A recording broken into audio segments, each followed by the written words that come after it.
programming note, if you were watching NASA TV's coverage of our EVA, extravehicular activity, it is continuing in the final stages now. That spacewalk you can watch on NASA's media channel. Again, it continues the final stages of our EVA on the International Space Station on our media channel.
And we have chill down of the liquid oxygen and liquid hydrogen transfer lines. Again, we have chill down of the liquid oxygen and liquid hydrogen transfer lines that carry the propellant from the cryosphere, both cryospheres, to the rocket.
And we have completion of the liquid oxygen transfer line chill down. Again, LOX chill down is complete. Liquid hydrogen chill down still in progress. as we prepare to tank 750,000 gallons of propellant into that rocket right there, the Space Launch System. It will take roughly 6 hours to complete.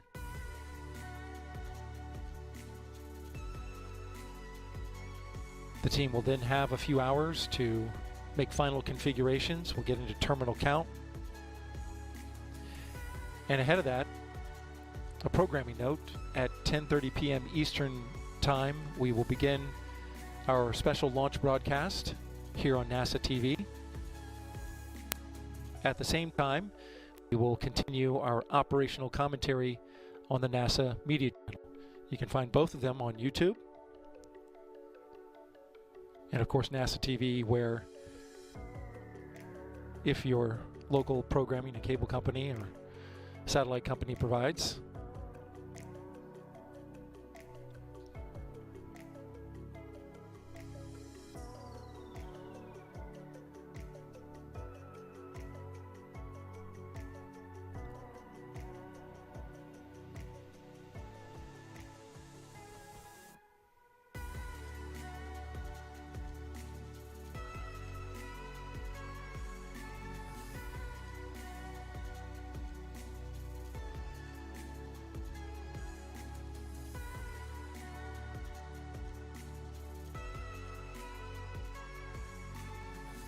And we have a start of the core stage system chill down.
minus 8 hours, 49 minutes, and counting until liftoff of Artemis I, the Space Launch System, and Orion spacecraft. We're bringing you live tanking coverage here from the Kennedy Space Center in Florida. You're looking at the rocket, NASA's 32-foot-tall moon rocket, which is in the midst of cryogenic tanking. We got the go to begin loading the rocket with super chilled propellants at 3:22 p.m. Eastern Time. And the team is in the middle of chilling down the lines from the liquid hydrogen cryosphere and the rocket. They have completed that on the liquid oxygen side and now are looking to begin chilling down the main propulsion system.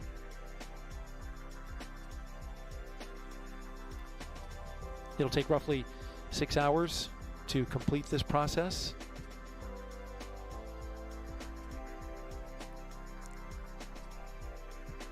After which, the team will have several hours to finish configuration of the rocket. And then we'll go into terminal count at 12:54 a.m. Eastern Time on November 16th. Liftoff is scheduled for 1:04 a.m. Eastern Time. We have a 2-hour window today. Hopefully we won't need it. Weather officer says we're looking good weather-wise, though you do see on your screen there, got a large cloud deck across the spaceport. A couple holes in it here and there. That cloud cover, it's rather thin where we are here at the Kennedy Space Center, but off to the west, the launch weather officer is tracking some thicker clouds coming our way. It's not a constraint to tanking. We're moving ahead, moving forward, but it is something they're keeping an eye on as we get deeper into the night. This is Artemis Launch Control.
update on the LH2 transfer line chill down. We have another 5 minutes in chilling down those lines that run between the LH2 cryosphere, liquid hydrogen, and the rocket.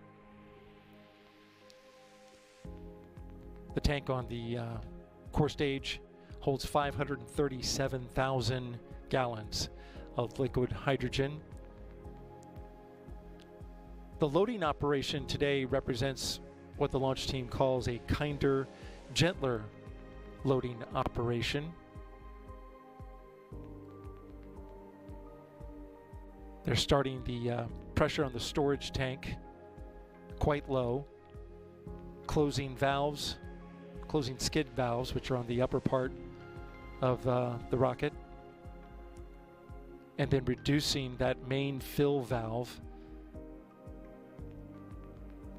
and allow those skid and lines to chill down until the inlet temps are fully chilled before they start running propellant through there.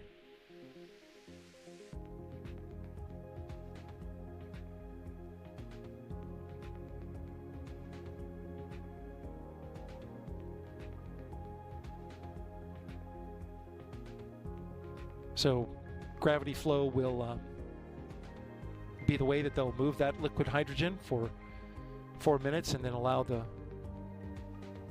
the gas to chill down the entire system. Again, just a few minutes left in that. Liquid oxygen transfer lines are complete. And we're going to get into, after that, slow fill, where we actually start to run propellant into the rocket.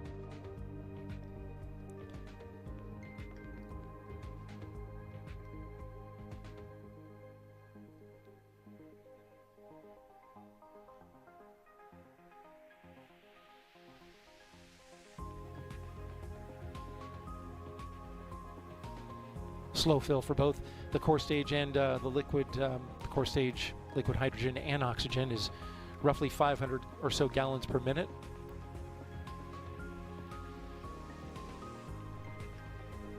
We're waiting the next milestones. We'll let you know as soon as they happen. This is Artemis Launch Control.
currently L-minus 8 hours and 32 minutes until liftoff of Artemis I.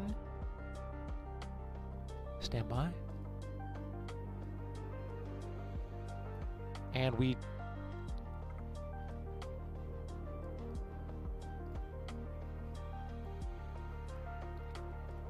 okay, we just got an update that the liquid hydrogen transfer line chill down is complete and slow fill has begun. Again, liquid hydrogen slow fill has begun.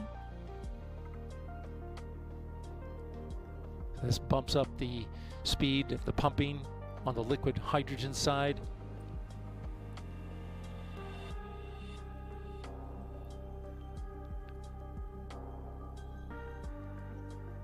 Meanwhile, on the liquid oxygen side, they are currently in chill down of the main propulsion system. They put in a little bit of liquid oxygen propellant into the system and then drained it back and allowed the gas to cool down the system. That super cold oxygen. Continue to track the milestones as we start the liquid hydrogen side. Filling the tanks on the Space Launch System. This is a major milestone.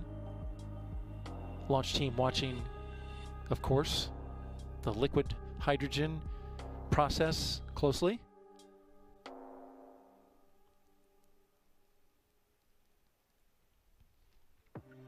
A programming note for you on our NASA media channel. It's a busy day here at NASA, both on the ground and in space. The EVA, extravehicular activity, ended at 7 hours and 11 minutes. This is the spacewalk going on at the that happened at the International Space Station. Coverage continues on NASA's media channel.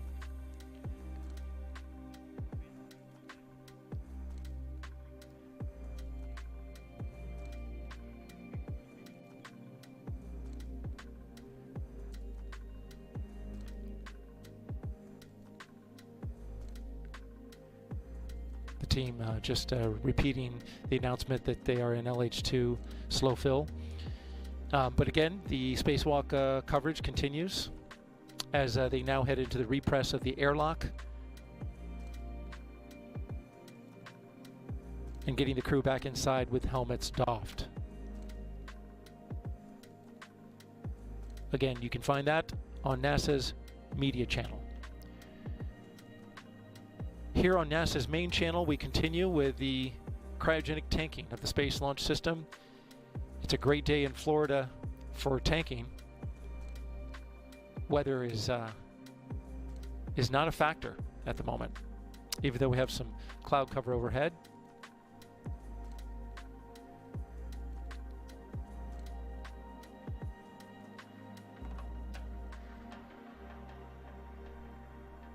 It was quite a process to get, it always is a complex process to get the rocket to the pad, getting SLS and Orion to the pad, and it all begins with rollout.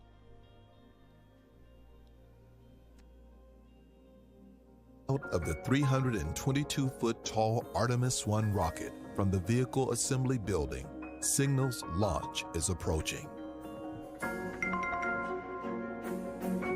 The crawler transporter will travel along the crawlerway to the launch pad, carrying the SLS rocket, Orion spacecraft, and the mobile launcher.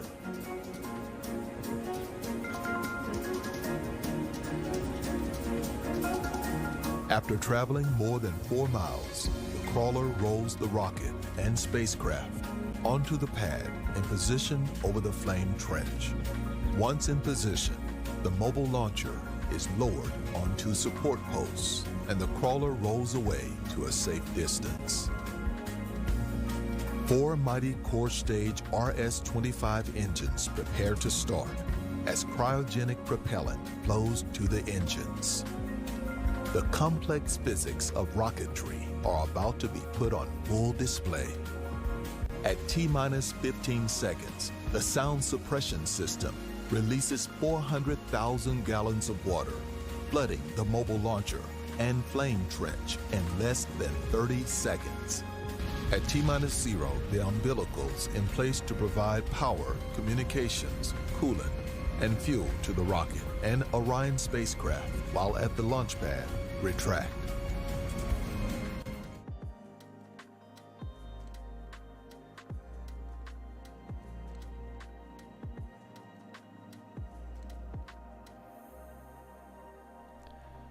For more information on the Artemis program, just go to our website,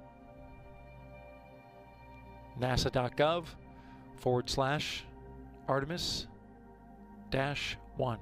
Again, nasa.gov/Artemis-1. We have an update in the cryogenic tanking. We are now in slow fill for liquid oxygen. Again, we are now in slow fill for liquid oxygen and liquid hydrogen. Teams go about slowly filling the tank so as to prevent thermal shock to the rocket systems. It's a great shot of the mid-level of the rocket there, and the launch vehicle stage the adapter between the core stage and the ICPS.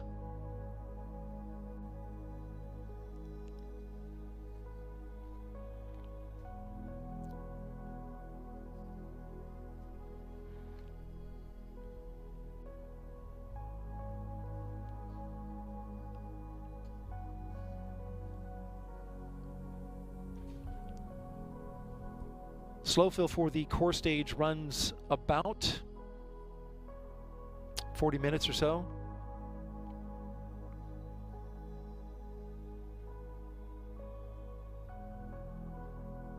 Sorry, check that. It runs 15 minutes. Again, the core stage liquid oxygen slow fill runs about 15 minutes.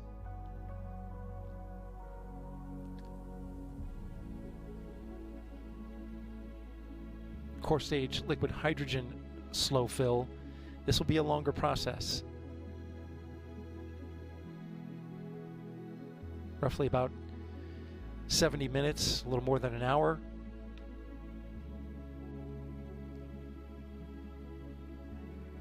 And then we get into fast fill.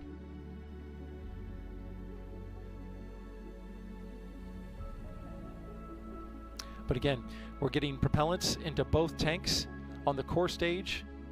This is Artemis Launch Control.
Now we have an update of our milestone, the slow fill portion of the liquid oxygen transfer from the cryosphere that you see off in the distance there to the right-hand, lower right-hand part of the screen. You can see one of the cryospheres is now in fast fill. Again, liquid oxygen going into the rocket is now in fast fill as of 2 minutes ago, completing the slow fill portion of liquid oxygen into the core stage.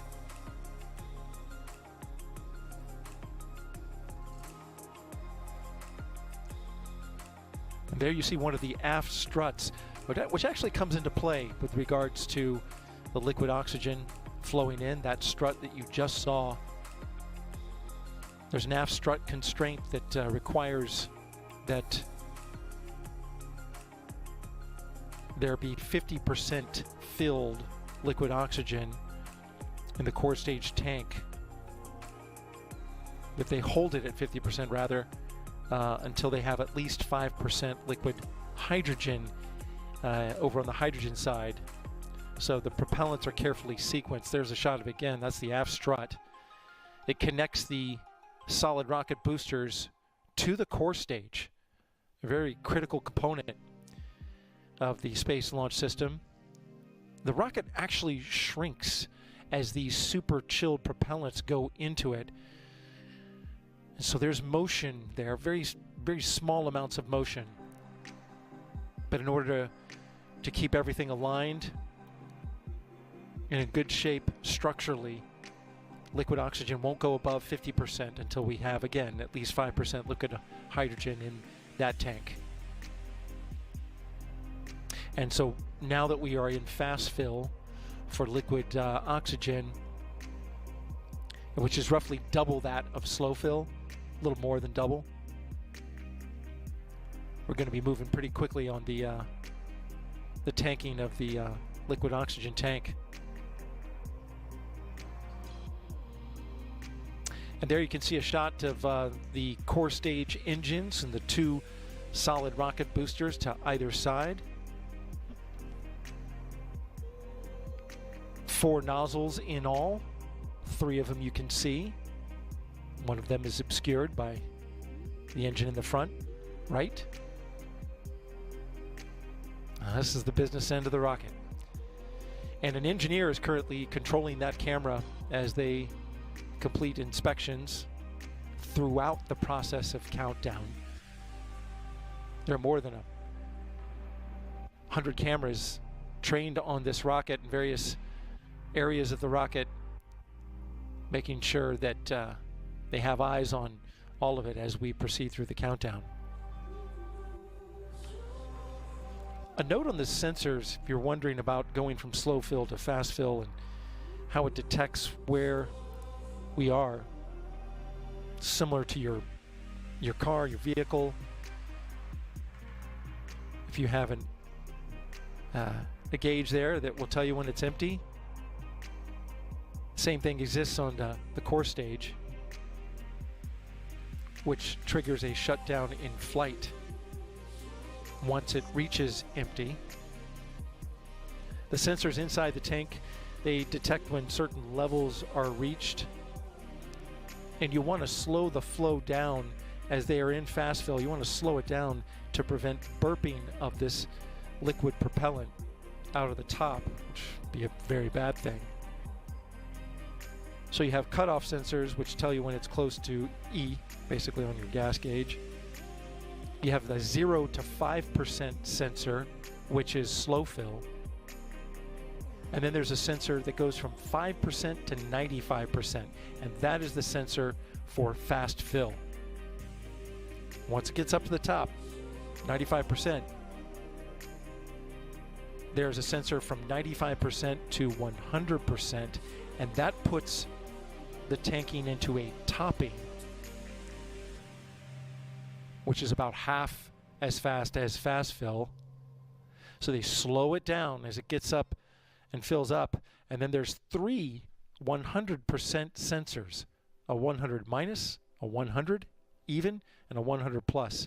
And then that's when we get into replenish. There's software that cycles the valves to keep it in that sweet spot, 100 minus, 100, and 100 plus. And then, of course, replenish just replaces the propellant that boils off. These propellants, the moment they go into the tank, they are boiling.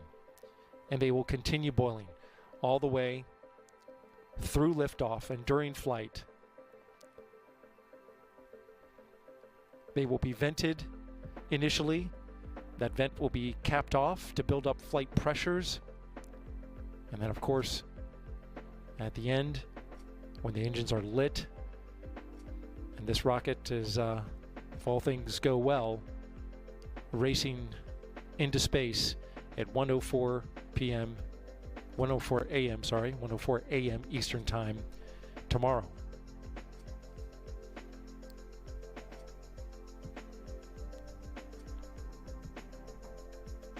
We're currently 8 hours and 7 minutes until liftoff. This is Artemis Launch Control.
Got a couple of notable milestones that are coming up in the cryogenic tanking of the Space Launch System.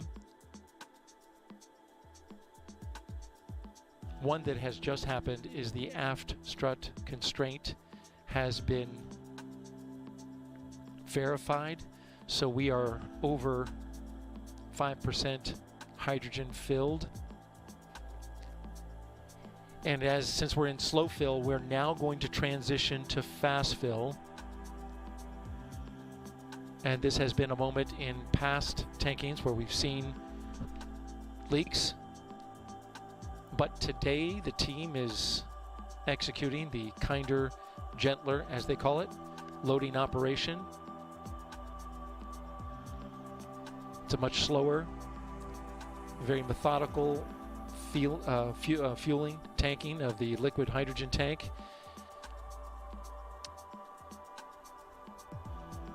And so we'll let you know as soon as that milestone happens. After that, we will then have the liquid hydrogen engine bleed kickstart.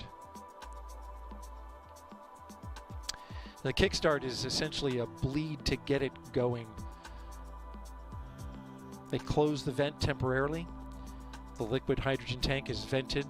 Since it is a liquefied gas, it's boiling off. It vents out the gas. They'll close that vent to pressurize the tank, and then a small amount of liquid hydrogen is bled through the engine, and that gets it going.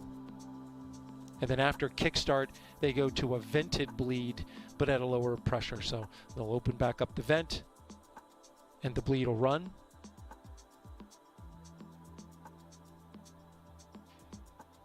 And that bleed needs to run through the engines in order to properly condition it for launch.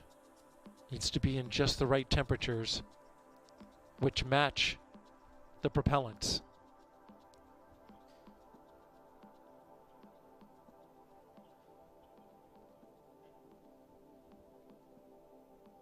So all those milestones coming up in a bit, and we'll certainly let you know as they happen.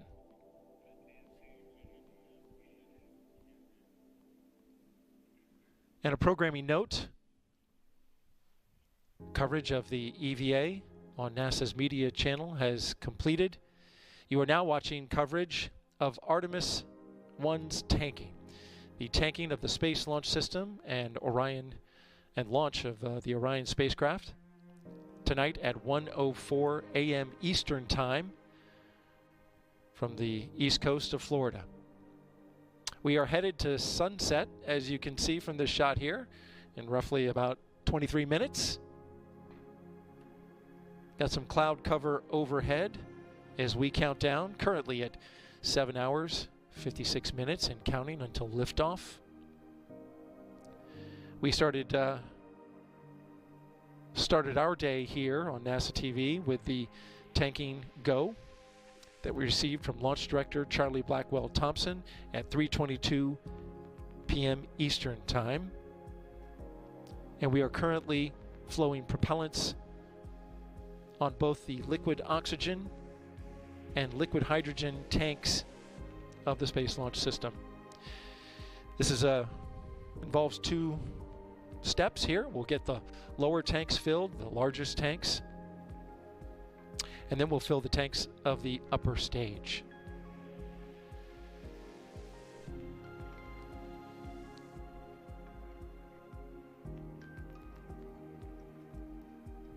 Okay, and I'm hearing in real time,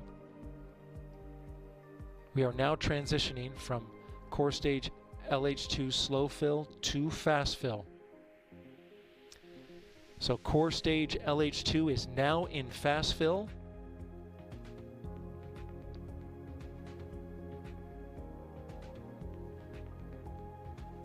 The propellant team's closely monitoring the data. So we have both tanks now in fast fill.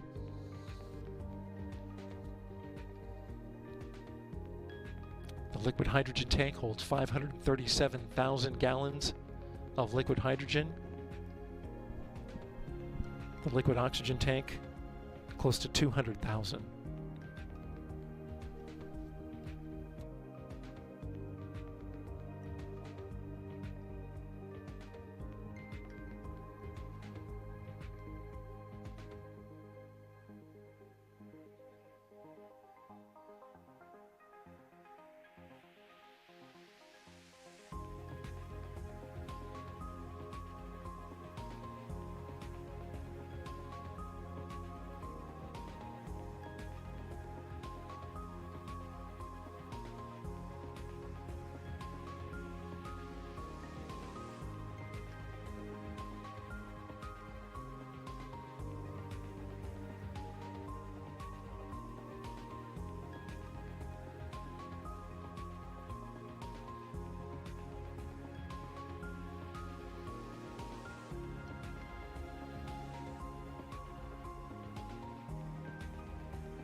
another big milestone coming up here. The engine bleed kickstart on the liquid hydrogen side is proceeding. Again, the engine bleed kickstart on the liquid hydrogen side of the core stage is now beginning. Again, this kickstart is a pressurized bleed to get it going, get it moving. Close the vent to pressurize the tank, and then a small amount of liquid hydrogen is bled through the engines there that you see at the bottom of the core stage. And then that hydrogen that's bled out is then taken out to a flare stack that burns it off. And with that wide shot, you can see we're getting close to sunset here on the east coast of Florida. In just about 7 minutes.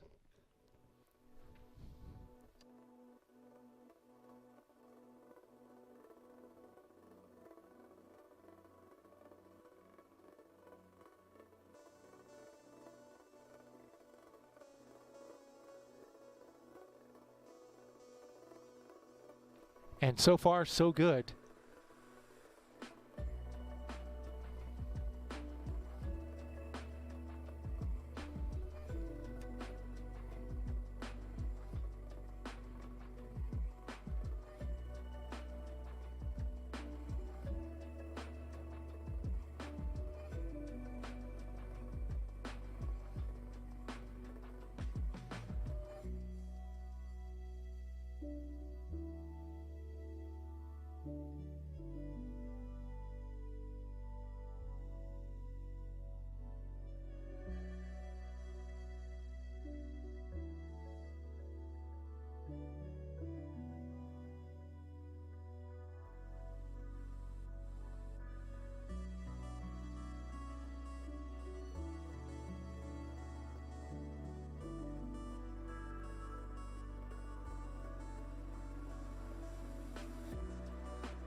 We are at L-minus 7 hours, 36 minutes and counting until liftoff of the Space Launch System and the Orion spacecraft here from the east coast of Florida, the Kennedy Space Center. I'm joined now by Jeremy Graber, the Assistant Launch Director for the Artemis program. Jeremy, thanks for being here. Appreciate it. Thanks, Daryl. Happy to be here. So, the countdown, we're just a few hours into it, and so far, it seems awfully smooth. What's your take? So, we're doing really well right now. We're in the middle of our tanking operations. We picked up with those tanking operations just a few hours ago.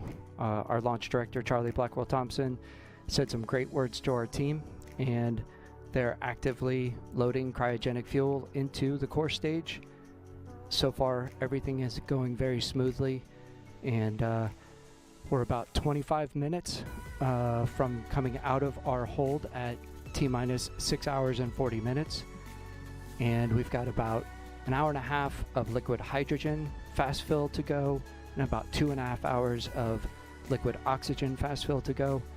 Our teams are monitoring the progress of that loading, doing a great job, and things look really good right now. The team seemed upbeat when I was at the MMT meeting. A lot of positive vibes all the way around. Charlie Blackwell-Thompson, launch director, didn't have a constraint when she walked into the room. And then, as you mentioned, things have been going pretty well. Now that we're in tanking, this is an area that we have seen issues in the past. The fast fill for liquid hydrogen, especially when we get into the bleed. We're currently in that kickstart bleed, but so far, so good. And there's a different loading operation that was used for this time. Yeah, this team has done a fantastic job working through each of the different wet dress rehearsals and launch attempts. In addition, we did a tanking test that demonstrated a lot of updated procedures to deal with the challenges that we had seen previously, and this team has really been outstanding, finding the right sequencing, the right basically keeping everything in a very tight box to ensure that we manage through any potential issues, and so far everything that they've put in place has been going extremely well, and we'll just keep monitoring as we go. Yeah, this is as close to the countdown as you lay it out on your bar chart, as they called, that I've seen through 4 wet dresses and 2 launch attempts, and this of course being the 3rd. Absolutely, we are right on the timeline, which is as a launch guy, that's where I want to be, right on the timeline. That's right. Had to deal with a hurricane. Had to deal with 2. Obviously, the rocket was inside the VAB for 1, and for the second, it was out there for tropical Hurricane Nicole, rather.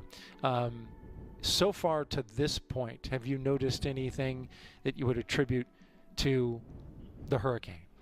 Well, so one of the really key things that we've been doing since Nicole passed through is to really investigate and look at all of our systems from a powered up perspective, as well as from an outside visual perspective, and we've been doing that from the minute we were able to really see that. We monitored all of our capabilities on the flight hardware and the ground systems throughout the storm, and we've been keeping a very close eye on everything since the storm made it through, and so far we've worked through any of the items that we found. I know some of those things have been talked about at the mission management meetings over the last couple of days. We came in to call the stations for launch countdown. We had some work that we carried in. We've made it through all of that work yesterday, and we really have a clear constraints board at this point. Have not seen any issues associated with normal issues that may have come up, or from anything else. So, as I said, clear constraints right now and on the timeline. That's one tough rocket out there, as come to find out. You mentioned the couple issues that were dealt at the MMT meeting, the some of the RTV that came off the seal below Orion, and then along with a connector that was in the same location as a previous hydrogen leak. But you've got redundancy there, so you're good to go, and it looks like that is not going to be an issue as we proceed forward. We're headed to sunset. As you can see, sun just went down here at the Kennedy Space Center as the lights are on and illuminating the Space Launch System rocket. Getting an update. Engine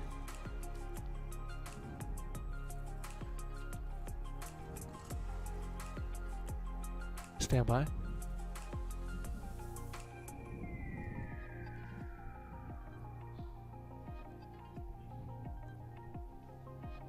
So, Jeremy, we just heard from the NASA, from the liquid hydrogen team on the NASA test director's loop. They're reporting out right now.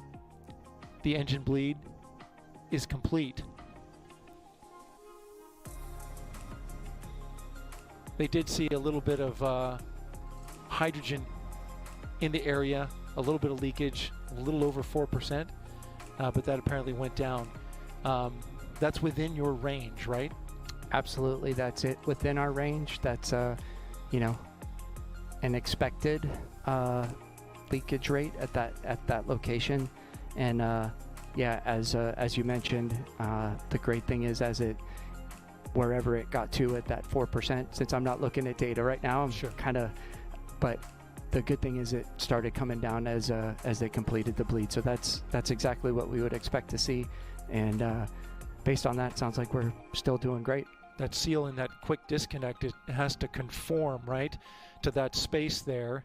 And when you hit it with those cryos, that's kind of part of it, right? Just like you were saying. It's kind of and our expectation through the rest of loading is that leakage rate will come down. That's really what we saw during the tanking test that we performed after the last launch attempt.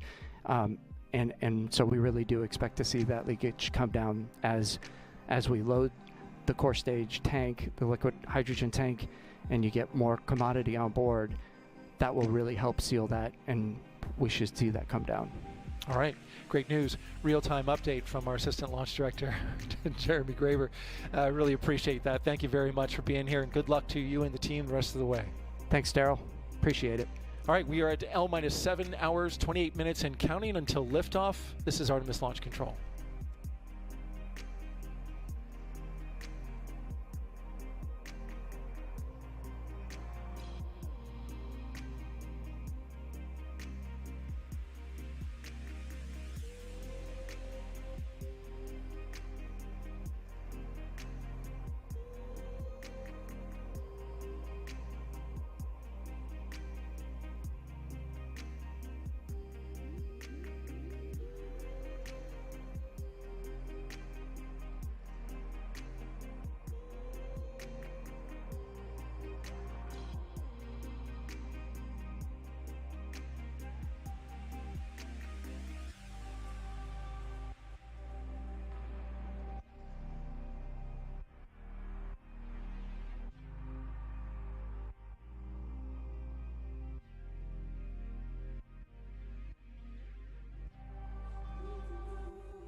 This is Artemis Launch Control. We are currently L-minus 7 hours and 18 minutes until liftoff with a beautiful nighttime shot. Just a few minutes after sunset here on the east coast of Florida. There it is, the Space Launch System rocket illuminated against the night sky. We are currently in the middle of cryogenic tanking of the Space Launch System rocket. Its two largest tanks, liquid hydrogen and liquid oxygen. On this particular shot, I want to draw your attention to the far right-hand side of the screen. You can see the flame there. That is a hydrogen flare stack. That is part of the operation. That hydrogen flare stack takes the engine bleed, the hydrogen, the liquid hydrogen that is run through the engines, the RS-25 engines at the bottom of the rocket, to condition it for launch, get it ready at the right temperatures to light. After it runs through the engine, it then goes out to a flare stack, and there you see it burning. We are currently in a vented bleed configuration for liquid hydrogen, and we will stay in that until inside of terminal count. So this view will be with us for the duration. And just a note, the liquid hydrogen, it is burning, but it's not giving the flames the color. That's actually the impurities that get drawn in along the way, and they give the color, the orangish color of the flame. Now we have an update in terms of the tanking progress so far. We are tracking that with a real-time graphic that is taking data from both of the tanks of the core stage.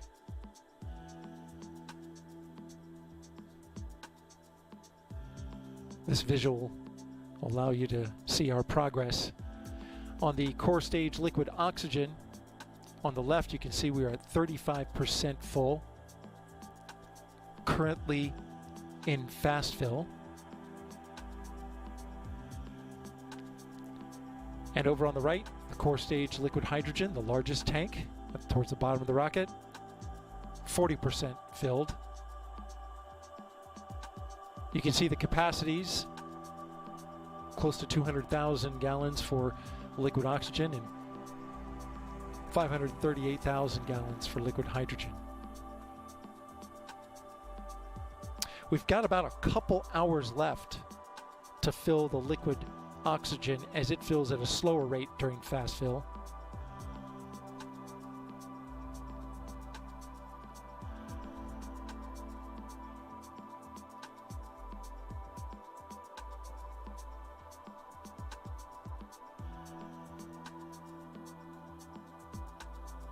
Across the bottom of the bar, you can see our progress as we head to the tanking of the upper stage.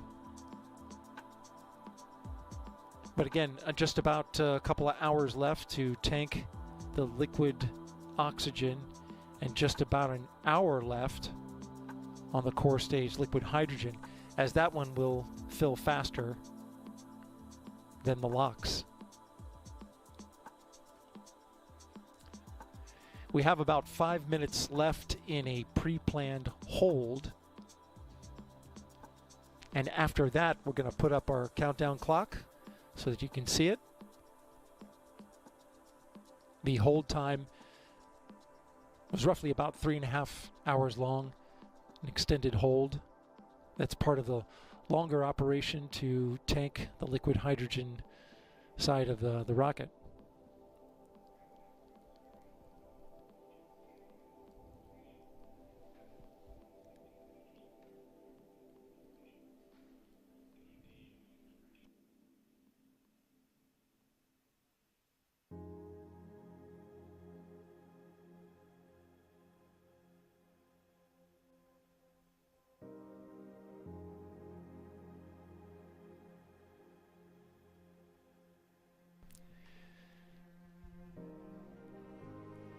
Our T0 for our launch today is at 1:04 a.m. Eastern Time.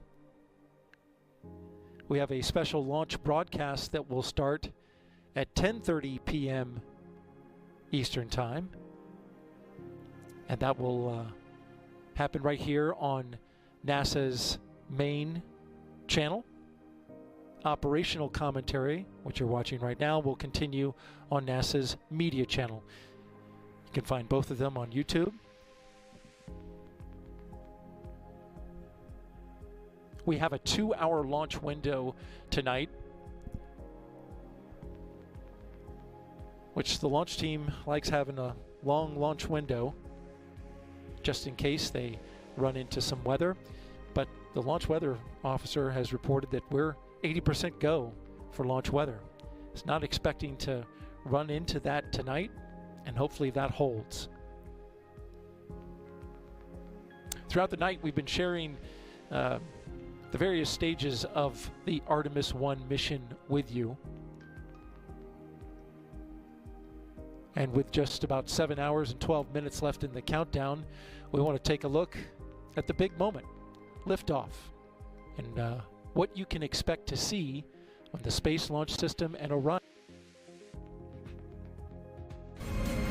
During liftoff and ascent, SLS produces 8.8 million pounds of thrust to accelerate the rocket that weighs nearly 6 million pounds towards orbit.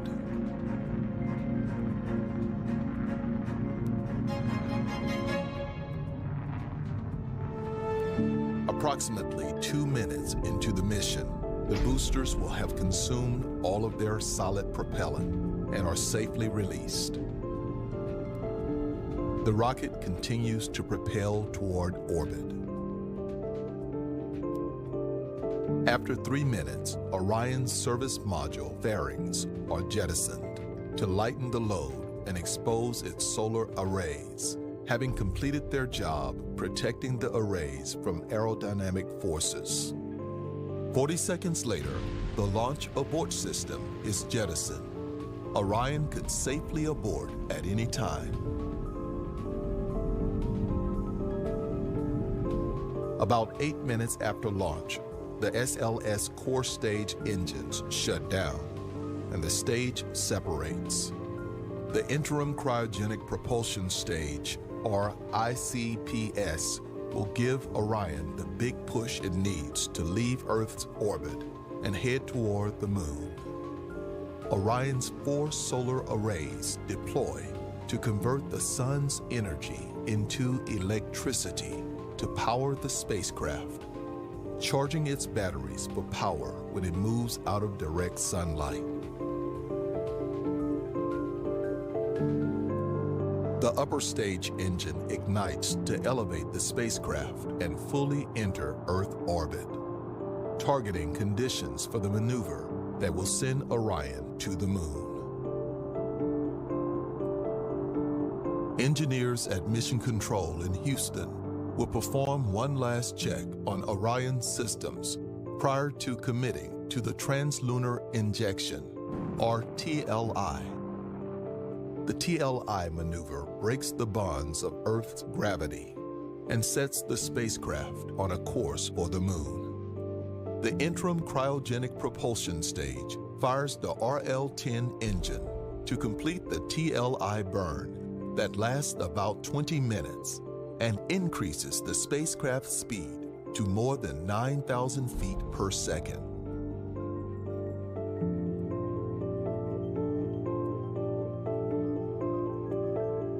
Following TLI, Orion is committed to a lunar trajectory just 90 minutes after launch.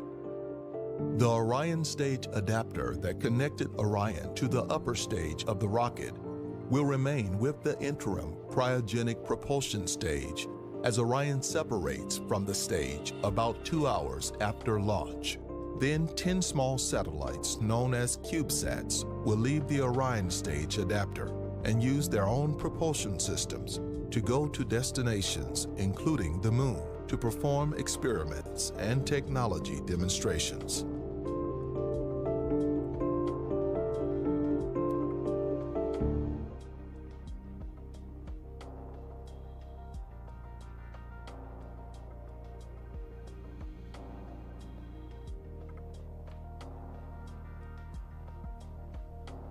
And now we want to put up our countdown clock for you. This is the T clock that you see in the upper left-hand corner of your screen. This reflects the time that the launch team is counting down, but does not include a half-hour hold that we have coming up. So the actual time until launch is 7 hours and 8 minutes, but we are 6 hours and 38 minutes away from going into a half-hour hold. And then once that half-hour hold is finished, they'll go into terminal count and the final T minus 10 minutes. To learn more about Artemis I and our mission around the moon, go to our website at nasa.gov/Artemis-1. nasa.gov/Artemis-1. It's nighttime here on the east coast of Florida, and we continue counting down to liftoff. Currently in fast fill for both the core stage liquid oxygen and liquid hydrogen tank. Got another couple hours of that for the core stage. So far, the launch team not working any major issues. The range is go. Our weather is good, 80% go. Liquid hydrogen will finish in about an hour, and we'll be able to get started working the upper stage tanking. For now, this is Artemis Launch Control.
And we are now half full of liquid oxygen.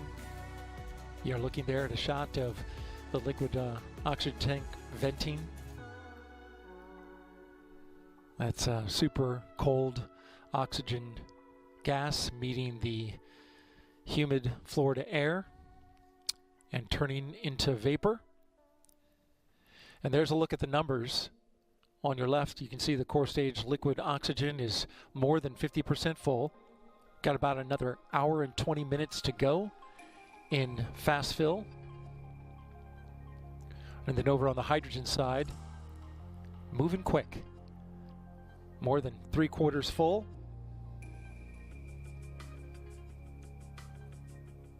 On a tank that is the largest liquid hydrogen tank ever made into a rocket booster.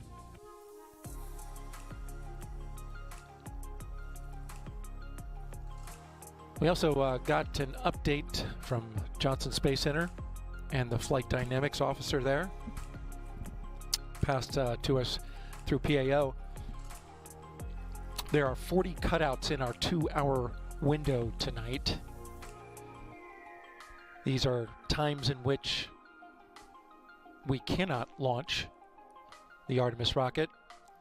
This is down from the 56 cutouts that were reported just a couple of days ago, but these numbers are regularly crunched and examined, looked at. The cutouts range a second or two to about a minute. So they're not a big impact today on the 2-hour launch window that we have that runs from 1:04 a.m. Eastern Time to 3:04 a.m. Eastern Time tomorrow.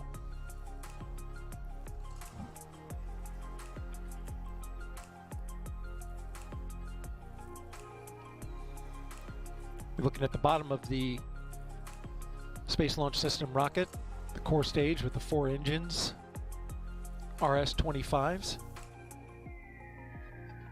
Built by Aerojet Rocketdyne.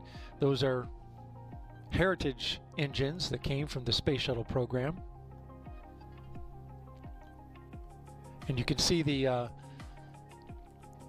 liquid oxygen vent at the bottom of the rocket as well, wafting up. A water vapor that's chilled from the liquid oxygen meeting the air.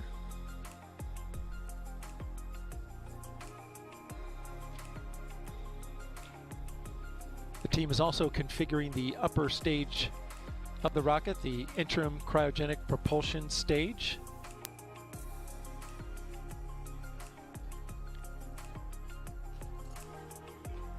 Configuring its guidance and navigation.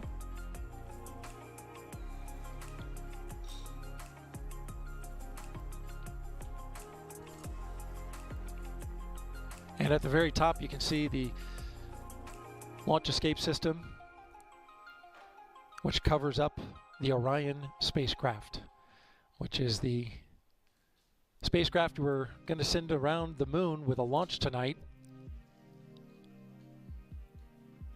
And one of the major objectives is to bring that Orion back from lunar orbit faster and hotter than any human-rated spacecraft has ever returned back to Earth. And we now also understand that on this particular flight, it's been calculated that Orion's maximum distance from the Earth, once it gets into lunar orbit, is 268,553 statute miles. From launch to splashdown, the total number of miles is estimated to be 1,228,000, roughly. And Orion's going to get about 80 miles away from the moon. And we have cameras on Orion, which we hope to bring you that imagery should we have a launch this evening, or should I say early tomorrow morning. We're moving along well. Currently, We are 6 hours and 15 minutes on the T clock, 6 hours and 45 minutes on the L clock. This is Artemis Launch Control.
And we have an update now. The tanking fast fill for liquid hydrogen has completed. The fast fill has completed. And now we are in topping. Again, core stage liquid hydrogen fast fill is complete, and now we are at topping.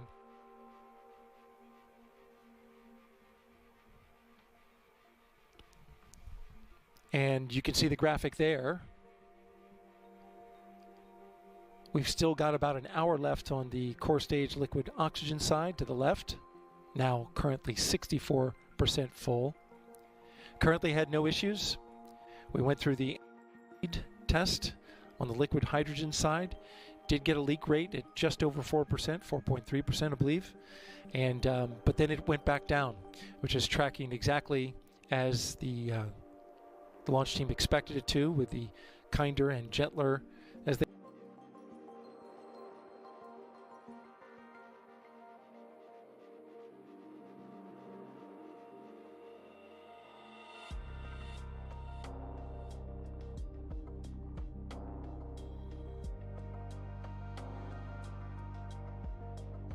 out the lunar orbit that one day Artemis will use to put our gateway station around in lunar orbit, called the Near Rectilinear Halo Orbit. It's a special orbit. The Capstone mission operations team confirmed that NASA's Capstone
As you can see on the screen, you can see the liquid hydrogen tank is 100% filled.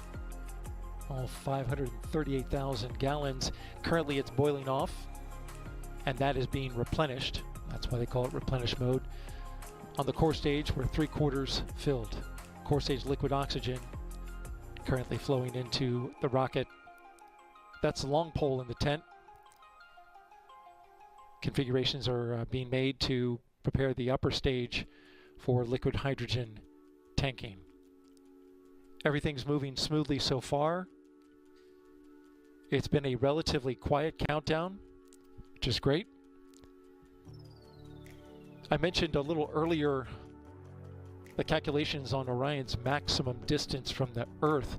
We just learned it'll be 268,553 statute miles. And it'll come as close as right around 80 statute miles to the moon. Once in space, the Orion spacecraft will begin a 26-day mission. So let's learn more about that right now. Orion will travel through the Van Allen radiation belts into the deep space radiation environment.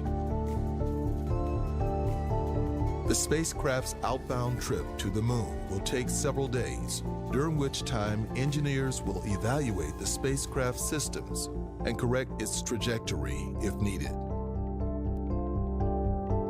As Orion approaches the moon, the engines of the European service module will fire to perform a powered flyby, which allows the spacecraft to target a distant retrograde orbit about the moon.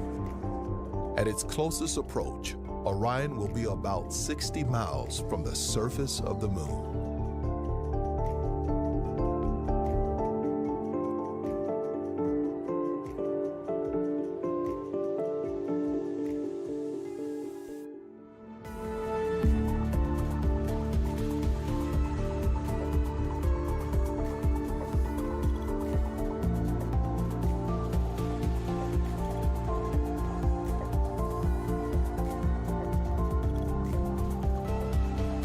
As the spacecraft flies around the far side of the moon, all communication with Earth is lost. Orion will be on its own. Mission Control will wait to acquire a communication signal from the spacecraft.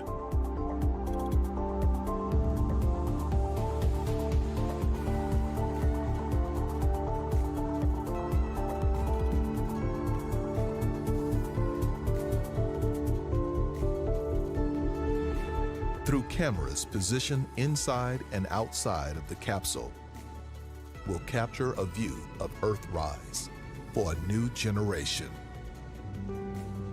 The spacecraft will drift past the far side of the moon over the next several days. A second service module main engine burn will place Orion in a distant retrograde orbit. It will travel in the opposite direction from the path the moon flies about the Earth. The spacecraft will stay in that orbit for approximately 1 to 3 weeks to collect data and allow mission controllers to assess its performance. The spacecraft will use another precisely timed engine firing of the service module along with the moon's gravity for its return trip to Earth. After exiting the distant retrograde orbit, the engines of the European service module will fire to do another close flyby of the moon and aim towards Earth.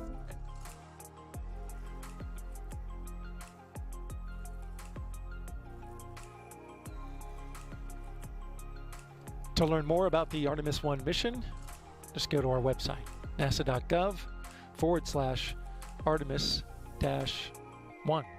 nasa.gov/Artemis-1. T-minus 5 hours and 37 minutes and counting until liftoff. That does not include a half-hour hold. Together it will be 6 hours and 6 minutes away. This is Artemis Launch Control.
configuration of the upper stage continues. The RL-10 purge for the liquid hydrogen on the RL-10 is complete. The liquid oxygen upper stage RL-10 engine system purge is now beginning. Again, liquid hydrogen upper stage RL-10 purge complete. Liquid oxygen upper stage RL-10 engine purge is now in work.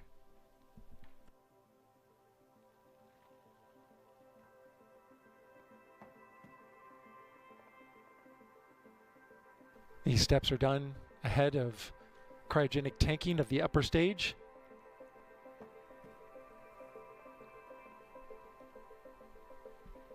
That should happen in just a few minutes. We should start get moving with the hydrogen side on the upper stage. Currently still in fast fill for the core stage liquid oxygen. It's currently at 80% filled.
We are currently L-minus 5 hours and 43 minutes, T-minus 5 hours and 13 minutes until liftoff of the Space Launch System from the Kennedy Space Center here in Florida.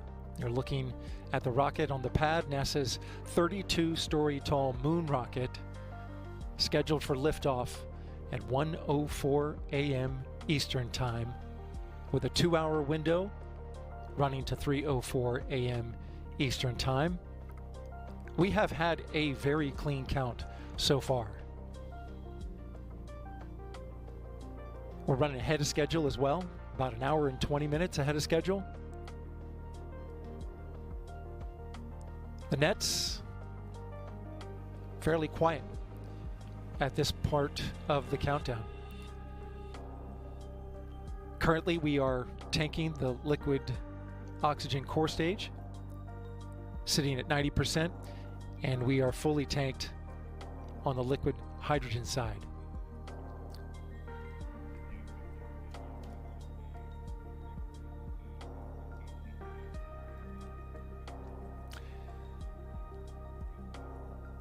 Looking at the engines and the core stage right there in the center of your screen, quite a bit of history there with those RS-25s. They were built by Aerojet Rocketdyne, and they are heritage hardware that's been upgraded and its performance increased, all 4 of them, substantially. But about that history, if you look to the left, engine number 3, that's engine 2058. And engine 2058, which flew on the space shuttle, flew 6 flights to the space station.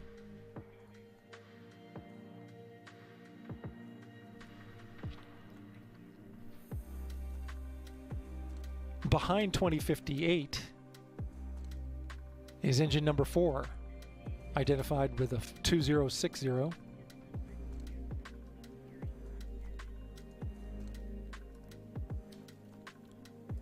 And quick update, the LO2 engine system purge is complete on the ICPS.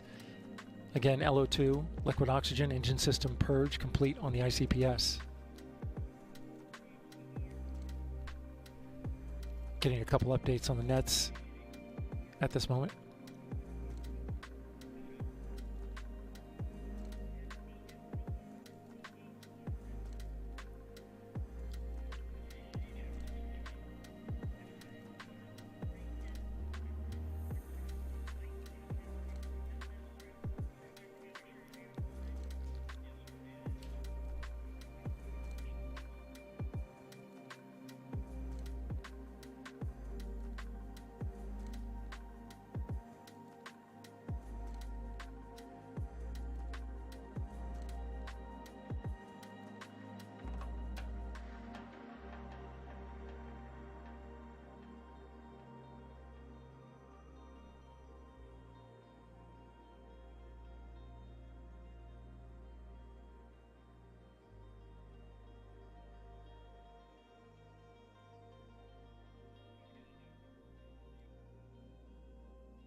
Listening to the launch team just there for a couple of moments.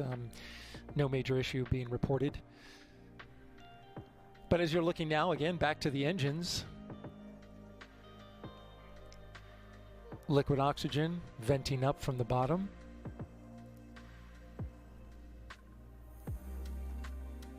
The engine in the back, 2060, engine number 4. That one flew on the space shuttle, including Hubble telescope servicing mission.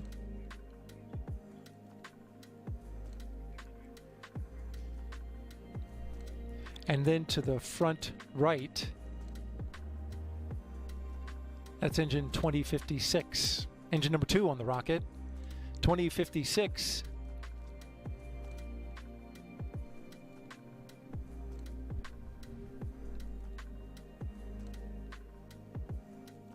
2056, actually. That was the one that did the Hubble telescope servicing mission. My apologies. Engine number 2 on the right, and then engine number 3 on the left. Engine number 4 is back left. That's 2060, and that one did the 3 space shuttle flights, including the space shuttle's final mission. But the one with all the star power is engine number 1, and it is on the back right in terms of the setup of these engines. Engine number 1 is 2045. That had 12 space shuttle flights on it, including John Glenn's flight. Astronaut John Glenn, as well as a senator, flew with that engine. And it also included this final space shuttle mission, the final flight, STS-135, the last space shuttle Atlantis, which is currently here at the Kennedy Space Center Visitor Center.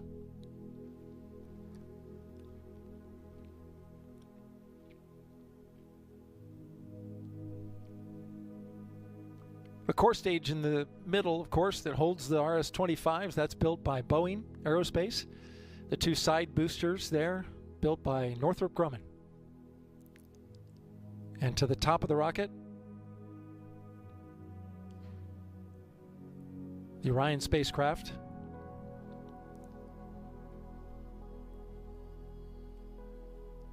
Is built by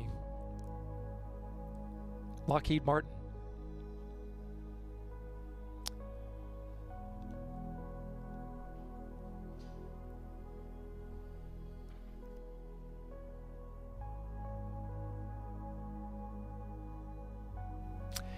And speaking of the Orion spacecraft, when it heads to the moon,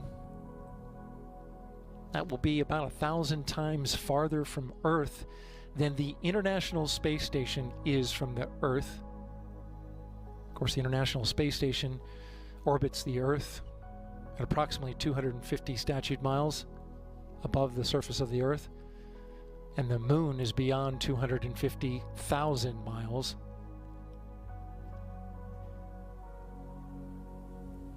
The mission will be a 26-day mission if we lift off tonight.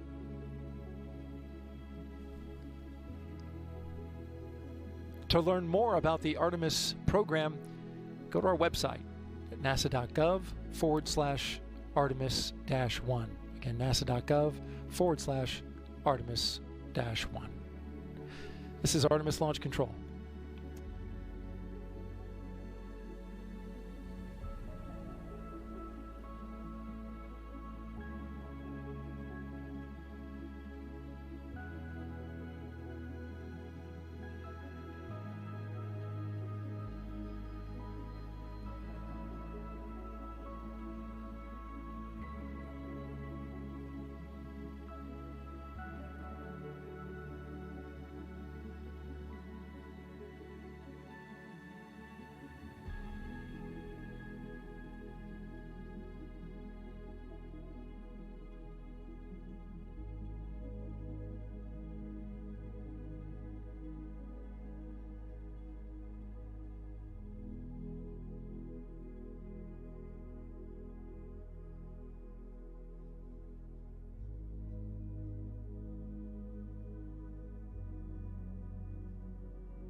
coming on console at the Johnson Space Center Mission Control is Judd Freeling and his team.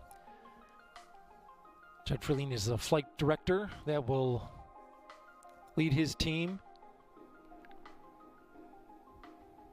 tracking Orion from ascent through translunar injection. This is the third shift for the team at Mission Control Houston.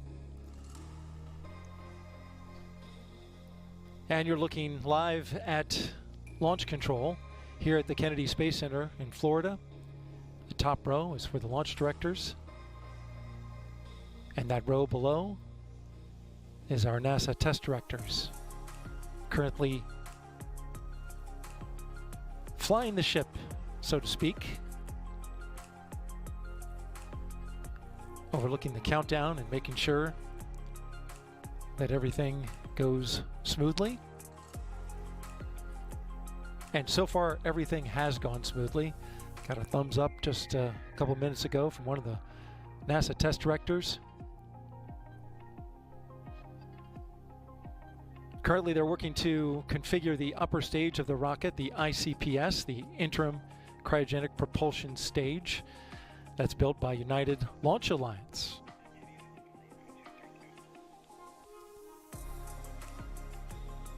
It's a modified upper stage in the Delta IV.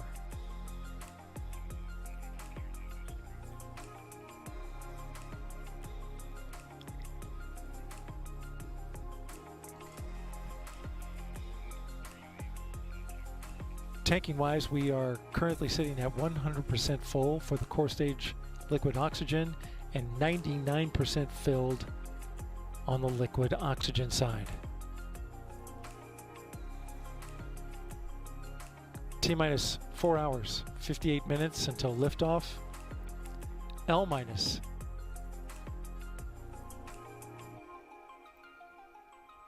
5 hours, 28 minutes until liftoff. This is Artemis Launch Control.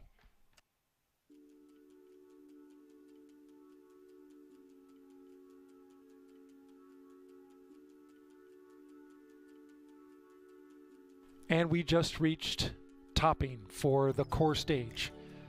Liquid oxygen topping on the core stage tank.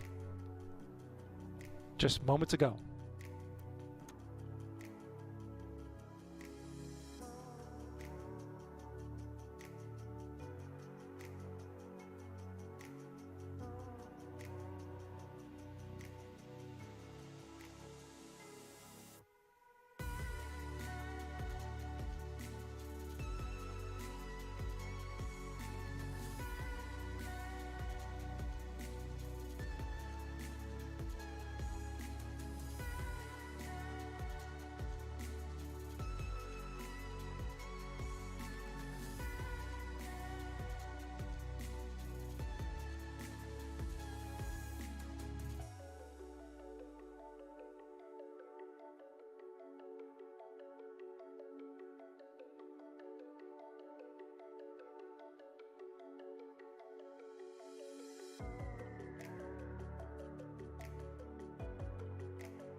Okay, we've just reached replenish for the core stage liquid oxygen tank. Again, replenish for the core stage liquid oxygen tank.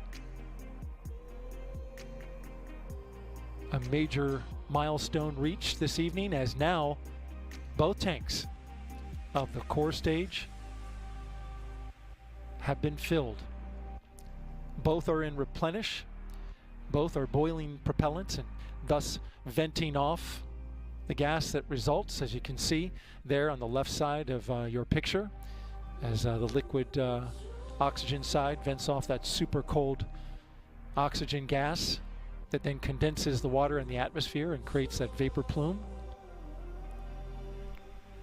And now we have just started upper stage loading operations, shifting now to tanking the upper stage of the rocket, the interim cryogenic propulsion stage. It too has a liquid oxygen tank and a liquid hydrogen tank, much smaller though.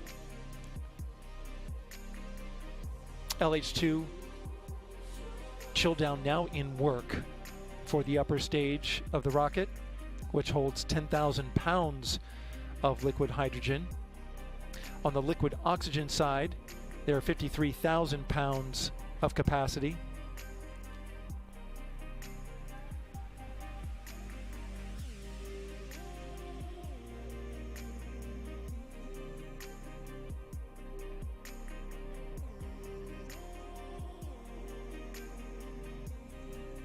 The RL-10 engine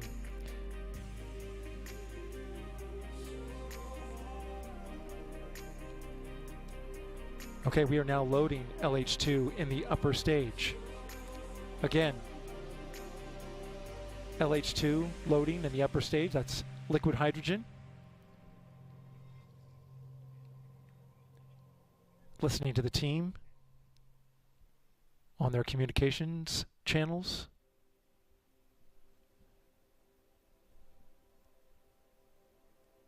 All right, very good. And so the propellant for the upper stage, as you're looking at that shot right there with the two spotlights illuminating the Space Launch System out at Launch Complex 39B here at the Kennedy Space Center in Florida. The propellant will flow through the umbilical at the 240-foot level, just below the one that you see to the left in the foreground. It's in the background there.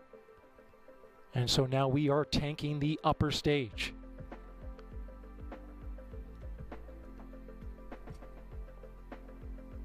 SLS Chief Engineer John Blevins calling this a very clean count.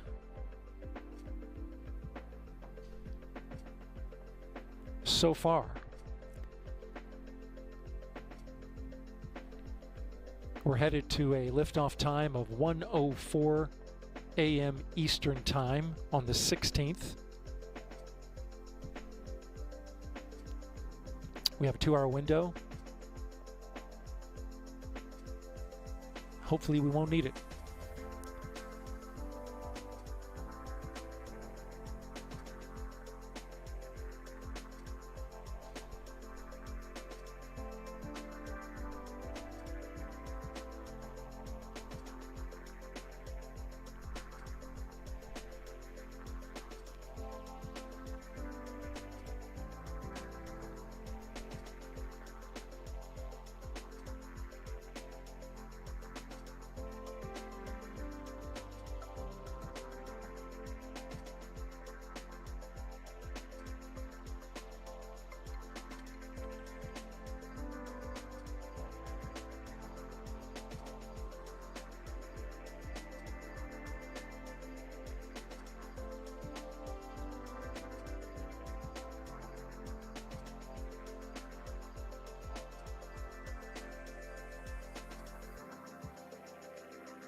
the liquid oxygen team reporting out that they are now ready for upper stage loading operations.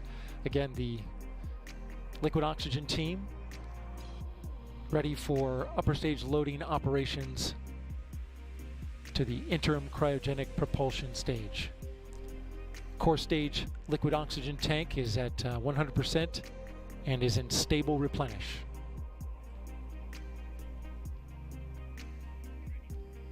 It took roughly about 4 hours and 23 minutes to tank the core stage from the moment the go was given by the launch director at 3:22 p.m. Eastern Time. Charlie Blackwell Thompson, Artemis launch director, gave the go. And now loading of the upper stage is underway.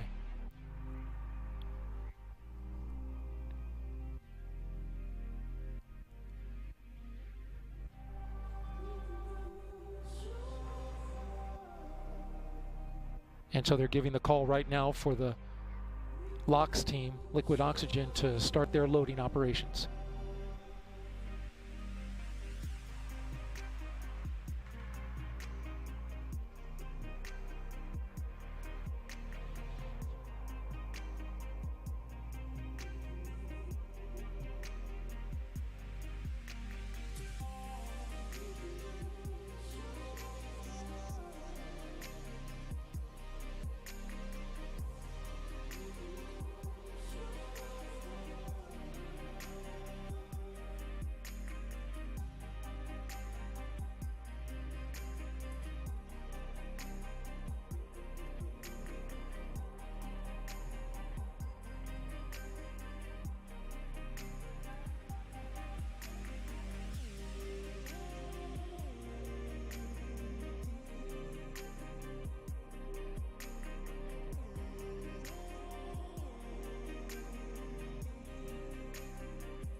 T-minus 4 hours and 12 minutes and counting here at the Kennedy Space Center in Florida. You're looking live at the Space Launch System rocket with Orion at the top, getting ready for a launch to the moon. We are currently in the midst of cryogenic tanking the upper stage of the rocket after a 4-hour and 23-minute successful tanking of the lower core stage. Currently, both liquid oxygen and liquid hydrogen on the upper stage are in fast fill, which is a great milestone.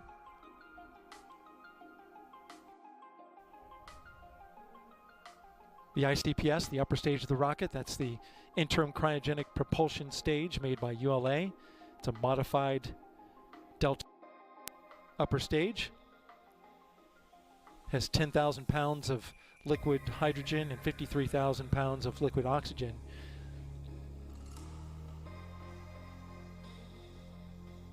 The liquid oxygen team reporting out that they'd like to pick up the pace a little bit on their side of the upper stage. So far, we've had a pretty clean count.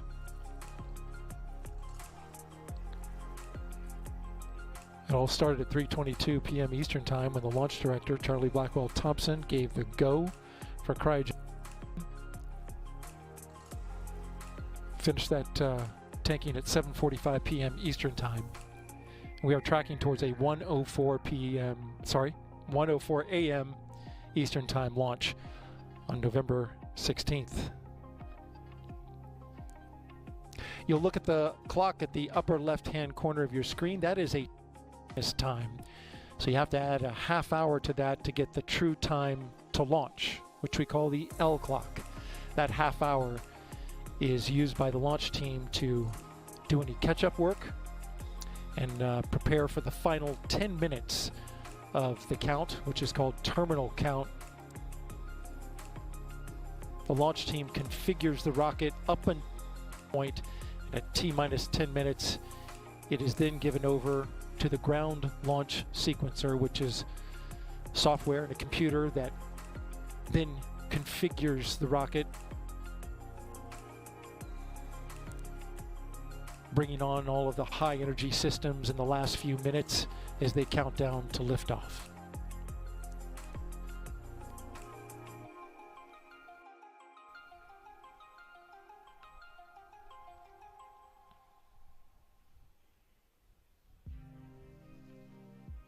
You're looking at the lower portion of the rocket and the midsection of the rocket. You can see the venting happening as the liquid oxygen is now venting from the ICPS. The ICPS has multiple liquid oxygen vents, so you can see them in 2 locations. And then the full shot of the rocket there, you can see the liquid oxygen tank in the core stage currently venting out from the upper portion of the rocket. That liquid oxygen tank sits in the upper third of the core stage.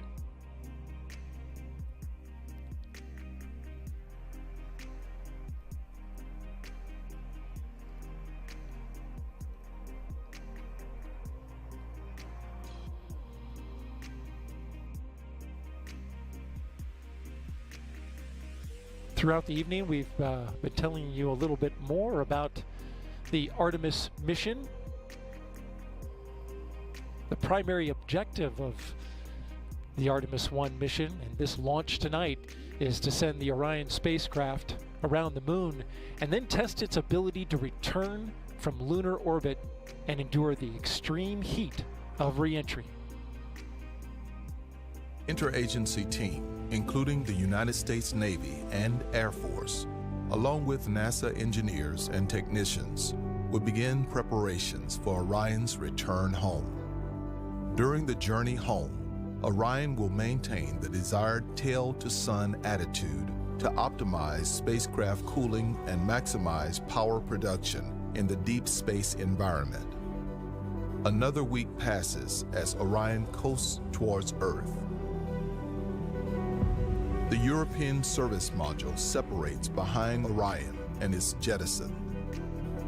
Following separation, engines on the back shell of Orion will ensure the spacecraft is properly oriented as it travels in the direction of entry interface at an altitude of 400,000 feet.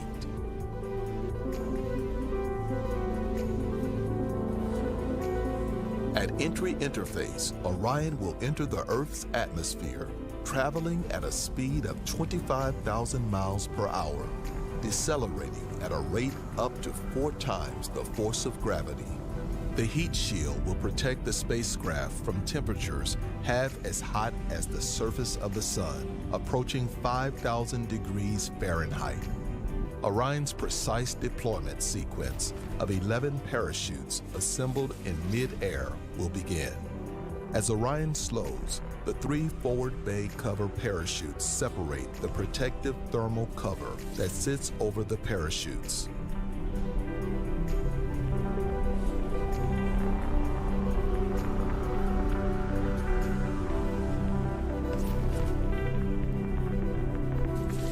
Two drogues used to slow and stabilize the crew module during descent cut free, and 3 pilot chutes are deployed, used to lift and deploy the 3 main parachutes. At 9,000 feet in altitude and a speed of 130 miles per hour, the 3 main parachutes, 116 feet in diameter, will slow the crew module to a safe landing speed of less than 20 miles per hour. After a 4 to 6 week long mission, and after traveling more than 1.3 million miles, Orion will target a landing 16 minutes after entering Earth's atmosphere. Following splashdown, Orion will remain powered for operations and recovery teams to conduct inspections. Orion will then be pulled into the ship and secured for its return to Kennedy Space Center. We are going together and invite you to follow along at www.nasa.gov/Artemis-1.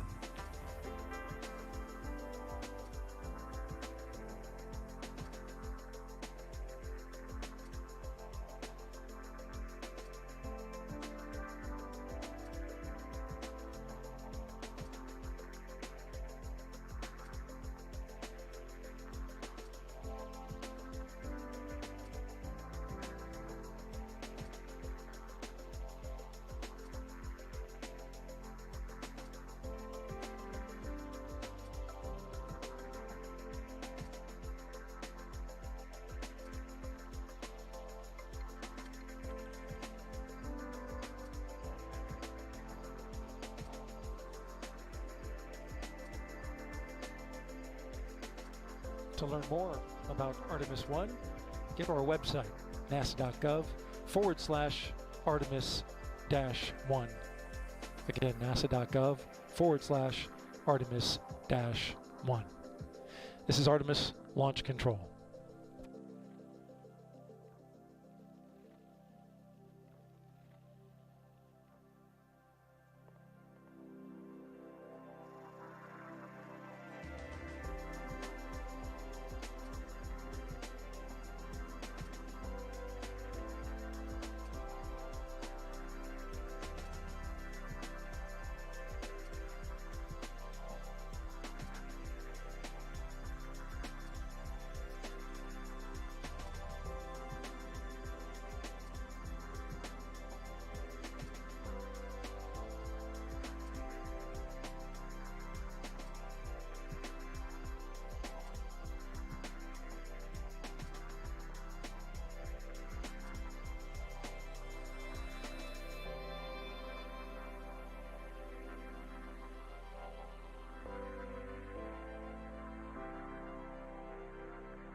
quick update on the tanking of the upper stage of the Space Launch System.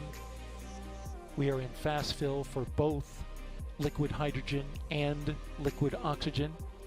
Liquid hydrogen stands at 18% filled.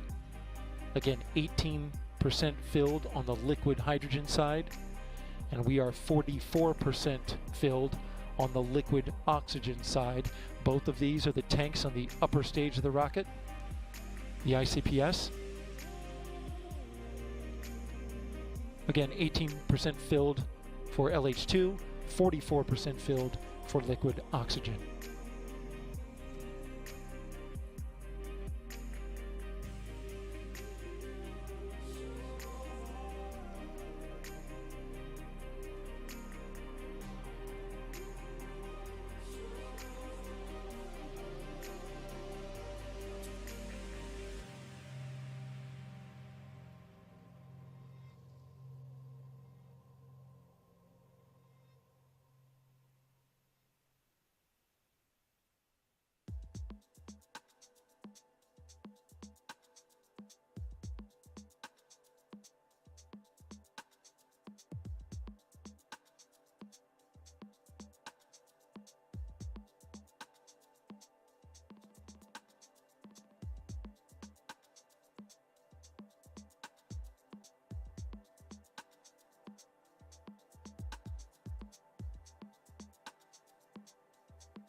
T-minus 3 hours, 38 minutes, and counting here at the Kennedy Space Center in Florida, where we are waiting the launch of the Space Launch System rocket. Currently on the pad, you're looking at venting from the upper stage of the SLS as we are in fast fill for both the liquid oxygen and liquid hydrogen. Just got a weather update to the launch director, Charlie Blackwell Thompson. 45th Weather Officer, Launch Weather Officer Melody Lovin, giving some good news, saying that the trend of the weather is our friend. Some thicker clouds are moving into the area over the launch pad, but it was only just one thick cloud in the area. Would have violated flight through precipitation rule, but it is now thinning out, and that was the only one they're tracking, not within the launch area. And so because the clouds are starting to thin over the launch complex, we are back to 90% go for launch.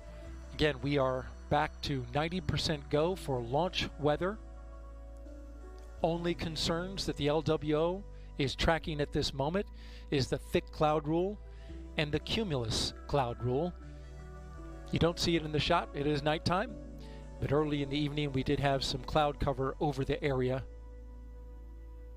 But conditions are calm enough for the LWO to bump up the go for weather to 90%. Great news there. Launch director has asked for another update in just about an hour on the weather.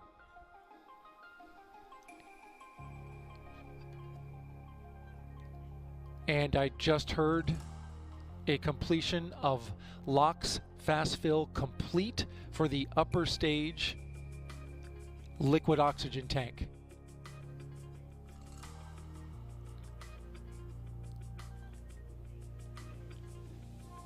And now they are proceeding with an LO2 tank valve test. Great news there. We're still tanking the liquid hydrogen in the upper stage. Again, another milestone reached. Fast fill is complete on the upper stage liquid oxygen tank. This is Artemis Launch Control.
T-minus 3 hours and 17 minutes until liftoff of the Space Launch System. That's L-minus 3 hours and 47 minutes. We have a half-hour hold that we're going to be going into at the end of, towards the end of the countdown. I want to give you an update now. The launch team is tracking an intermittent leak on the core stage replenish valve. This is on the hydrogen side. The location is at the base of the mobile launcher. The team reporting to the NASA test director, it's going in and out of leak measurement. Momentarily, it spiked to 1.5%, but then came back down, and they continued to monitor it. Going over 1% is the violation. It was only there for a short period of time, came back down. It's 1% is the violation, Mark, as I understand from the engineers, because this is an open air sensor, different from the closed volume sensors on the previous leaks, if you may recall from the previous launch attempts. So the team is monitoring it. If it were to continue to degrade, it would put the upper stage LH2 into stop flow. It's back down at the moment into the 0.2 range. And so, again, the team just continues to monitor, but they have advised Launch Director Charlie Blackwell Thompson that there's not a lot they can do from here.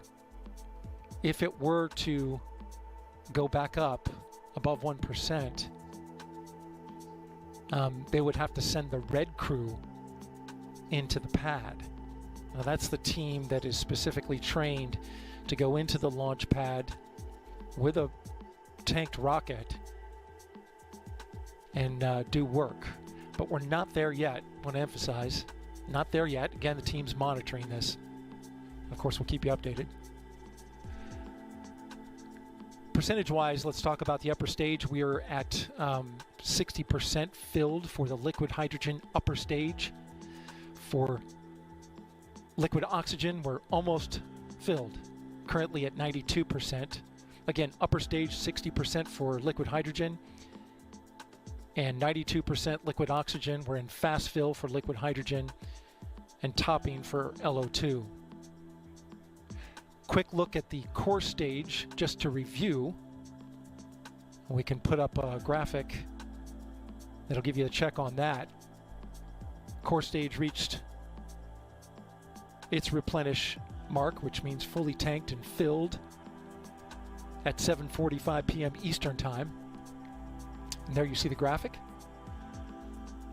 100% on both tanks. The core stage, of course, 750,000 gallons of super chilled propellants. And of course, we'll continue to track the countdown. This is Artemis Launch Control.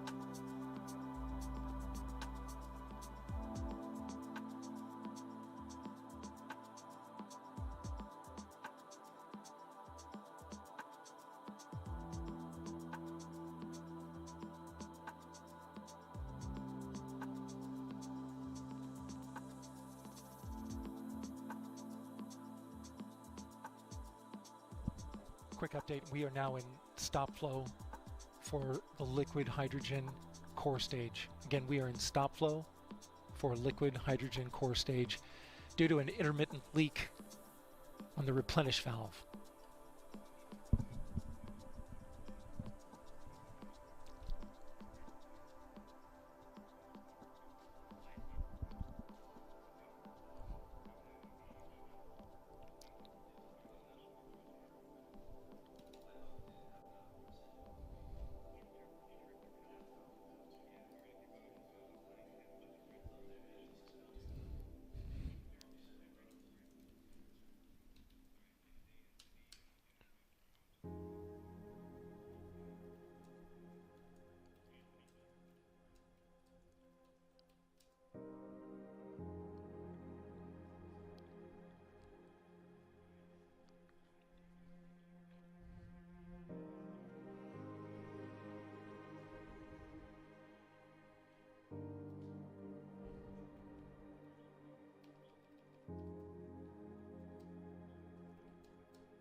Okay, the NASA test director has advised that they are now putting a plan into work to send the red crew into the pad.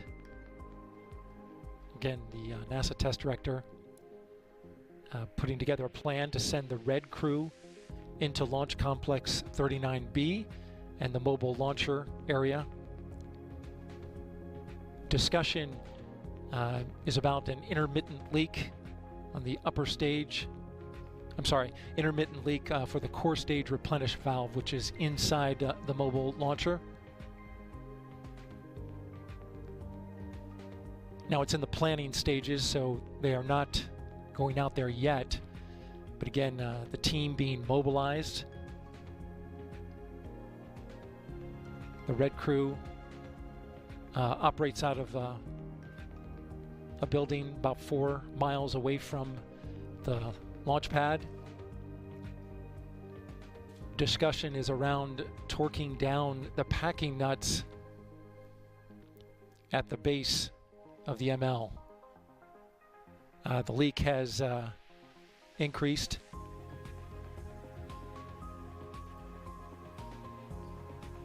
And so the team currently taking planning action to send that red crew team in. Of course, we'll keep you updated on the latest. This is Artemis Launch Control.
Upper stage LOX is in replenish. Upper stage liquid oxygen is in replenish. Meanwhile, the launch team continuing to work a solution to an intermittent leak at the core stage replenish valve. It is on the side of the mobile launcher, and the discussion is around sending a red crew into the launch area, up to the pad, and having them go up and torque bolts connected to a valve that has shown some intermittent leaking. They're currently discussing it now. Stand by for more information. This is Artemis Launch Control.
Okay, T-minus 2 hours, 44 minutes and counting. Have an update on the situation with the intermittent leaky valve for the core stage liquid hydrogen. The NASA test director just briefed about getting ready to send the red crew onto the launch pad. The cause is an intermittent leak on the core stage liquid hydrogen replenish valve. Its location is on a skid on the side of the mobile launcher. As a result, the liquid hydrogen for the core stage is in stop flow, coming out of replenish, which replaces the liquid hydrogen that is boiled off. And so the only way to fix it at this moment is to send a red crew out to the pad. This is inside the blast danger area, and it is considered a hazardous operation.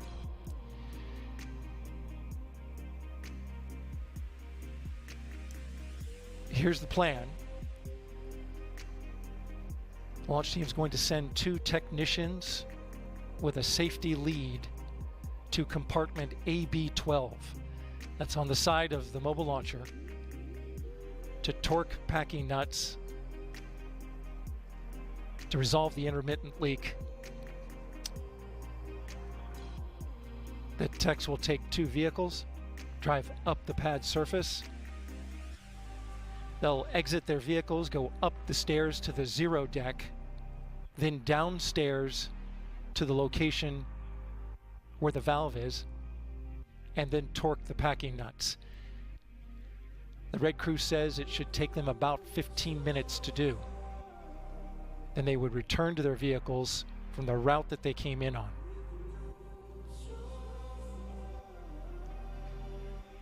Now, emergency services, EMS, have been notified along with pad rescue, and they are standing by for the start of this operation.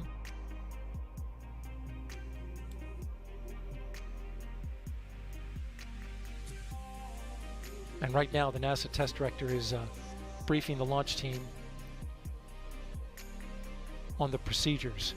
HazGas will be closely monitoring sensors that are with the technicians for high concentrations of oxygen, hydrogen.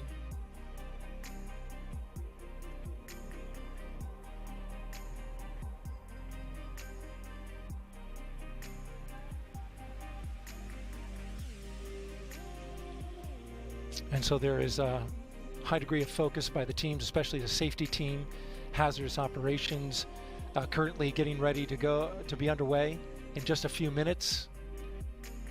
Again, intermittent leak on the core stage liquid hydrogen replenish valve. It's on a skid on the side of the mobile launcher. The red crew team has been mobilized. The plan to torque down bolts inside the ML where the valve has been briefed to the launch director. It's been signed off on, and we're awaiting the departure of the red crew team out to the launch pad. Stand by for more updates. This is Artemis Launch Control.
Launch Director Charlie Blackwell Thompson just gave the go for the Red Crew team to enter Launch Complex 39B that you see there on your screen to work a issue with a leaky replenish valve on the side of the mobile launcher. The mobile launcher is the gray structure that you see there. The Red Crew team is a highly trained group of individuals, 2 technicians and 1 safety lead that will be making entry into the pad to tighten down bolts, the packing bolts on the valve. It is a straightforward job as described to me by the launch team. Once they're at the valve location, the Red Crew has advised it should take about 15 minutes to do the work. So they should be in and out of there relatively quickly. There's no troubleshooting to be done. They have a specific task that they're going to go in there and perform. And then they'll depart the pad. It is a hazardous operation inside the blast danger area. And the launch team will be tracking their every movement. EMS is standing by, along with pad rescue.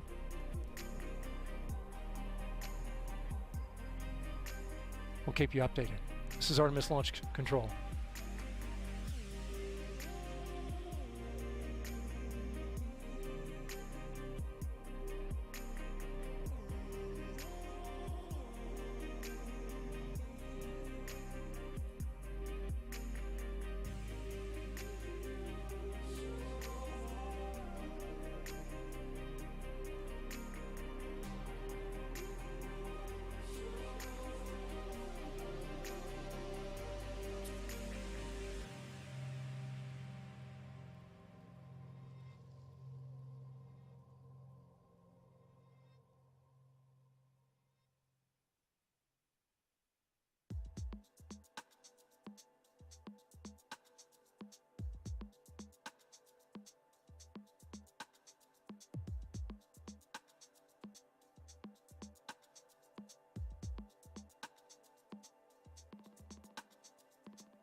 Okay, you're looking at a live shot of the launch pad and the two vehicles at the bottom that just arrived, the two technicians and the safety representative.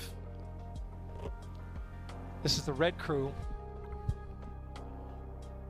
that is specifically tasked to go out and tighten some bolts on the core stage hydrogen replenish valve on the side of the mobile launcher.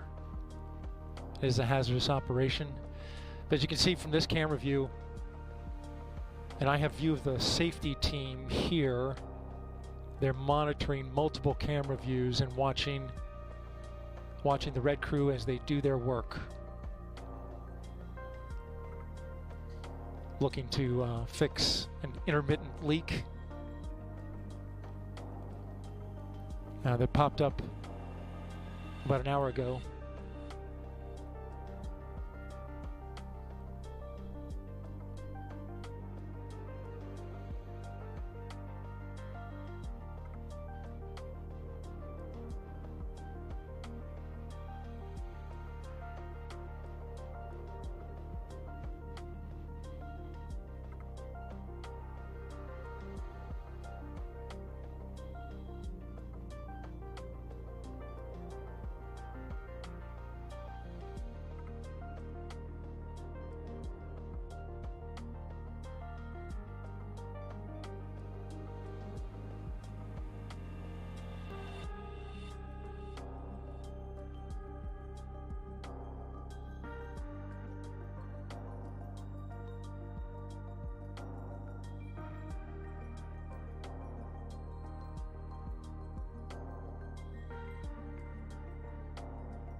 T-minus 2 hours and 13 minutes.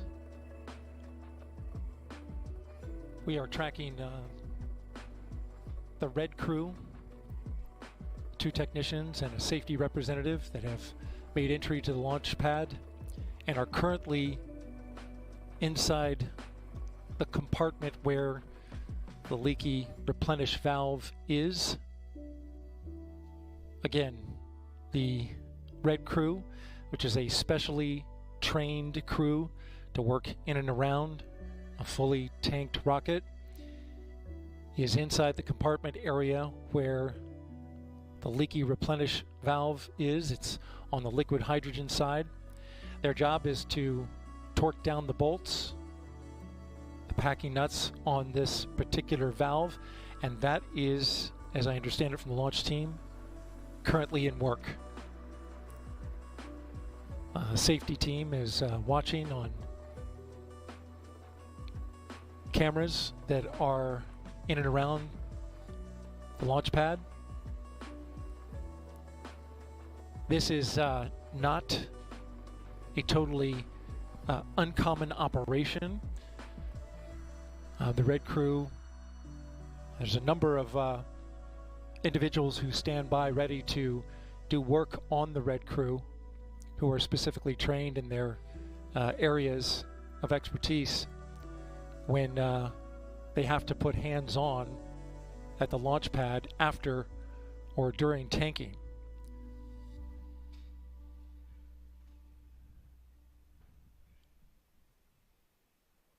So this is likely to eat into the launch window. An update on the tanks. We are in replenish on both the liquid oxygen core stage and upper stage. We are in stop flow for liquid hydrogen on the upper stage and the core stage. And that stop flow, of course, is related to the intermittent leak on the replenish valve that's on the side of the mobile launcher. We saw the red crew go in. Red crew estimates it'll take about 15 minutes to complete the job, and then they're coming right back out.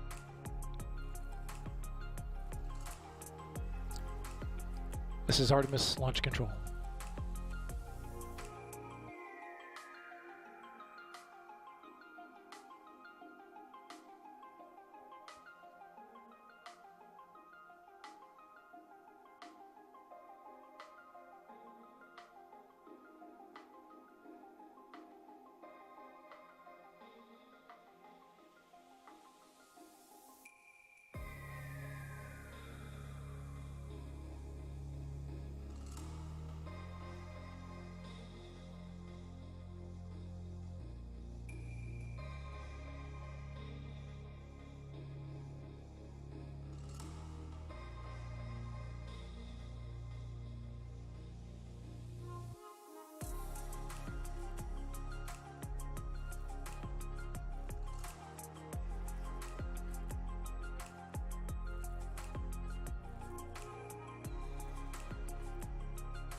T-minus 2 hours and 7 minutes and counting.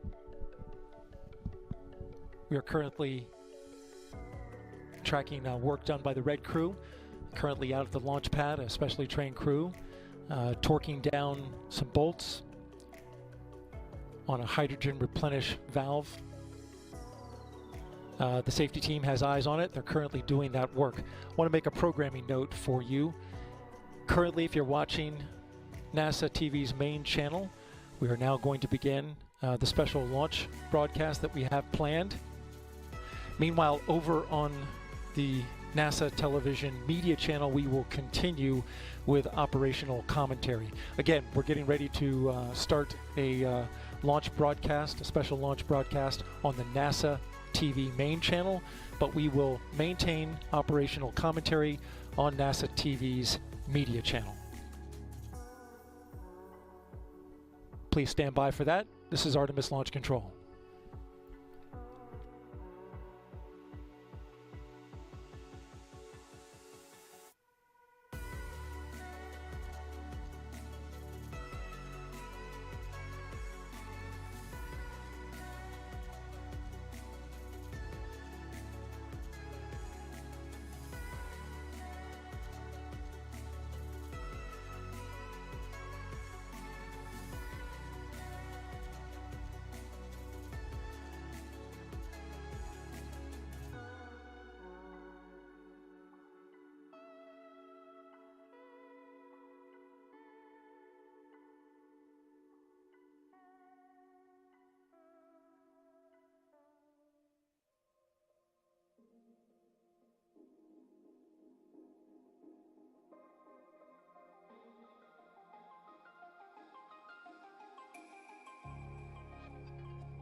"50 years after we last left footprints on the moon, NASA's Artemis I is our first bold step towards getting us back there and pushing us farther than we've ever been before."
area and allowing the launch team to cycle the valves to test to see if they've got that leak fixed.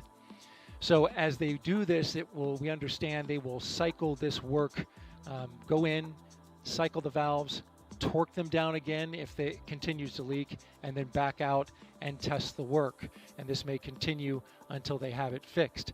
The red crew going onto the launch pad isn't a totally uncommon occurrence, certainly new with the Artemis program, but work like this was done in previous space programs. The red crew is specially trained for this work. They are accustomed to working around in hazardous operation, especially a fully tanked rocket. Again, we are tracking Red Crew's operation out at the pad. It's expected that this will eat into the launch window, which currently we have liftoff at 1:04 a.m. Eastern Time, but the window runs 2 hours to 3:04 a.m. Eastern Time. Again, monitoring the Red Crew's work. We'll have more updates for you a little later on. For now, back to you, Megan. Thank you, Daryl. Some quick programming notes. For the first time ever, we are broadcasting a launch in 4K. You can watch it on NASA's YouTube channel or check your local provider. Now, back to you, Megan. Thank you, Daryl. Some quick programming notes. For the first time ever, we are broadcasting a launch in 4K. You can watch it on NASA's YouTube channel or check your local provider to see if you have NASA's UHD channel. The audio of our broadcast is also available on the local amateur VHF and UHF radio frequencies you see at the bottom of your screen. So if you're here along the Space Coast and interested in that, make note of those frequencies now. Or you can watch today's launch with live commentary in Spanish. That broadcast starts at midnight on NASA en Español's YouTube page, which we're showing you now at the bottom of your screen. Now, Kayla, why did NASA choose the name Artemis for our return to the moon? Well, in Greek mythology, Artemis is the twin sister of Apollo. So it's really a connection back to the Apollo era, the amazing things we did as part of the Apollo program. But we wanted to give a nod to the future. You know, Sure. it's a new set of missions. We're with new objectives. So it's a connection to the past with an eye towards what we might do as part of the Artemis generation. Yeah, let's talk about what those future ambitions might be. I mean, landing the first woman and first person of color on the lunar surface, that is a worthwhile ambition. Oh yeah, absolutely. I think we've come a long way since Apollo in so many ways in the space program, but one of the ways we've evolved is our astronaut corps more closely reflects the nation it represents now. Sure. So those crews will be more diverse, and we think those diverse perspectives, not only in our astronaut corps, but our larger team, only make us a stronger one. Yeah, all right. Well, coming up, we are going to hear from some of the Apollo astronauts and learn more about what we will accomplish for humanity by going back to the moon. We'll meet some of the women shattering glass ceilings to bring Artemis to life, including NASA's first female launch director. We'll also show you the Space Launch System up close and what happens when the cutest group of visitors gets the surprise of a lifetime. Plus, we'll take you around the world to show you how people are marking this historic mission. And Kayla and I will also take your questions live. You can send those our way by using the hashtag Artemis. We already have some questions from some celebrities. I know you're going to love these questions, so you're going to have to keep watching to find out who sent those in. And we also invite you to share your moon-inspired content using the hashtag NASA MoonSnap. Here's a sample of some that's already been sent in. This one's beautiful. The flower in the foreground there, the moon in the background illuminated so beautifully. Here's an awesome one. It looks like we have an eagle here flying over the moon. Just beautiful. It's been really cool to see all these artistic submissions. Oh yeah, really creative, and we're going to compile as many as we can and show them later in the broadcast. Now, let's check back in with Daryl. We do like to check in with him as much as possible to see if we can get any updates from the launch team. Go ahead, Daryl. Yeah, Megan, we just saw the red team give a thumbs up to the camera as they are doing their work out at the launch pad. Currently, they're torquing down some bolts to the specification required in order to try and stop what has been described as an intermittent hydrogen leak in the area. It went above the 1% threshold, and so that is a violation of the has-gas limit in that area. The team continuing to work as you look at the rocket on the pad. They were called out to the pad about a half hour ago, and they appeared to be making their way, at least have stepped back from the area of work. The way that the workflow has been going is they torque down the bolts, step back a little bit. The launch team then cycles the valves to check to see if the leak is still there, and then they come back in, and this has happened a couple of times, and start torquing the bolts again. The rocket was nearly fully tanked. The core stage was in replenish for both hydrogen and oxygen. The upper stage had nearly been finished when the leak was detected, and the countdown, though it is continuing, the rocket, the leak had to be addressed in order for the launch to proceed. The replenish puts the hydrogen back into the tank after it boils off, and so currently we're in a stop flow which no longer allows a replenishment of the hydrogen tank, and that would not allow us to have a launch without those tanks being in total replenish, and also in a vented configuration, which has also been put on hold. I'm sorry, not a vented configuration, but rather an engine bleed has been stopped. And so that would need to continue as well in order to get the engines conditioned for launch. That's the latest here from Firing Room 1 at the Launch Control Center. Megan will send it back to you. Thank you, Daryl. 1 hour, 41 minutes until, again, the planned start of the 2-hour launch window.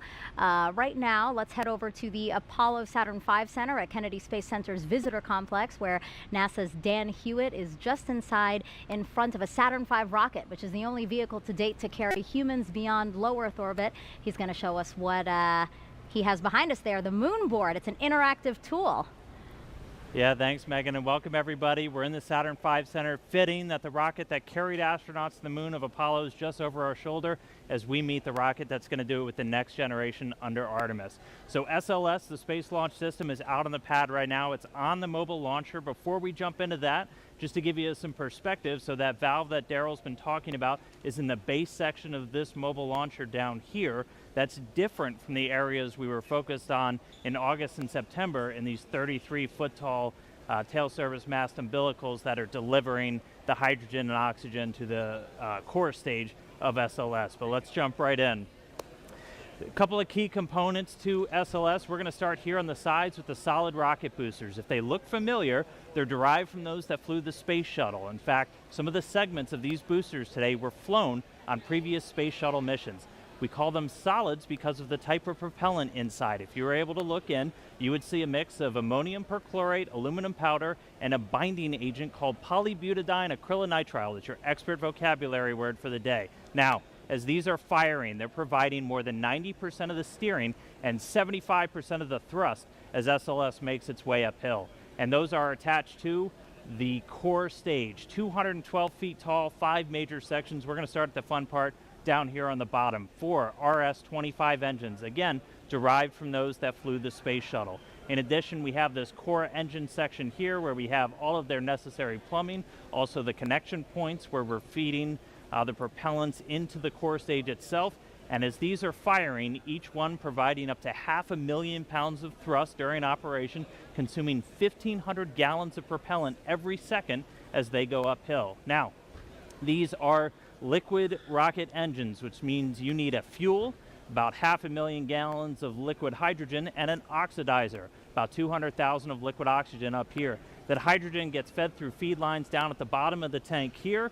The oxygen coming from these 2 feed lines you see running down out of this, the intertank section. The intertank also has the upper attachment points for the solid rocket boosters. The bottom attaches down here at the engine block. Now all the way up top we have the forward skirt. It's where you have your core avionics, your brains for flying SLS, as well as connections to the mobile launcher and some antennas. And if we zoom in, why does it look all bumpy? We have a spray-on insulation on the core stage. These propellants are stored at cryogenic temperatures, hundreds of degrees below 0 Fahrenheit. And so we have to try and keep them as cold as possible. Now, underneath this upper skirt, we have the second stage, the interim cryogenic propulsion stage, or ICPS. This is a modified upper stage from the Delta IV family of rockets from United Launch Alliance. Single RL-10B-2 engine, also propelled by liquid hydrogen, liquid oxygen. This is used for our in-space propulsion maneuvers. Critically, that translunar injection, which is going to give us the energy to go beyond low Earth orbit and head out to the moon.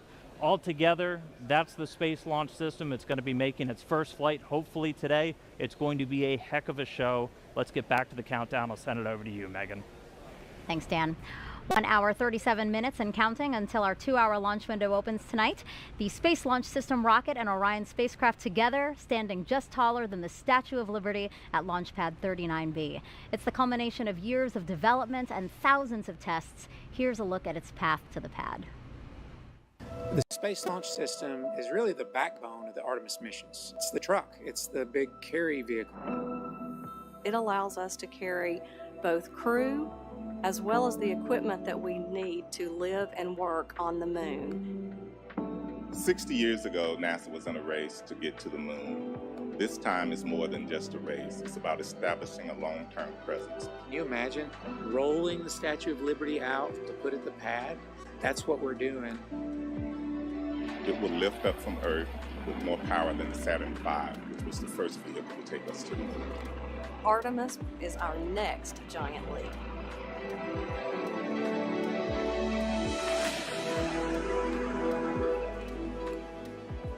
The difference between the Apollo program and the Artemis program is really the focus on sustainability and using the moon as an outpost for further exploration. This time, we're going back to learn how to live and work on the moon. The Space Launch System really is the culmination of our knowledge for 60 years of building rockets. We started by looking at over 1,700 different potential components that would go into the rocket, and by looking at the way we could reuse some of the most reliable equipment that was flown on the shuttle. We took those and we put them together into a system that had enough energy to make sense to do the mission that we've been asked to do. We're moving from low Earth orbit, like you see in the International Space Station today, to moving beyond that, to taking the next step in exploration. It's 322 feet tall. It's got 700,000 gallons of cryogenic propellant in the core stage alone. It can produce 8.8 million pounds of vacuum thrust. The Space Launch System is really a national rocket, a national asset too. We have worked with contractors as well as with our NASA experts, our science and engineering department, our safety and mission assurance team. To get the Space Launch System designed, developed, and produced, it has taken thousands of companies across the country. It comes together by train, it comes together by plane, it comes together by barges. So all of that culminates at the Kennedy Space Center for the launch of the first Artemis mission. Everybody has worked together to ensure that we have a safe and reliable rocket. At NASA, safety and testing is extremely important because ultimately this rocket isn't meant just to carry cargo, it's meant to carry people. It takes all types of education, all types of backgrounds, all types of diversity to do the things we do, and it'll be great to see a diverse crew land on the moon. Where the Space Launch System comes in is providing that reliable transportation so that we can start flying these rockets on a routine basis to take people and to take payload to that outpost, the moon, and also the gateway system. We have a generation who've never seen deep space exploration, and this will give them an opportunity to see that this is something that they can potentially do themselves.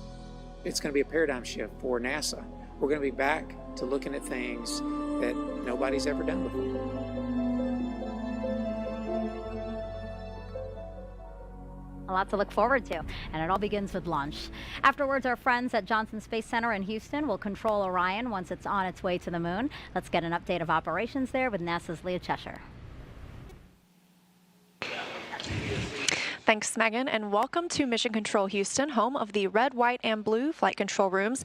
Today we're in the white flight control room, which is just across the hall from where you usually see us in the International Space Station flight control room, like this morning when we conducted a spacewalk outside the space station. Now, this white flight control room has been used before during some space station missions, plus commanding Boeing's Starliner. Previously, this room was used for space shuttle missions and was renovated in 2014 to support our use with the Artemis program. Today's flight director is Judd Freeling, a flight director of 11 years who will lead the team through the ascent portion of the mission. After Freeling's shift today, flight director Rick LeBrode will lead the team through the rest of the mission all the way to entry and splashdown when Freeling will step in again. Other console members will be monitoring the various systems on Orion like propulsion, solar arrays, and trajectory, and they arrived on console about 5 hours ago. And you might also be surprised to learn that there is indeed a Capcom or capsule communicator on console today as well.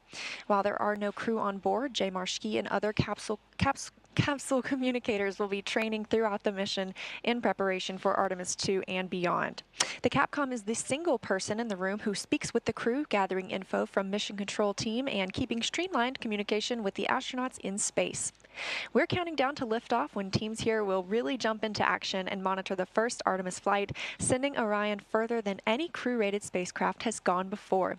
But for now, Megan and Kayla will send it back to you at Kennedy Space Center to keep walking us through the events of the day. Well, you just heard Leah remind us that no one is inside Orion today. Again, it's because Artemis I is a flight test to prove we can safely return crew from lunar orbit on Artemis II. And when we launch the first crewed mission, NASA has a very diverse and talented core to choose from, including Kayla here. We're looking at video now of some of your friends who got to go to the pad. That looks fun. Yeah, it's always so exciting to see the rocket on the pad because you know you're getting close to launch.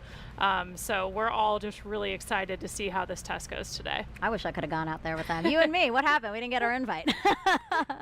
And I thought this was fun too. Some of your friends also got to fly over the pad in T-38s. Here's video of that now, incredible video. So these flyovers were common during shuttle, right?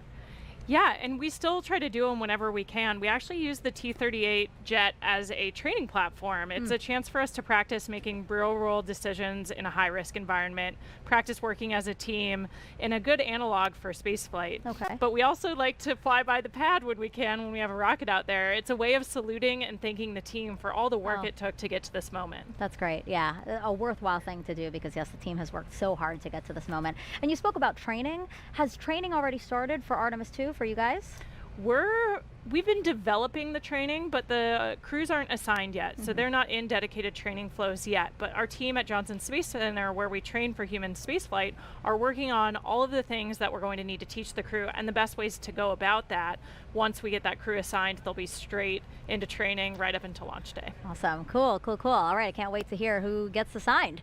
And the absence of crew today doesn't mean Orion is empty. There are plenty of other interesting things flying on Artemis I, including several technology demonstrations and science investigations we're going to show you throughout the broadcast. There are also some mementos like these seeds that we have right here, right, Kayla? Yeah, we have an example of the moon seeds that will be flying as part of this mission today. And the idea actually comes from an Apollo 14 astronaut, Stuart Roosa, who flew seeds with him to the moon, hundreds of them, and then brought them back to Earth. And then they were planted all over the country and the world, and they're called moon trees. And so we're kind of carrying on with that idea on Orion for this launch. Yeah, I love that. And the seeds that are flying on Artemis I, it's going to come back and they're going to distribute it to a number of organizations through NASA's STEM program. So it's really a neat idea. And so these moon seeds are part of what's inside Artemis I's official flight kit, along with more than 10,000 other mementos, like this Apollo 8 commemorative medal you see here, a nod to 1968 when humans first orbited the moon, and a bolt from Apollo 11, 1969, when humans first landed on the moon. Those items are on loan to us from the National Air and Space Museum, and once back on Earth, will be exhibited there, so you can check them out. There are also a variety of flags, pins, and patches like these Artemis I patches that will be distributed to people who contributed to this flight. Now, NASA spacecraft, both crewed and uncrewed, have carried mementos like these since the 1960s. Astronauts are also allowed their own personal flight kits. So I was wondering, what did you bring with you for your Crew 3 mission?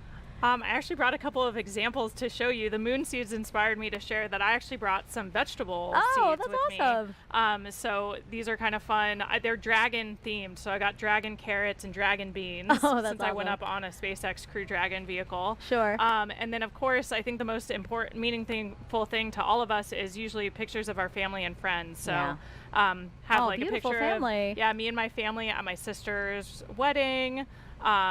Friends backpacking in Alberta, Canada, and then my in-laws right side up together on a family vacation. And I also brought some flags, some American flags, and then United States Navy flags, since I'm a naval officer. So things like that, I think it's just so human to want to bring stuff with you, right? Souvenirs, who doesn't love that? Yeah, absolutely. But I think for most of us, pictures of our family and friends, things that connect us back home, are the most important. Yeah, 6 months might not sound like a long time for people, but it is, right? Wouldn't you say? And you're also so far, it's nice to have those tangible things that remind you of home. Absolutely. Yeah, really important for us. Cool. Thank you for bringing those. It was really fun to look at. All right, 1 hour, 27 minutes and counting until launch. And we have our first questions from social media. So let's take a look at the clip here. Kayla, you're going to notice a familiar, handsome face. Hey there, I'm Chris Evans, and I play Buzz Lightyear in Pixar's Lightyear movie. I was wondering, when we fly future Artemis missions with astronauts, how many people can fly on board the Orion capsule at once? My nephew's probably asleep, but he's a big Buzz Lightyear fan, so he's probably going to enjoy watching that question tomorrow. But we can get 4 astronauts in the Orion space capsule. It's a little bit bigger than the Apollo capsule, about 30% more habitable volume. And so instead of supporting 3 crew for about 2 weeks, Orion can support 4 crew for about 21 days. Okay, good. Good first question. Let's take a second question now. Can a microbiologist be an astronaut? Absolutely, and we already have microbiologists who are astronauts, like my training classmate Zena Cardman. So yeah, we hire people from all sorts of different backgrounds. All you have to do is have a STEM degree. Beyond that, you can come from any pathway. So some of us are military astronauts like me, either aviation or I'm a submariner, but we have a ton of people from different scientific and engineering communities, including microbiologists. Yeah, I love that it's so diverse, because I think diversity really adds to what you guys can do. Yeah, and those unique perspectives, I think, make us stronger as a team whenever we're tackling a new problem. Having people with different, not only academic backgrounds, but all of these scientists, a lot of them have different field experience. So like Zena worked in some really extreme environments in Antarctica, in caves, doing a lot of her research. So it's not that different than what we're hoping to do at the South Pole of the moon. So these perspectives are really important for us to form the best team that we can. Yeah, that's interesting. All right, I think we have time for one more question, so why don't we pull one up? What is the coolest part about Artemis to you? I mean, I think I can't even quite get my head around how it might feel for the crew to orbit the moon on Artemis II and see it up close. And then, of course, on Artemis III to actually land on the moon and conduct a moonwalk. It's just going to be incredible to have that view back of our home planet. And so just the thought of sending human beings back to the moon, it's just super exciting for all of us. I honestly didn't know how you're going to answer that, because there is so many things to look forward to pinpoint, the thing that you're most excited about. I thought that was going to be a hard question, actually. All right, so great questions. Keep them coming using hashtag Artemis wherever you're watching this broadcast, and keep sending those moon-inspired content too. Again, that's hashtag NASA MoonSnap, and we're going to show some of them later in the broadcast. Okay, 1 hour, 24 minutes and counting until hopefully liftoff of Artemis I, and it's time for another update with NASA's Daryl Nail, who's with the launch team as they were monitoring a leak. Yeah, that's right, Megan. We're inside the firing room number 1 here at the Launch Control Center at the Kennedy Space Center. And currently we have an update on that red crew, which went out to the pad to torque down some bolts on a leaky hydrogen replenish valve for the core stage. And that update is that the red crew has departed the blast danger area. They have completed their work.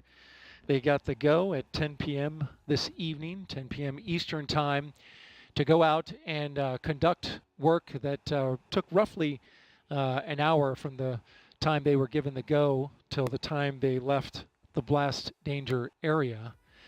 The technicians, 2 technicians and 1 safety representative, did the work out at the pad on the replenish valve. And now that they are on their way back, The team is now examining the work and whether or not that leak is still there. What we do know is, you may have heard me mention that this put the liquid hydrogen tank into stop flow, and as a result also stopped a required 90-minute engine bleed for the liquid hydrogen side. Teams have come to the conclusion that only a 45-minute bleed is required at this point. They can resume the bleed at the point that they left off, and it'll be enough to meet that requirement for launch. You're looking now at a graphic where we're tracking the core stage fill rate. We did this earlier this evening. Took about 4 hours and 20 minutes to fill the core stage. You can see on the left that the core stage liquid oxygen is at 100%. That's the same for the upper stage, and both are in stable replenish. As you can look to the right, though, you can see that we're at 97% for liquid hydrogen. The reason for that is because when we went into stop flow, that means that the replenish was no longer refilling the tank, and that liquid hydrogen was boiling off and draining some of the capacity out of that particular tank. So we've lost some liquid hydrogen. The plan is to resume, of course, the filling of liquid hydrogen, which goes into that into the liquid hydrogen tank on the core stage and then vents out on that flare stack that you see to the right, where excess hydrogen is burned off. That's the latest here from Fire Room 1. Megan, we'll send it back to you. Thank you, Daryl. All right, let's go back inside our Apollo Saturn V Center now with NASA's Dan Hewitt. We last sent humans to the moon using the rocket behind you. Can you show us how we're going back now with Artemis? Absolutely. Thanks, Megan. So Artemis I is going to take us from planet Earth around the moon and all the way back, and I'm going to show you every step of the way. Like every great space mission, it starts with a launch. In this case, 4 RS-25 engines, 2 solid rocket boosters ignite, sending SLS and Orion into the sky. On the way uphill, we'll have a number of jettison events, things coming off the rocket. One of the most visible, these 2 large solid rocket boosters, a little over 2 minutes into flight, will break away. We'll also have the launch abort system come off once we're high enough, and then 3 fairings, which are protecting Orion's capsule and service module during the flight through the thicker parts of the atmosphere. Now, after the core stage has consumed its propellants, we'll hear MECO, main engine cutoff. Those 4 engines will cut off. The core stage will drop away, handing over propulsion duties to this, the interim cryogenic propulsion stage. Its first job is a perigee raise maneuver. Perigee just means the lowest point of your orbit. This will give us a nice circular path for Orion around our planet. While it's there, we can really check the spacecraft out, make sure everything from electrical systems, guidance, navigation, and control, communications are all functioning before we commit it to heading to the moon. And we do that with this, the translunar injection. This will be about an 18-minute firing on today's timeline, and this is done to give us enough energy to get out of low Earth orbit and make our way to the moon. Shortly after that, the ICPS will separate. It'll do a disposal burn, sending it around the moon and into an orbit around the sun. But from there on out, propulsion duties get handed over to the European service module. It's going to make a couple of outbound trajectory correction burns on the way out, critically testing that orbital maneuvering system engine, that large one on the very bottom that's going to be needed when we start making our maneuvers around the moon to get into what's known as distant retrograde orbit, or DRO. To do that, we're going to do the outbound powered flyby, dipping in about 70 or 80 miles off the lunar surface, really pushing with that large engine. That's going to slingshot us around. We're going to do a final orbit insertion maneuver, and then we will be in DRO, distant retrograde orbit, this dotted line right here. Distant, we're about 40,000 miles off the lunar surface, and retrograde, because the moon orbits the Earth in a counterclockwise fashion, we're going to be going clockwise, opposite retrograde. It's a very stable orbit, doesn't require a lot of energy to maintain your space there, really lets us put Orion through the paces, learn about using this spacecraft in deep space. But eventually it'll be time to come home. We'll fire up the engines once more, do a departure burn. This is what commits us from departing the moon and heading back home.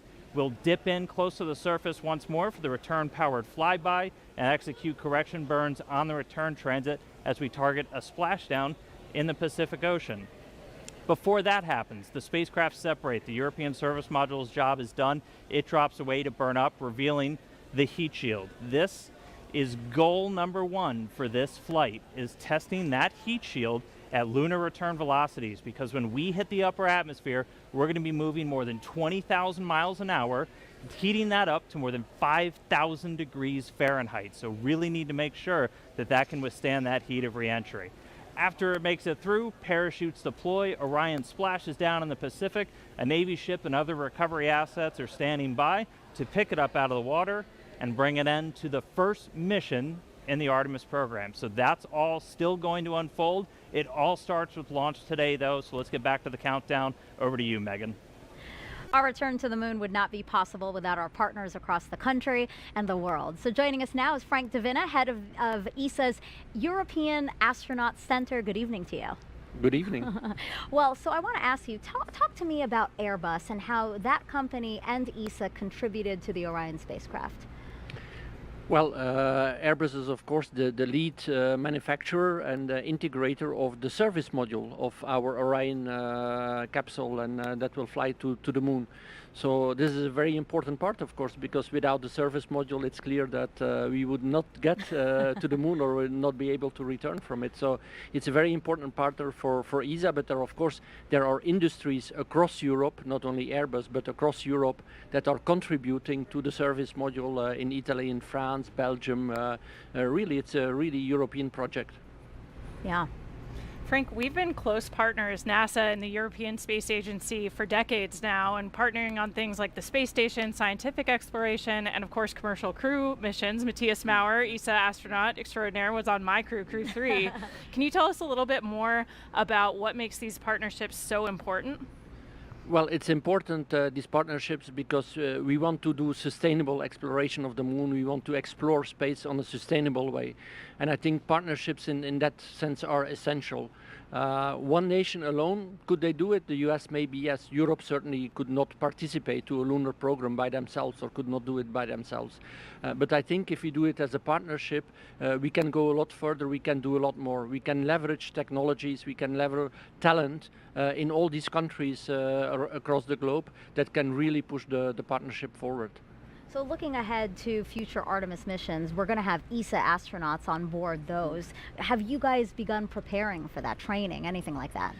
We have actually started preparing already for lunar missions, surface missions. We have a program called Pangaea in ESA, which is basically, there are NASA astronauts participating in those trainings. Stephanie was just over with us just 1 week ago, doing field trips, and we are actually starting to prepare to see also which technologies do we need to use that we can at the best possible way do science on the moon, because of course we just do not go there to walk around or do two things. We want to do real science, we want to do discoveries, we want to live there for a sustainable way. So which technologies do we need?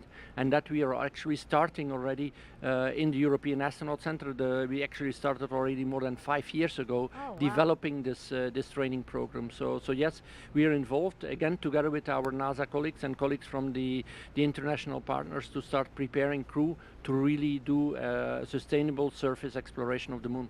Yeah. And you guys are doing more than just crew, right? You guys are contributing to the Artemis programs in other ways? We are contributing to the Artemis program in many ways. Of course, the service module that we will see launching here hopefully today is the biggest part today. But we are looking into a lot of other capabilities. First of all, there is the gateway.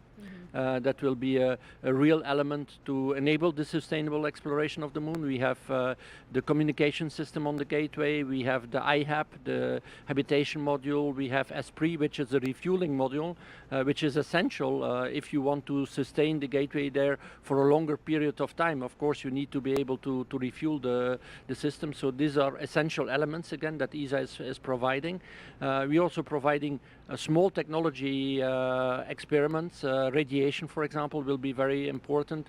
We are looking in crew exercise device for the Gateway. We are looking into medical systems. So these are also small components, but for the crew that are very important because we need to keep the crew healthy there, of course. You're a great partner. You have so much that you're contributing. We really appreciate it. We have a lot that we can contribute. And, Thank you. And of course in this ministerial, because we have now our ministerial conference coming up next week, where the big decisions are going to be made for the next decade. And there we will propose a European lander that will bring logistics to the moon. And this logistics capability that will be a big part of the integrated Artemis program will allow us to have European astronauts actually walking on the moon. So that is really interesting for us. Wow, Frank, thank you so much. And we continue to look forward to the contributions that we can make together with this partnership. Thank you so much. Thank you for having me. And good morning to the viewers in Europe. Thank you so much. All right, and speaking of viewers, we have a ton of people out here on along the space coast of Florida watching today's launch. So let's head on over to NASA's Leah Martin. She's over at the Visitor Center with a whole bunch of excited people. Oh my goodness, Megan. You know, this normally is a time of night that people are winding down and getting ready for bed, but there is not a single person here who has sleep on their mind. Everybody is so excited, on the edge of their seat, trading stories, talking about previous launches and being excited for this one. And I'm actually joined here by 3 women who are thrilled to come out and watch tonight's launch. What does it mean to be out here and see this historic launch tonight? It's an amazing moment. I grew up on the Space Coast watching launches, and so to be out here tonight, it's incredible. It's an amazing feeling to be out with all of these people celebrating, and we're super excited to be here. And Isabel, I know that you said that you have been having your eyes on this launch. You've been watching on the previous attempts. What does it mean for you to be here tonight? Well, yeah, this is our 3rd attempt here. We were here for the 1st and 2nd here at Banana Creek, so we're really excited. The energy out here is electrifying, and we can't wait to see this thing go off.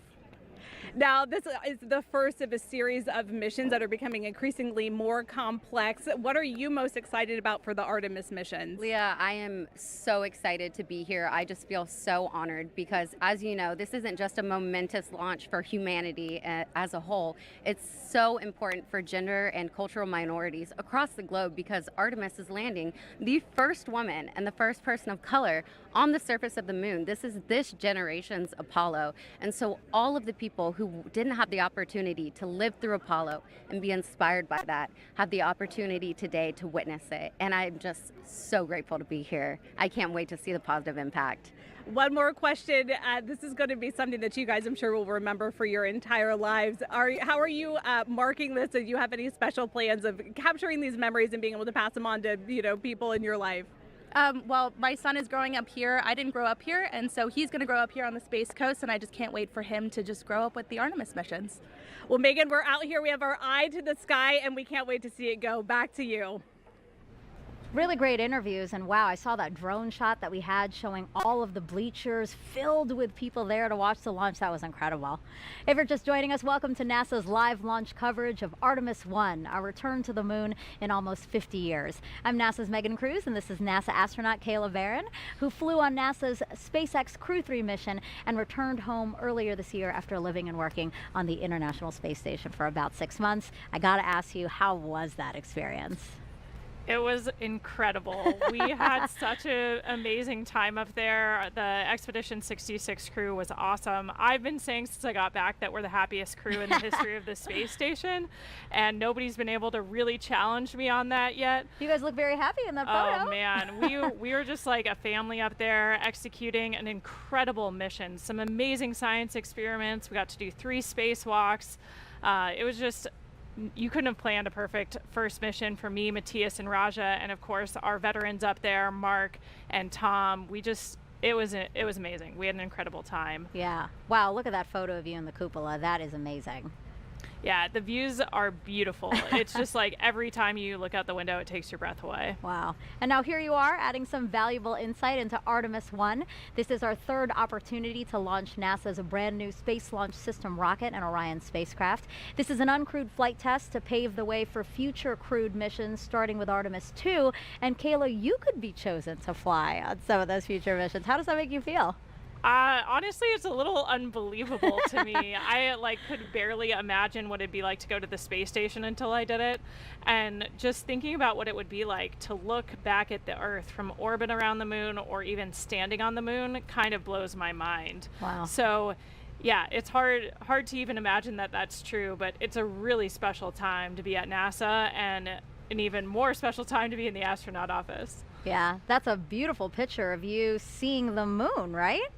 Yeah, that's sort of a moon spotting adventure there. I've got binoculars. One thing that's really cool about seeing stars and the moon from orbit is you're not looking at them through the atmosphere. So you get these very clear views. And the moon is always super spherical. You never get these sort of slices that look kind of flat from Earth. Up there, you see it in 3D, it feels like. Wow. So yeah, I think we all sort of fall in love with the moon from space in a whole new way. Yeah.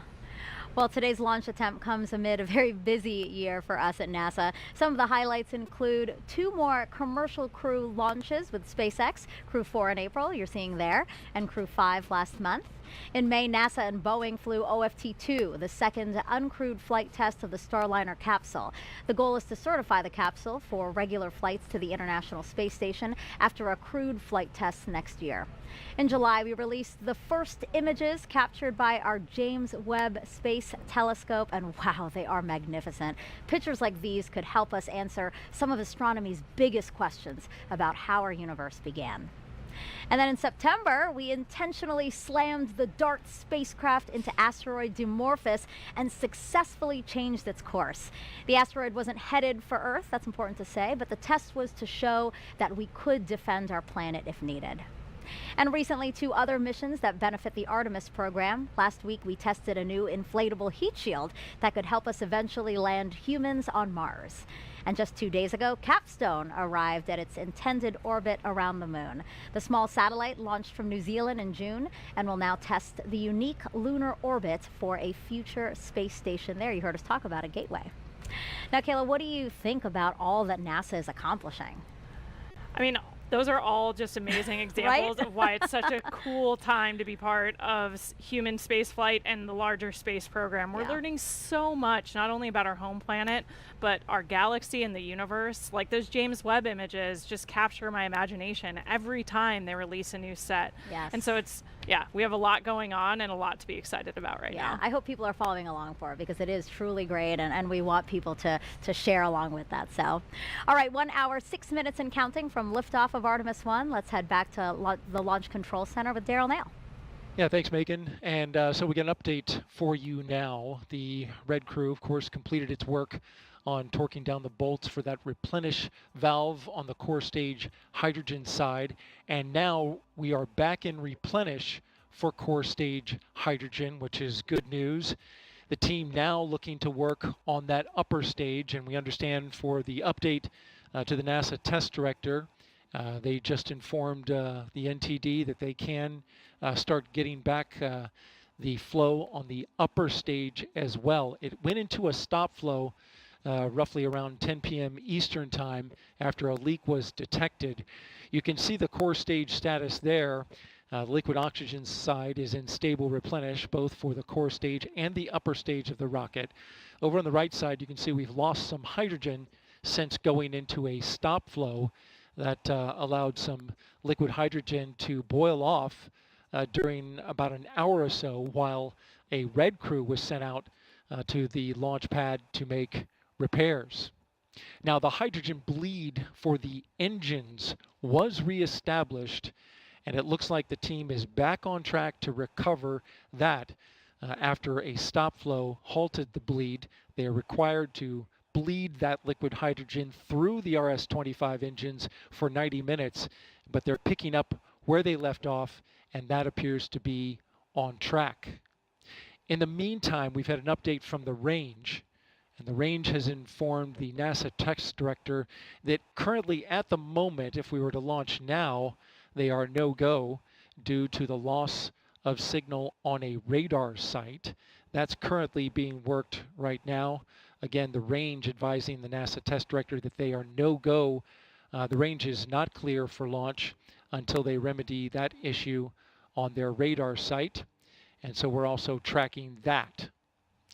In the meantime, We started this at 3:23 p.m. Eastern Time. Got the core stage tanked in about 4 hours and 23 minutes, and now looking to get everything back on track to try to make that launch window at 1:04 a.m. Eastern Time, which has a 2-hour window associated with it, all the way to 3 a.m. Eastern Time. That's the latest from the firing room. Megan, back to you. Thank you, Daryl. Now, there may not be astronauts aboard the Orion spacecraft for this flight test, but there are some passengers there with very important missions. Inside the Orion spacecraft, as we fly around the moon, we have some cool experiments going on to help us understand what the environment is like. Although there's no humans aboard Artemis I, we do have a few special passengers aboard that will help us pave the way for future Artemis missions. So there's basically 3 occupants riding. Kind of think about it like 3 astronauts. We have a moonican. We will also have 2 torsos that are learning about the moon and learning about the environment for our astronauts before they go. We have a mannequin on Artemis I. We call him our moonican for short. That moonican is called Commander Moonican Campos. The name is actually in homage to Arturo Campos, who was an important person who helped bring the Apollo 13 capsule home. The moonican will sit in the commander's seat, and it will wear a suit just like our astronauts will wear. Moonican Campos is actually weighted to simulate an actual human aboard the Orion spacecraft. So it will help us understand what our astronauts will experience as they go to the moon and home. The Orion Crew Survival System suit and the Orion seat were designed simultaneously to fit together as a seamless package. The actual design of the suit was built into the Orion seat, such that when they're in the suit, in the seat, it is a true cocoon of protection for them. During this test flight, the seat will actually be instrumented with accelerometers. Sensors that tell us how much the chair is shaking during launch and re-entry, and how many G-forces or gravitational forces it experiences. We expect Commander Moonican Campos to have a very exciting ride on his way to orbit. The thrill of launch, the experience of weightlessness, the excitement of landing. What we learn on Artemis I with our mannequins assistants will help us better understand how a human will actually behave in the seat, both for landing and for launch, to allow us to ensure their safety. In addition to the moonican, we'll have 2 seats that have basically what's like a human dummy, an upper torso that are detecting how much radiation they're experiencing. It's called the Matryoshka Astrorad Radiation Experiment, MARE. MARE is an international collaboration with German Aerospace Center, DLR, and with Israel Space Agency.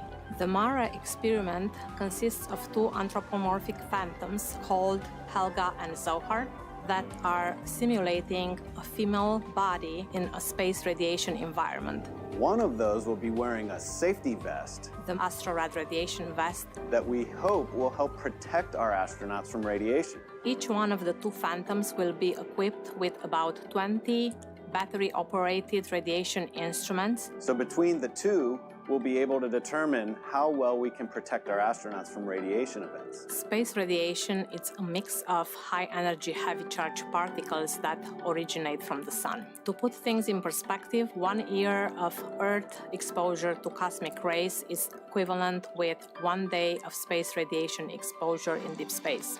The purpose of the MARE experiment is to learn more about the radiation exposure as well as the biological effects of different organs. So basically, it's like we have 3 occupants inside Orion that are learning about the moon and learning about the environment for our astronauts before they go.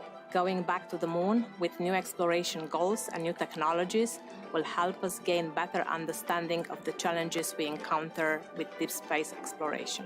We will have to develop new technology and solutions to meet really difficult challenges. But that's what NASA does. That's what Artemis is all about. And we have one more passenger to tell you about. It's everyone's favorite beagle that's had a special connection with NASA ever since Apollo.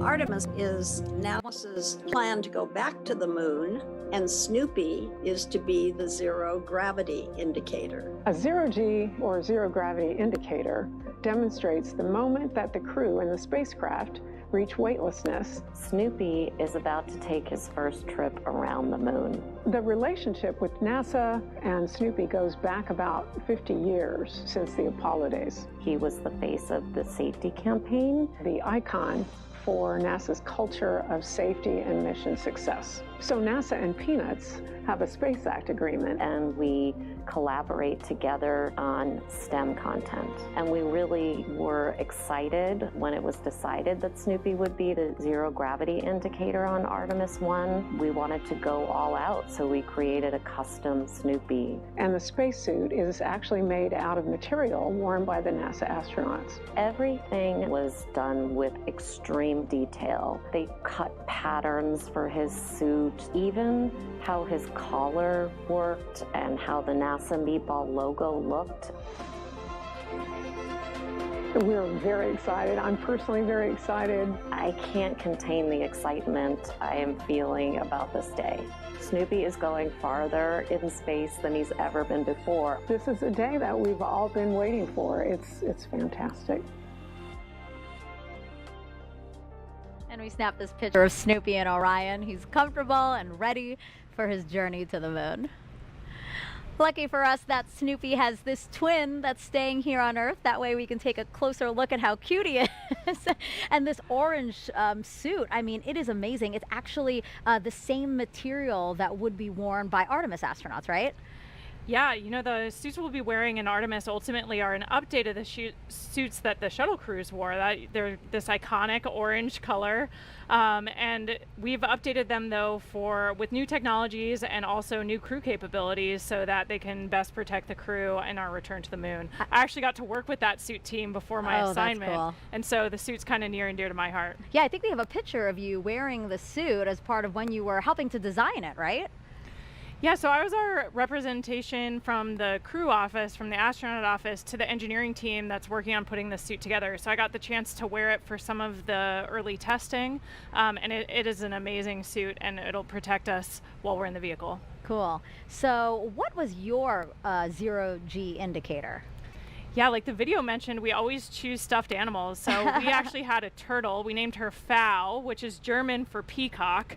And we chose that because Raj and I are from the turtle training class. So we thought it would be fun to have a sea turtle as our zero-G indicator. But we wanted to have a nod to Matthias, who is a German astronaut, so that's what we gave her a German name, and Tom, who's from the peacock class. So she's peacock colored, and it kind of worked for everybody. I was about to ask, I was like, wait, why is it German for peacock, but it's a turtle? Yeah, exactly. Now I get it. It was, you know, diplomacy, crew diplomacy. Now I get it. So we had Turtle, we have Snoopy here. Why is it always toys? I think the tradition goes back to crews taking stuffed animals from their children and sometimes flying the stuffed animals of their kids. That still happens to this day when a crew selects a zero-G indicator, but they're convenient because they're nice and soft. So if you're going to allow something to bounce around in the capsule, you want to make sure that it won't hurt the crew or any of the equipment. And they're cute. I mean, come on. Who doesn't want a mascot? Makes you smile, yeah. Absolutely.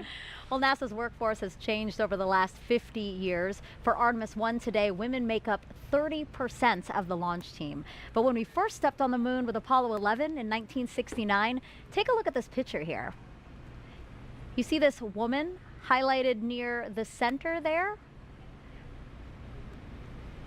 That's going to be Joanne Morgan, and she was the only woman in the firing room. She now has a special message for the Artemis generation. Hello, I'm Joanne Morgan, and I am so excited for Artemis I. This flight test will bring new knowledge to people on Earth, and I'm thrilled to see such a diverse team at the LCC making it happen. Firing Room 1 is a different sight today than when I was on console for Apollo 11. I was totally focused on doing my job and never thought about being the only woman in the room. Today, women at NASA are center directors and launch and flight directors and have substantial roles in engineering, science, and technical areas. This is so important for a new generation, the Artemis generation, to see how individuals are leaders and contributors to the mission, and for youth across America and the planet to see this as well. After 50 years, it is gratifying to see this change, and I can't wait to see what you all accomplish together. New century, new generation, new mission to the moon and beyond. Godspeed, Artemis team and Artemis I. I think it's so great that we know she's following along and interested in this mission too. Yeah, it's so awesome to see the women who have come before us at NASA and paved the way for a much more diverse team to contribute to these amazing missions. Yeah, and speaking of women breaking the mold, before serving as a NASA astronaut, I know you were a naval officer and a member of the first class of women commissioned to the submarine community. How amazing is that? I mean, what would you say as you look at these pictures? What would you say to women, young girls who might be thinking, hey, I might want to join a predominantly male field? Yeah, you know, I was just really lucky to be in the right place at the right time. I was a senior at the Naval Academy when they announced that they were going to change the policy and allow us to serve aboard submarines. But even before that change happened, I knew that I was passionate about serving in that role and I was dreaming about it. So I think allowing yourself to really examine what your passions are and be brave enough to dream that you could actually do those things. I had awesome mentors who encouraged me along the way and told me never close a door on yourself. You know, you always want to put yourself in the roles you're most passionate about, especially if you're going to challenge yourself. Doing something you love that's hard is so much better than doing something that you're not as well suited to. So I was just lucky I had some awesome leaders in my life who encouraged me to be brave enough to dream so that when those opportunities presented themselves, I was ready to take them on. Yeah, no, that's great. Having mentors is always so important because, yes, sometimes you don't know what path to take, especially if you're blazing your own. So it's always so nice to have somebody to talk through some of that. Absolutely. 52 minutes until the opening of the 2-hour window for Artemis I today. Once it soars off the launch pad, our colleagues over in Houston will take over. Leah, how are things looking in Mission Control right now?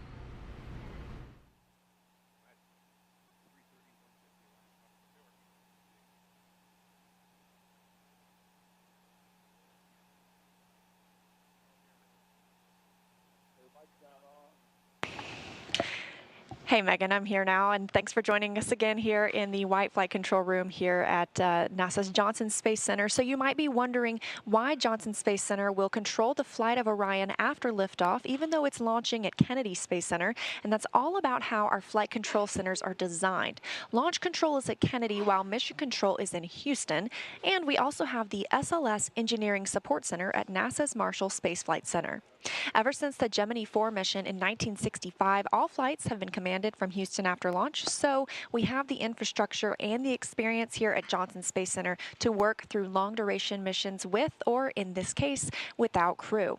Additionally, launches must be conducted over water rather than over populated areas, which makes Kennedy Space Center a prime location. Again, we're ready to jump into action once SLS takes flight, and this room will be staffed around the clock until Orion splashes down at the end of the mission. We're excited to continue that work today with Artemis I and throughout the Artemis program, but for now, we'll turn it back over to you, Megan and Kayla.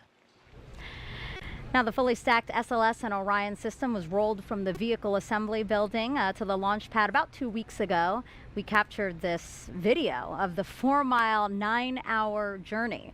It took a special transporter and a special team of people to make it happen. Hear from them what it's like to shoulder the weight of this moment. The crawler transporter is it's a machine that goes and picks up the mobile launcher, the SLS rocket with Orion. It's basically the cornerstone of the mobile launch concept. Without the crawler, you couldn't transport the mobile launcher and the vehicle from the VAB to the pad or the pad back to the VAB. And it was designed and built for the Apollo program to move Saturn V's to the launch pad. Since then, we've modified it and used it to move the entire shuttle program. And after the shuttle program, we did extensive modifications, and now it's to be used to move Artemis to the launch pad. The crawler is 136 feet long from end to end. It's 114 feet wide from the edge of the truck to the other edge of the truck. It weighs 6.6 million pounds. It has the power to do 2 miles an hour, but you never want to go that fast. Generally, we're around 0.83 for SLS. Artemis will be one of the heaviest loads we've ever carried and one of the tallest loads we've carried. I am exceptionally proud of our team. They're very talented, they're very committed, and they're just all around good team. I think any problem that crops up or anything that comes up, we'll fix it and we'll get moving again. And again, it starts right here with the crawler. So if we do our job and everybody else does theirs, man, we're going to have a successful launch. We're going back to the moon. This is going to be just fantastic. Such an impressive team, and the crawler, Kayla, I mean, this is a certificate from the Guinness Book of World Records. Yeah, it's pretty cool getting recognized for the heaviest self-powered vehicle in the world at 3,106 tons. That's amazing. It's amazing. I know. We were just talking about how awesome the crawler is. I mean, it was retrofitted. It was created in the Apollo for the Apollo missions, and it was updated, modified for shuttle, and now it's been modified for Artemis. It's just really an amazing machine, and the people who keep it maintained and operate it. Like, I'm so glad that we could feature them today. Absolutely. All right, so we are 48 minutes and counting again from that opening of the 2-hour window we have today. Kayla, if you thought you were excited, you have got to check out this video here.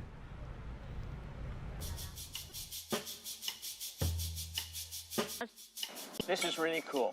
We got some children that are on a bus, and they're going to come here to the vehicle assembly building, and the administrator and I are going to jump on the bus and surprise them. We're going to give them the opportunity to come in and go up the elevator with the rocket. It's so cool! Look at that thing! That's awesome!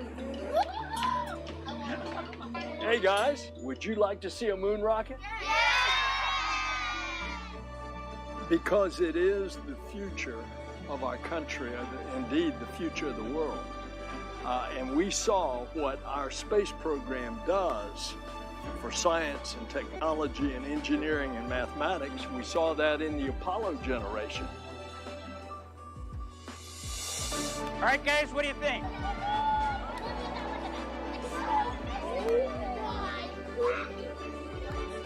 What I hope to achieve today is inspiring a new generation.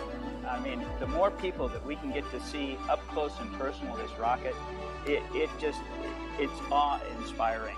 And I cannot wait till the launch. When America sees our rocket actually launch on a test flight to the moon, you know, it's just going to spark a whole new push for what we are doing. Best day of my whole life ever. It's gonna be incredible. It was a dream come true. This rocket is definitely going to the moon. I think it's really amazing. I was actually really excited because I've never seen a rocket like this close up. Now we have the Artemis generation. This is a new generation of us going back to the moon to learn and live, and then we're going to Mars. Artemis! I told you they were so excited. They're so cute. Their faces, it was amazing. I think my face looked pretty similar the first time I walked into the VAB and looked up at that rocket. I mean, the building is huge, and standing at the base of the rocket just takes your breath away. The scale of it, you know, 322 feet, especially stacked on its end like that, is just amazing. So yeah. I almost relived my first time in the VAB through their eyes. And it was really cool. There was this opportunity where they got to just ask any questions they wanted. I was there, so they were asking me questions. They were asking the administrator, Bob Cabana as well, and they just hands shot up. They just had questions, and then sometimes I didn't really know the answer, and they're like, well, it's this, and I was like, oh my God, they know so much, and they're so interested in it. I mean, again, this is why we're doing this. This is part of the inspiring the next generation. Absolutely. Whenever I get a chance to interact with kids kind of any age, all the way from elementary school up through college, the human spaceflight program, and Artemis in particular, I think really captures people's imagination and gets them interested in everything it takes to do something so daring and so complicated. Yeah. And actually, before we move on, an interesting note about the opening music in that video. It's an original composition called The Artemis Generation, performed by the Cooper Middle School Band percussion section of McLean, Virginia. And to continue to inspire the Artemis generation, NASA invited students to take part in a national essay contest, challenging them to imagine what it'd be like to lead a week-long mission to the moon's South Pole. Here's the first winner now. I gazed out of our moon pod window just before it was time to exit. My crew of 3 and I had been working for years to get here. Our crew consisted of a botanist, an engineer, a doctor, and me, an astrobiologist. We'd been picked because of how well we got along together, with our complementary STEM backgrounds and our naturally upbeat personalities. Houston, this is Artemis Crew 1, initiating airlock sequence, I said over my microphone. I looked at my crewmates, and as I stepped over the pod, I felt so gratified, becoming the first woman on the moon.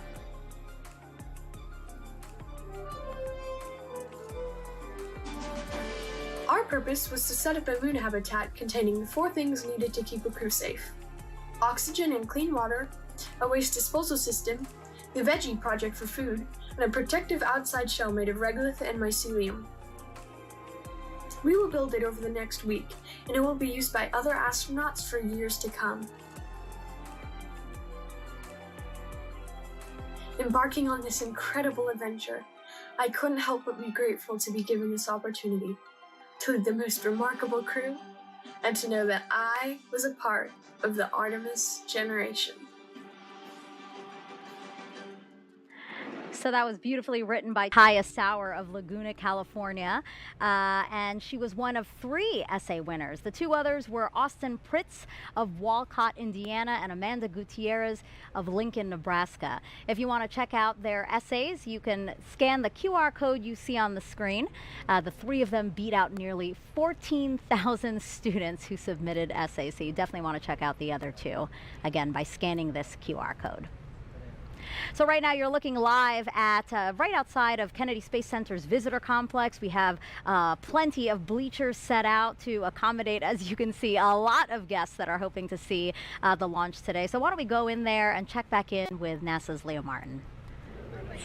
Hi, Megan. Yeah, this place is filling up. You can feel the excitement, people chattering, people sharing stories, people talking. And, you know, we just heard about those Artemis Moonpod essay winners who are part of the Artemis generation. Also joining me tonight from the Artemis generation, we have 2 students who were actually able to come down and visit at Kennedy Space Center to watch this launch live tonight. I'm joined here by Denham and Allison. How does it feel to be here tonight? Really, when I first found out, I was really nervous. I didn't really know what to expect. Like, we really just looked at each other and we kind of screamed. Yeah. Just out of excitement? Yeah. How did you feel? Honestly, it was like amazing. It was surreal. Like that we have this opportunity out of so many people who applied for this. It was like outstanding. And you guys actually got to take a tour of Kennedy Space Center a little bit earlier this week. What was something that you got to see that was just really outstanding? I think it was the shuttle experience, like how it is when the rocket ship goes on up with people in it. It was honestly really fun doing it and learning like how they feel at the moment. And Denham, what do you think it will be like to watch the world's most powerful rocket launch tonight from just across the river? Well, really, I don't really know what to expect because I've never really done this before, but I feel like it would really be outstanding. I might shed a little tear, but I don't really know. Like, I'm really excited to be here, and it's amazing. Like, it is amazing, and I don't think you're going to be the only one shedding tears tonight. Megan, we're super excited, eyes on Artemis, and we're ready to see the launch. Thanks so much, guys. Now, Kayla, are you ready for more questions from social media? We're getting them in. Always. All right, let's take a look at the screen now. We have another celebrity question. Hey, I'm Keke Palmer, and I play Izzy Hawthorne in Pixar's Lightyear, and I can't wait to see Artemis I launch today. How will going back to the moon pave the way to Mars? Thank you, Keke. Yeah, what an awesome question for tonight. I mean, the return to the moon is going to give us a chance to test all of the capabilities we need to operate on Mars. Mars is really far from home. It's going to take us 6 months just to get there, and that's with ideal planetary alignment and expected advances in propulsion technology. Then we'll spend about a year plus on the surface before it's 6 months home. And so the moon is a lot closer. We can get there in 3 days. The communications delay is a lot shorter, and so we can really test our operational concepts a lot closer to home. The moon's super far away. It's 250,000 miles, but that's way closer than Mars. So it's going to give us a chance to test all of our technologies so that we know what we need to develop in order to take that next step. Yeah, we call it the next giant step for a reason. Mars is very, very far, like you said. All right, let's take another question from social media. Kayla, what inspired you to be an astronaut? You know, my journey was a little bit different than some of my colleagues. I didn't grow up specifically dreaming of becoming an astronaut. I don't know what the barrier was there. I was aware of and inspired by the space program, but I never allowed myself to dream of becoming an astronaut until I had served on a submarine, actually. think that operational experience that's so similar to what we do in the space program, if you think about it, we're sending humans to live, work, and do something of importance in a place where people aren't supposed to be, the depths of the ocean or the vacuum of space. And so I think those experiences gave me the confidence to even dream that I could become an astronaut, and then inspired me to apply in the first place. And that doesn't deter you, again, like being in a place where, yeah, we're not supposed to be, a confined space at that.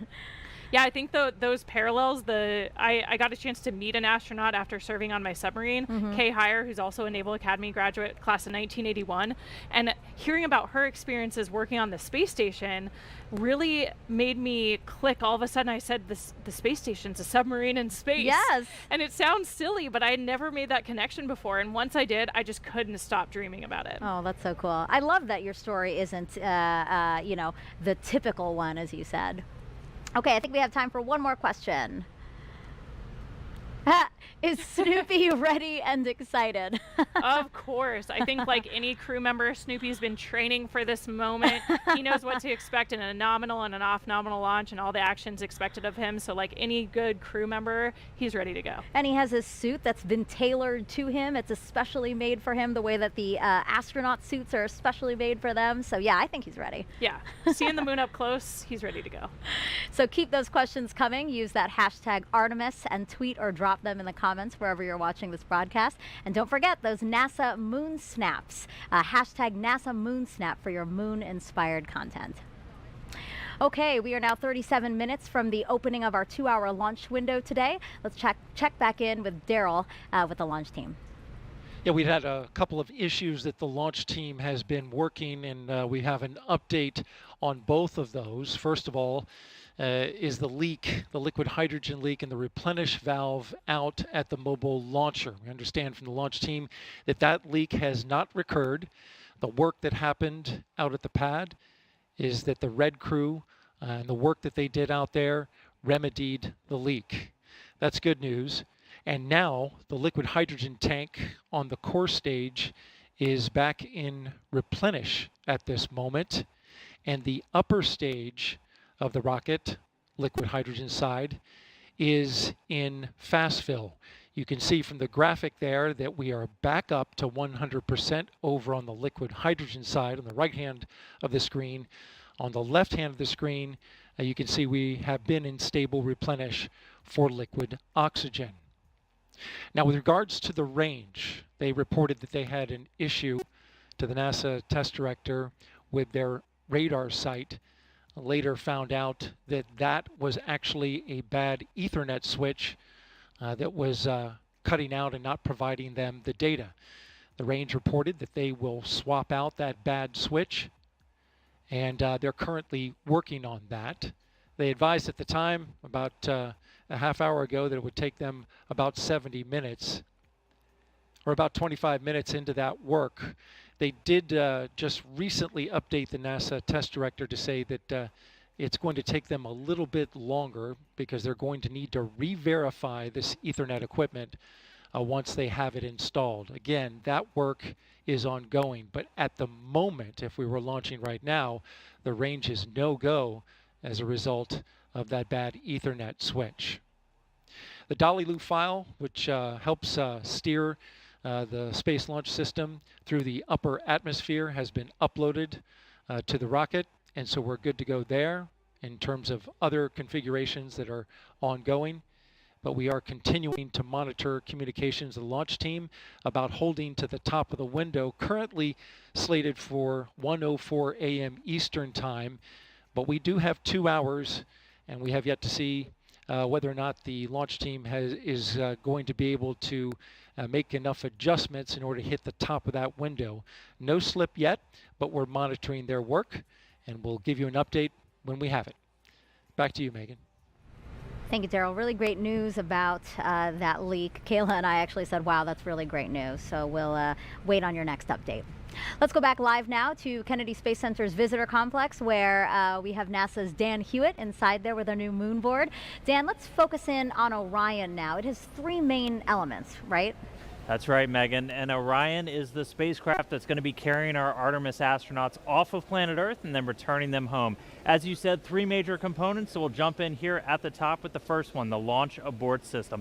This is a critical safety feature on Orion, designed to pull the capsule away from the SLS stack in the event of an emergency on the pad or the way uphill. And it does that using 3 solid rocket motors. The first one, the abort motor, can fire within milliseconds of automatically detecting an issue, pulling the capsule away to a safe distance. After that, the attitude adjustment motor. This one will fire. We can cancel out any rates, put us into a nice stable glide before we get ready to fire the jettison motor. This is the one that will actually take the launch abort system off of Orion, allowing it to then deploy parachutes and parachute down to safety. I will note the jettison motor, the only one that fires no matter what on a normal mission. It's going to fire once we're high enough in the atmosphere. And for Artemis I, that is the only motor on this that is active. The attitude and abort motors are inert for Artemis I.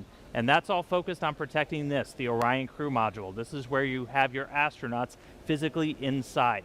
In the capsule, you have everything you need to keep a crew safe, happy, healthy, thriving in deep space. You have a pressurized environment, seats, crew displays, toilet, everything that you need. On the outside, couple of critical features. On the bottom, the heat shield. Remember, this is goal number 1 for this mission, is testing that heat shield. It's an ablative structure made to survive that fiery re-entry at the end of a mission. Along the outside, you see these small gray circles. Those are reaction control system thrusters. Orion can use that at the very end to control the yaw, pitch and roll as it's hurtling through the atmosphere. We have windows. You need windows to look outside. 2 on the front, 2 on the sides, 1 in the side hatch, 1 up top in the very top docking hatch. Those are different layers of glass and acrylics for pressure and thermal control. We have a docking system, an uprighting system, parachutes, all for the very end of the mission. Third and final piece, down here at the bottom, the European Service Module. This has all of the propulsion assets for after SLS has done its job. Starting on the bottom, the large orbital maneuvering system engine. This is the one that's providing the most thrust for all of those key maneuvers around the moon. 8 auxiliary thrusters also around the aft to the bottom part of the service module to provide some additional push as well. And then 24 of these smaller reaction control system thrusters. They can be used for attitude control, which way you're pointing, as well as small translational maneuvers moving side to side. If we flip the vehicle up, we see 4 solar arrays, each one 24 feet in length, altogether generating 11 kilowatts of electrical power for Orion systems.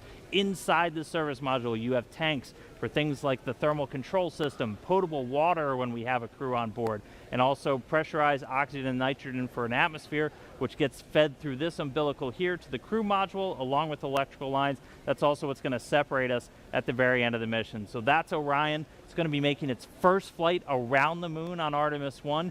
Can't wait to see it, taking those selfies around our lunar neighbor. Send it back over to you, Megan. Thanks, Dan. That last component Dan talked about, the European Service Module provided by the European Space Agency. Let's go to Jasmine for that. Thank you, Megan. We are back in Firing Room 2 with the Launch Control Center, and joining us now is Philippe Delou, ESA's Program Manager for the Orion European Service Module. You have quite the title there, a big title for a big job, I'm sure. We are very glad to have you here, and we understand that the European Service Module is powering Orion that's going to send humanity farther than ever before. Philippe, how is it getting us there? Yeah, thank you. Good evening, everyone. So yes, the service module accommodates the propulsion system that contains among the tanks and the pressurization of the system the engine. All the engines, 33 engines in total, among which the main engine, which is going to perform the burns to put Orion into the moon orbit and then back on the trajectory to return to Earth. The other engines are used for attitude correction during, attitude control and trajectory correction during the travel to the moon. In addition to the propulsion system, the service module generates the power and distributes the electricity to the crew module and the service module equipment so that they can operate. And the third function is the thermal control of the system. The service module accommodates radiators to reject the heat that is produced by all the equipment and the crew that will eventually be in the Orion. Finally, not on Artemis I, but on future Artemis mission, it will have tanks to store the crew consumable, the water, the oxygen, and the nitrogen. Right. So we understand, too, that you are monitoring launch here in Firing Room 2 with us. And you also have a team. We're going to bring up a picture of that team right now, or a live look inside ESA's control room in the Netherlands. So can you tell us, what is your team working on today? Yes. Well, the ESA team is not only back in the Netherlands, it's one aspect, but we have also a significant team in the control room in Johnson, in the MER control room. And their role is to monitor the telemetry from the service module to make sure that all parameters are within their nominal behavior, that the operations are performed also nominally, and for sure identify if something goes wrong, if something goes not nominal. And if something non-nominal is identified, then they will have the role to support the NASA team to troubleshoot the anomaly and prepare the recommendation to be brought to the mission management team for a decision on how to operate the vehicle forward. Great. We're really glad to hear that your teams are monitoring here, Johnson in the Netherlands as well. And this has been a huge collaboration. There were 10 countries that contributed to the European service module. Can you tell me about that teamwork?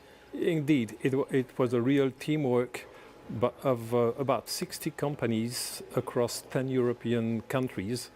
Well, together with the prime contractor, we have selected the finest companies available in Europe to build a state-of-the-art equipment which is needed to go back to the moon with humans. Right, we're going back to the moon and farther even beyond. Thank you so much, Philippe. I really appreciate you being here tonight. You're welcome. Thank you very much. Of course, of course. Megan, back to you. Now it's time to check back in with Mission Control in Houston. Leah, how are things over there? Things are good over here at Johnson Space Center, which is just one part of an agency-wide effort with many NASA programs doing their part to make future missions a reality. When the first woman and first person of color travel to the moon, they'll be wearing a state-of-the-art launch and entry spacesuit called the Orion Crew Survival System. When they set foot on the moon, they'll be in another all-new next-gen suit, both being developed at the Johnson Space Center and through partnerships with commercial providers. During those spacewalks, astronauts will collect samples for further study of the moon. The Astromaterials Research and Exploration Science Division at JSC is preparing to receive rocks, soil, and ice collected from the moon's south pole, which has a unique crater impact history and ice deposits that have never been sampled. And leading the effort to advance capabilities for science, exploration, and commercial development of the moon is the Commercial Lunar Payload Services Initiative, or CLPS. More than a dozen American companies are developing science investigations and tech demos. Additionally, we need a sustainable presence, a space station in orbit to facilitate continuous lunar access and serve as a home base or a jumping off point for new deep space exploration missions. This is where Gateway comes in. It's a multi-purpose lunar space station being developed by a worldwide effort led out of JSC. NASA is again teaming up with international and commercial partners to create this essential component. Artemis and Gateway will enable NASA's Human Research Program to better understand how the human body adapts beyond low Earth orbit, ensuring future astronauts traveling to the moon and Mars have the tools to keep healthy and thrive in new environments. And with that, we're going to turn it back over to Megan and Kayla at Kennedy. Thank you so much. So Artemis will also facilitate new discoveries about the moon. So to tell us what we're hoping to learn, we have Sarah Noble here. She's the Artemis Lunar Science Lead. Great to have you here. Thanks. So tell us about what we know about the moon. Yeah, so we learned a ton about the moon during Apollo, right, from the samples and the data that we collected. In fact, we're still learning from those samples and data even today, 50 years later. But then since Apollo, you know, we've actually been studying the moon mostly from above, learning about getting more of a global perspective on the moon that we really didn't have during Apollo. And so that's allowed us to ask a lot better questions and to understand where to go to find the answers to them. Now that we're headed back to the moon, sending human beings as part of the Artemis program, what are we hoping to learn that's new?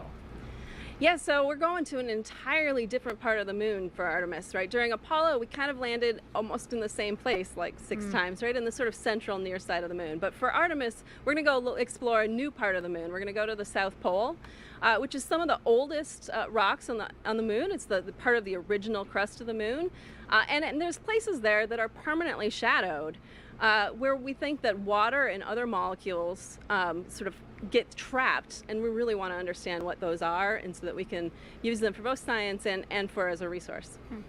Sarah, we're also planning to land a rover at the South Pole of the Moon in late 2024. Can you tell us about that? Yeah, absolutely. The Viper rover, the Volatiles Investigating Polar Exploration Rover, is going to go land near the South Pole, and it's actually going to explore some of these permanently shadowed areas. It's going to dip into them, drill down, try to find out what that water is, what else is there, what form that water is, how much is there, so that we can really understand it both from a science perspective, and if we want to use it as a resource, we will understand how to extract it.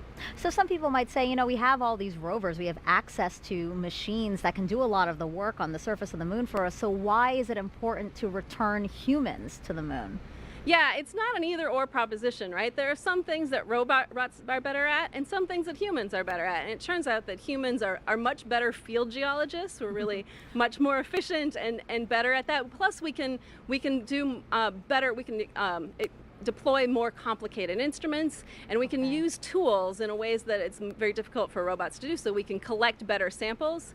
And one of the great things is that we can bring back a lot of samples, right? When we do robotic sample return, it's usually a very small amount. But if you look at what we brought back from Apollo, it's a large amount of samples that literally hundreds, probably maybe thousands of scientists have been able to study over the years and over generations. And that's a lot of brain power to put behind those samples. So again, that's how Artemis and Apollo are different. Now we're utilizing machines and people. That's right. To Work hopefully together. advance. Yeah. That's right. Perfect. Sarah, thank you so much for your time. Thanks for having me. So in honor of our destination, the moon, we asked you all to create moon-inspired content and share them with us using the hashtag NASA MoonSnap. We got so many wonderful submissions, so why don't we check them out now?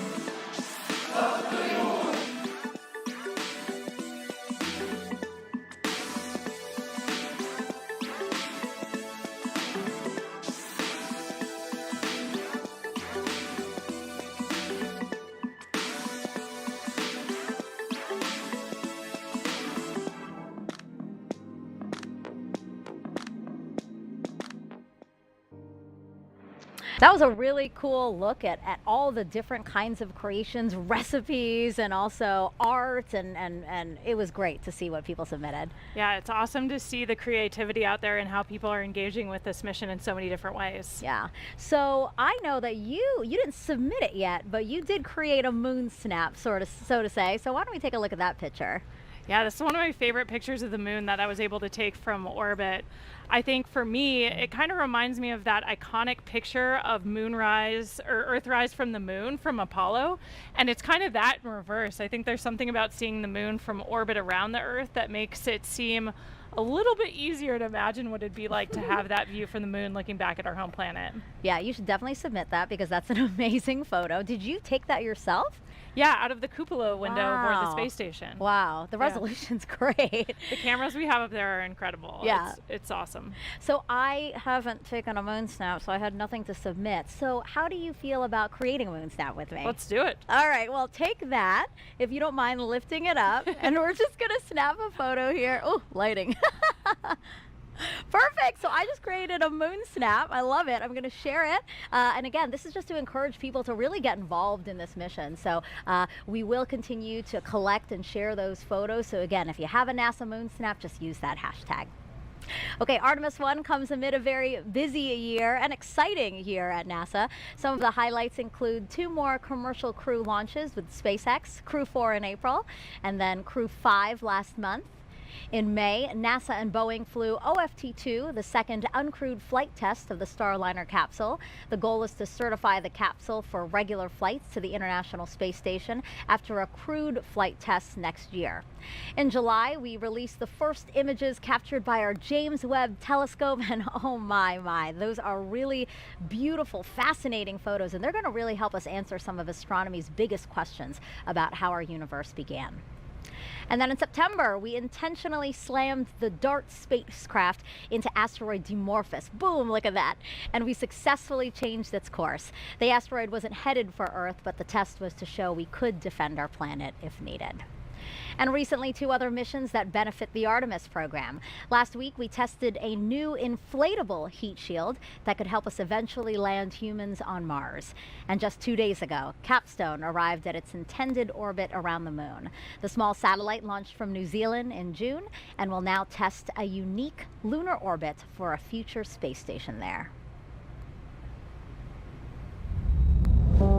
Artemis I heralds a new era in the history of human spaceflight. It marks a pivotal next step in humanity's return to the moon, ushering in a new generation of astronauts, technology, and research. This critical flight test sets the course for a bright future at the moon. It represents our ability to safely send Artemis astronauts and critical hardware to lunar orbit. Humanity will experience Artemis in different ways than we did Apollo. We will explore new areas of the moon with 21st century materials, technologies, systems, and operations.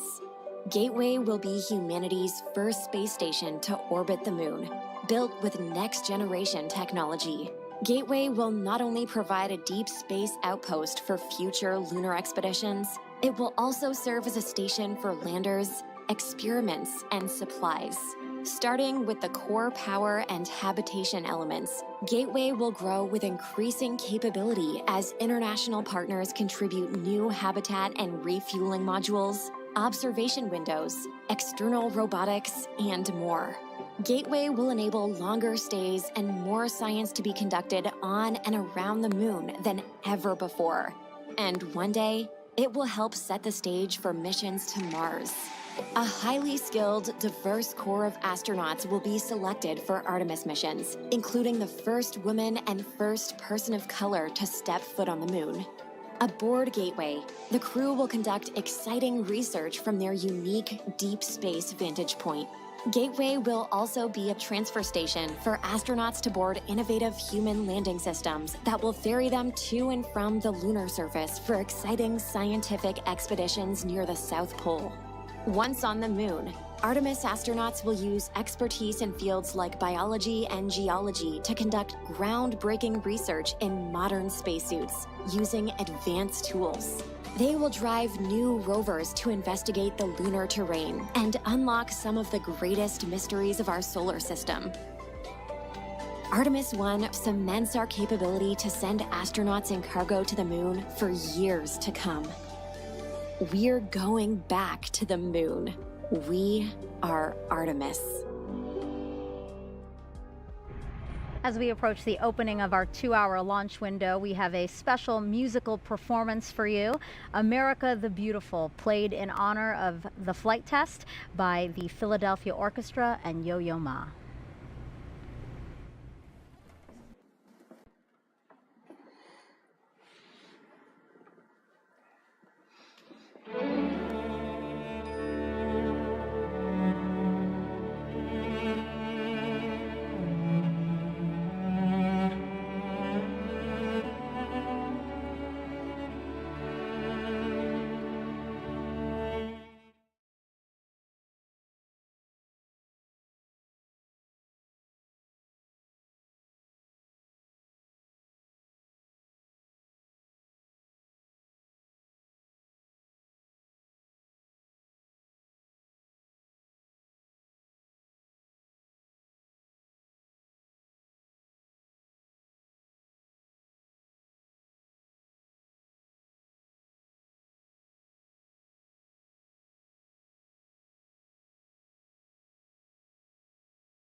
It really has me feeling quite emotional right now. Yeah, perfect tribute for tonight's launch.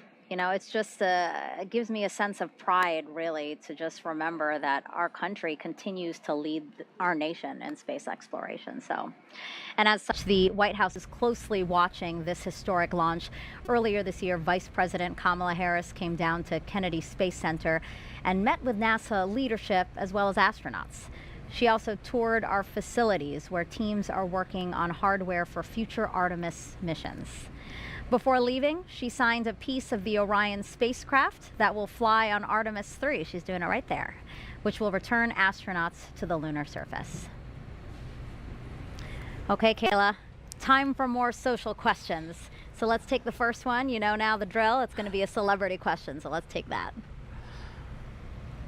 Hey guys, I'm Jack Black and I'm super excited for the Artemis I launch today. I was part of a little movie called Apollo 10½, A Space-Age Childhood, and I have a few burning queries. Question the first. How is Artemis different than Apollo? Artemis is different than Apollo because we're returning to the moon, but this time we're going to stay. So rather than a short visit where we can do some amazing science, but it was pretty limited by these short visits, kind of a small area of the moon, we're going to the South Pole and we're going to learn how to live there long term. So we're going to be building habitats, we're going to have rovers, we're going to have all of this infrastructure on the moon supporting scientific discovery, but also that next big step to Mars. I love seeing celebrities also take part and ask questions because it really shows that this is something that's captivating a lot of people. So that was really fun to see Jack Black. Also, query the first. That was funny. All right, let's go to the second question. How does it feel in space? Being in space is amazing. I mean, for us launching to orbit around the Earth and then go to the space station where I just was for 6 months, we're in an apparent microgravity environment. So for us, it feels like we're weightless, like we're floating. So you have to relearn how to live and work in that space. But once you get used to it, it's a lot of fun. Yeah, we were just talking, Jessica Watkins, another NASA astronaut, was just here. And she was saying that actually when you came back on Earth, that was an adjustment as well because you got so used to living on the space station. Yeah, the transition home was actually a lot harder for me than the transition up there because our vestibular systems kind of remap. We start ignoring all the sensors in our inner ear that tell us how our bodies are moving because the space environment is so strange, but we really need that on Earth to balance and control our bodies. Sure. So when we get back, it takes a couple of days before we feel comfortable again. Really interesting. Thanks so much for those.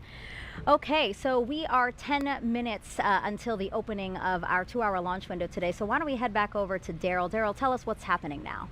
Yeah, Megan, we actually have about 10 minutes before we go into a half-hour hold.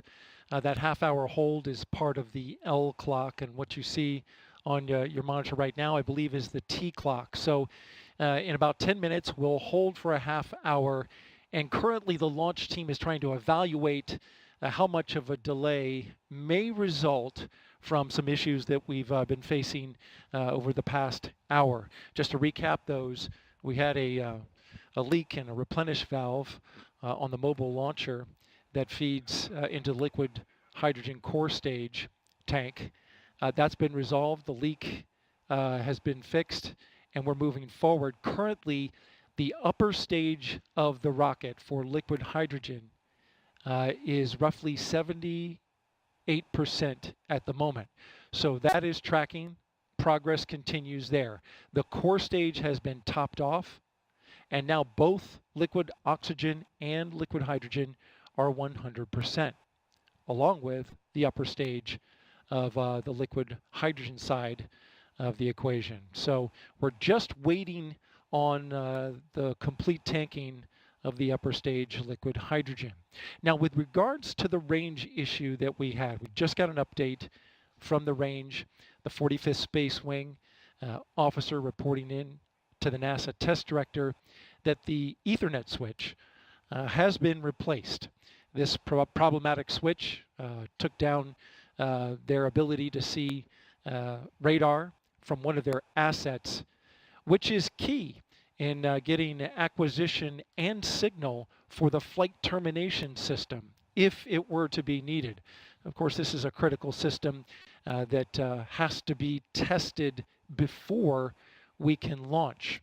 So at the moment, we're looking still at a 1:04 a.m. Eastern Time launch. But it is pretty clear from the work that is ahead that it looks like we're going to slip into that window. How much exactly, we don't have an accurate calculation from the launch team as of right now.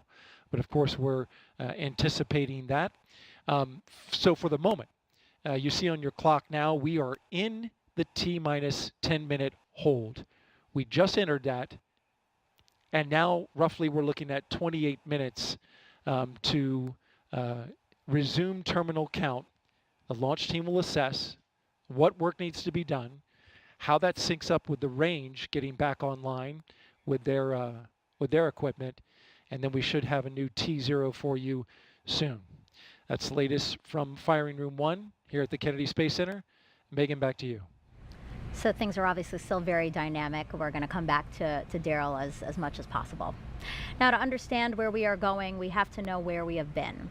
To do that, we spoke to some of the special few who walked on the moon and those who sent them.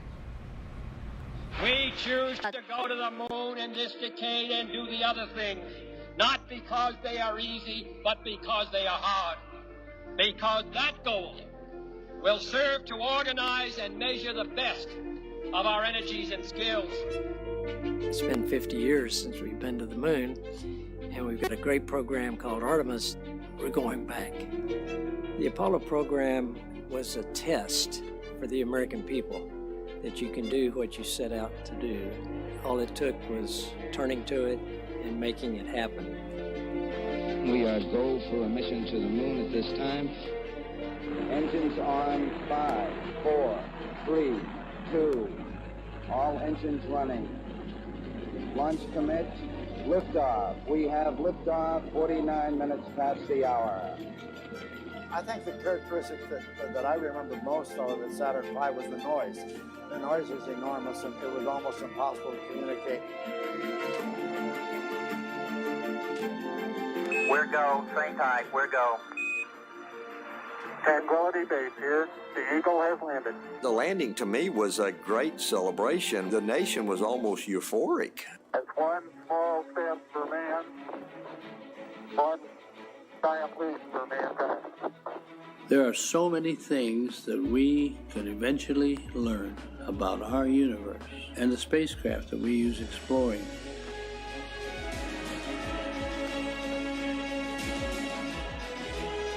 We are a nation of explorers. During Apollo, we were on national TV literally every day because we were doing something visible that Americans could see and they could feel and say, look what we are doing. And I believe Artemis is going to come up and say, look what we are capable of and what we are doing now.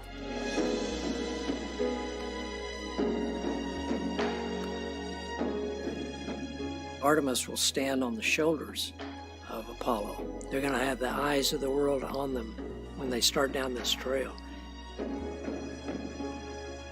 The science of a space flight is one that will continue to inspire. Going to the moon generates technology, more communications, more computer technology, more sophistication in manufacturing that help us in everyday life. We have a generation that is ready, a generation with that technology, a generation with the education. Artemis represents the future in space. It is our next big step, and it is time to take it.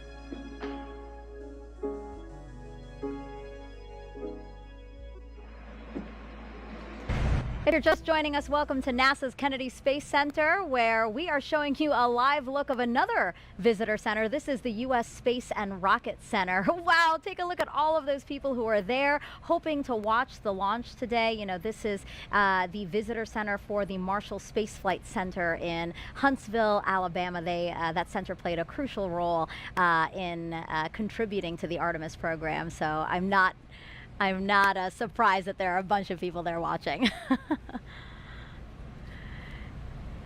All right, so now we're going to take go back to Leah Martin over at Banana Creek. Again, that's right outside of our visitor center, and she's with some other folks who came out to watch today's launch. Yeah, you know, Megan, we talked about this being America's rocket, right? Every state in the United States has contributed to this rocket, so it should be no surprise that we have people from all over the country joining us here tonight. I'm actually joined by some friends of ours who are joining us from Georgia and Utah. What does it mean to be here tonight to see tonight's launch? I think it's amazing. I know that tons of people from all over the United States have helped build the rockets and are here tonight, so it's awesome to know that we all have a little bit of personal ties to the rocket. And go ahead. No, I'm just excited to be here because I've been a fan of space travel and going to the moon and back, and I'm glad to see it's happening again later in life.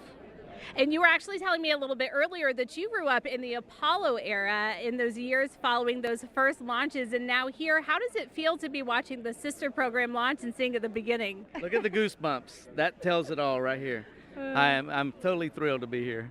Now, and you were actually telling me that you have a personal connection to this rocket as well. You know some people who have worked on it. What do you think it feels like being here? How does it feel for you to see something that's the culmination of so many years of hard work?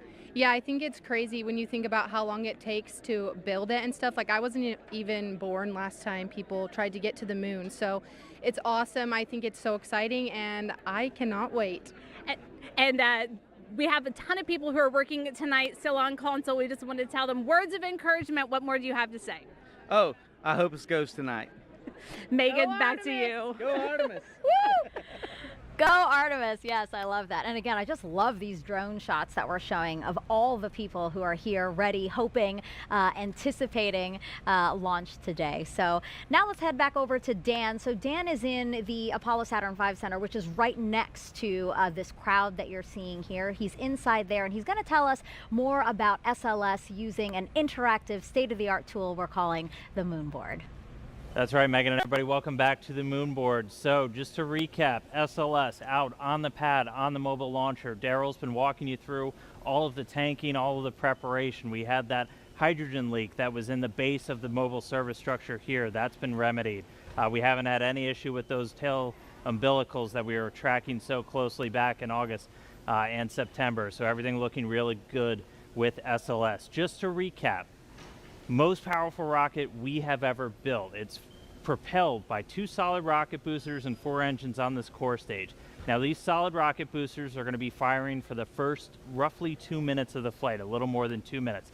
And we call them solids because of the type of propellant in there. If you forgot it already, it's aluminum powder, ammonium perchlorate, and polybutadiene acrylonitrile. It's a binding agent that's inside. Solid propellants are extremely stable. They're very reliable. But once you ignite them, they're going to keep burning. You can't really throttle them up and down like you can with liquid-fueled engines. You can throttle just based off of the distribution. So you basically put more propellant in some areas and less in others as you're trying to really throttle the rocket down, which we do as we go through things like max Q, maximum dynamic pressure. And just a reminder, as these things are firing, they can steer, they can gimbal. The bottom part here, gimbal just means you can really direct, and they're providing 90% of the steering as SLS is making the flight uphill, and more than 75% of the thrust with those 2 firing at the same time. And again, they're attached to this. This is the core stage, 212 feet tall, the largest single stage we've ever constructed. It's been through the green run test, a lot of preparation for this flight today, and it is propelled by these 4 RS-25 engines. Now these are liquid fueled rocket engines, so you have a fuel and an oxidizer, and one of the great things about liquid fuel is you can throttle them in real time. You could kind of like the gas in your car, you can go faster or a little bit slower. So these throttle up to 104% of their rated thrust at the time of liftoff. We throttle them down as we go through max Q, so the maximum amount of pressure on SLS on the way uphill, and then throttle them back up until they've consumed all of their propellants. And they're consuming that propellant at more than 1,500 gallons a second. That is just an astronomical amount of fuel that's running through these engines to produce that thrust. Each of these up to 500,000 pounds each during their operation. And of all the different components, we've got this engine block section down here. You have all of the associated plumbing, everything to feed those propellants down to these engines. You also have these 2 attachment points here, and that's where we actually tank the SLS rocket. So a lot of focus on those in the previous attempts. They've cooperated spectacularly so far today, and we've been able to fully tank this core stage. And a reminder, you have a fuel, about 500,000 gallons right here of liquid hydrogen, and then an oxidizer. You need those two together, and then an ignition source. That's what gives you your reaction, your thrust, your basically controlled explosion that then comes out of those rocket engines. So fully tanked, these are cryogenic fuels, hundreds of degrees below zero, so we've got a spray-on insulation across the entire vehicle. As it's sitting out there in the Florida air, it's a little bit warm tonight, but we need to keep those hundreds of degrees below zero. It takes a lot of energy to do that, so the less you have to use to keep them cold, the better, which is why we have that insulation. So we're going to be seeing SLS take flight for the first time tonight as we clear all of those final issues. Again, this is going to be one heck of a show when this thing launches into the night sky. So with that, send it back over to you, Megan. If you're just joining us, welcome to NASA's Kennedy Space Center for live launch coverage of Artemis I. I'm NASA's Megan Cruz, and this is NASA astronaut Kayla Barron. It's been great having you these past 2 hours. It's been so awesome to be here for this historic launch tonight. So right now we are awaiting a new T0. The launch team had to work through some issues, and they're doing a great job at working through those issues. So now we're just waiting to see a new T0, since we had been aiming for the top of the launch window, which opened does open at 1:04 a.m. Eastern Time. Now, today is a big deal. Apollo 17 in 1972 was the last time humans stepped foot on the moon. That the rocket you see right there behind us, illuminated in the darkness there, is the first step back towards getting us to the moon.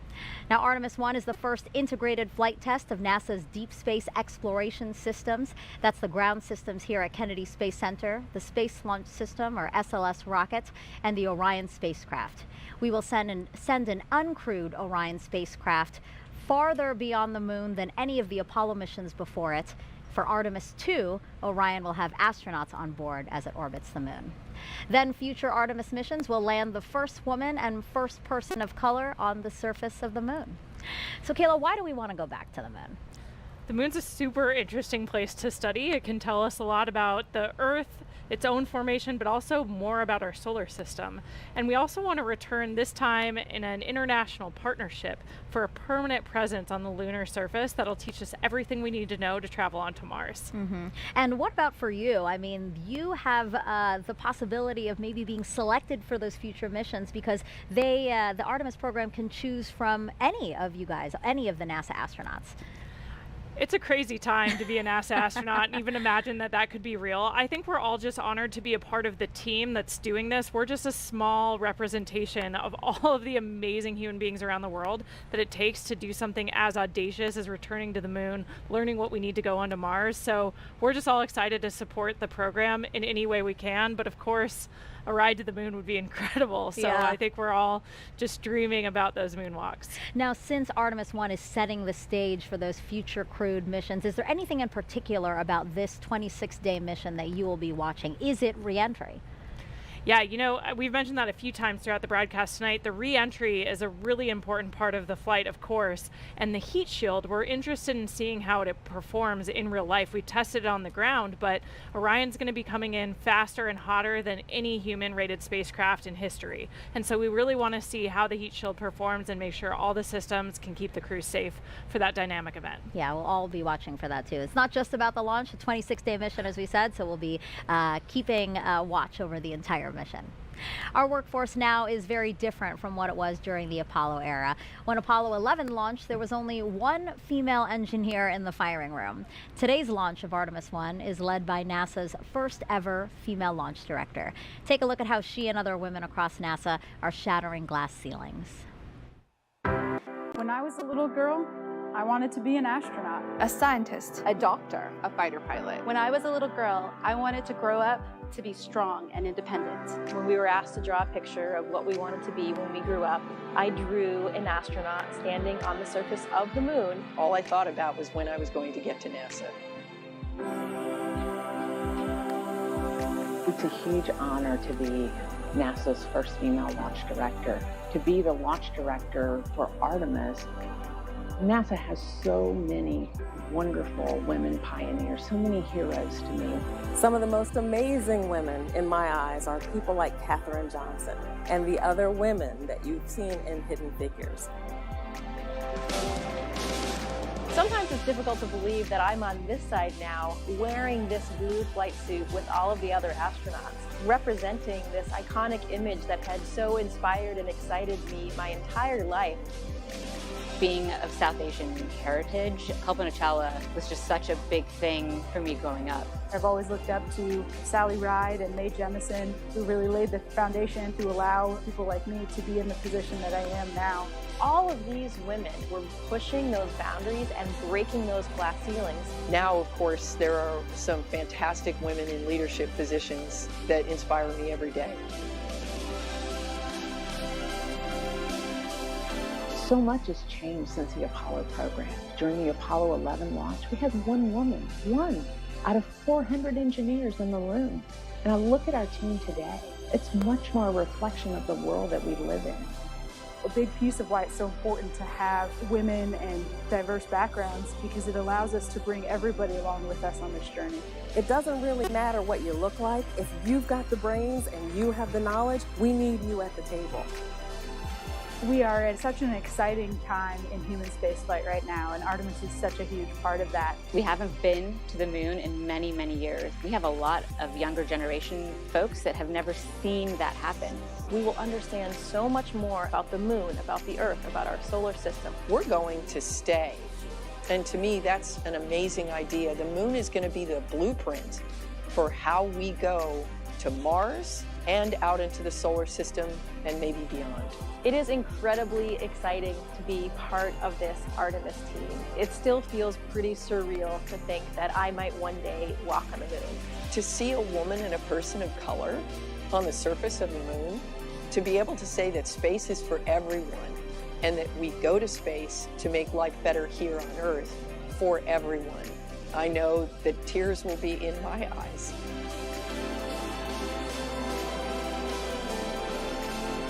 My message to women and girls out there is to find your passion, whatever that is. Don't let anyone tell you what you can do or can't do. Only you can realize your dreams. Space is for everyone. And if me being in this role helps to send that message, I think that's a great thing. And I just actually love that I don't feel like a woman at NASA. I just feel like a person at NASA. The women of NASA are Artemis, and we make a difference every day.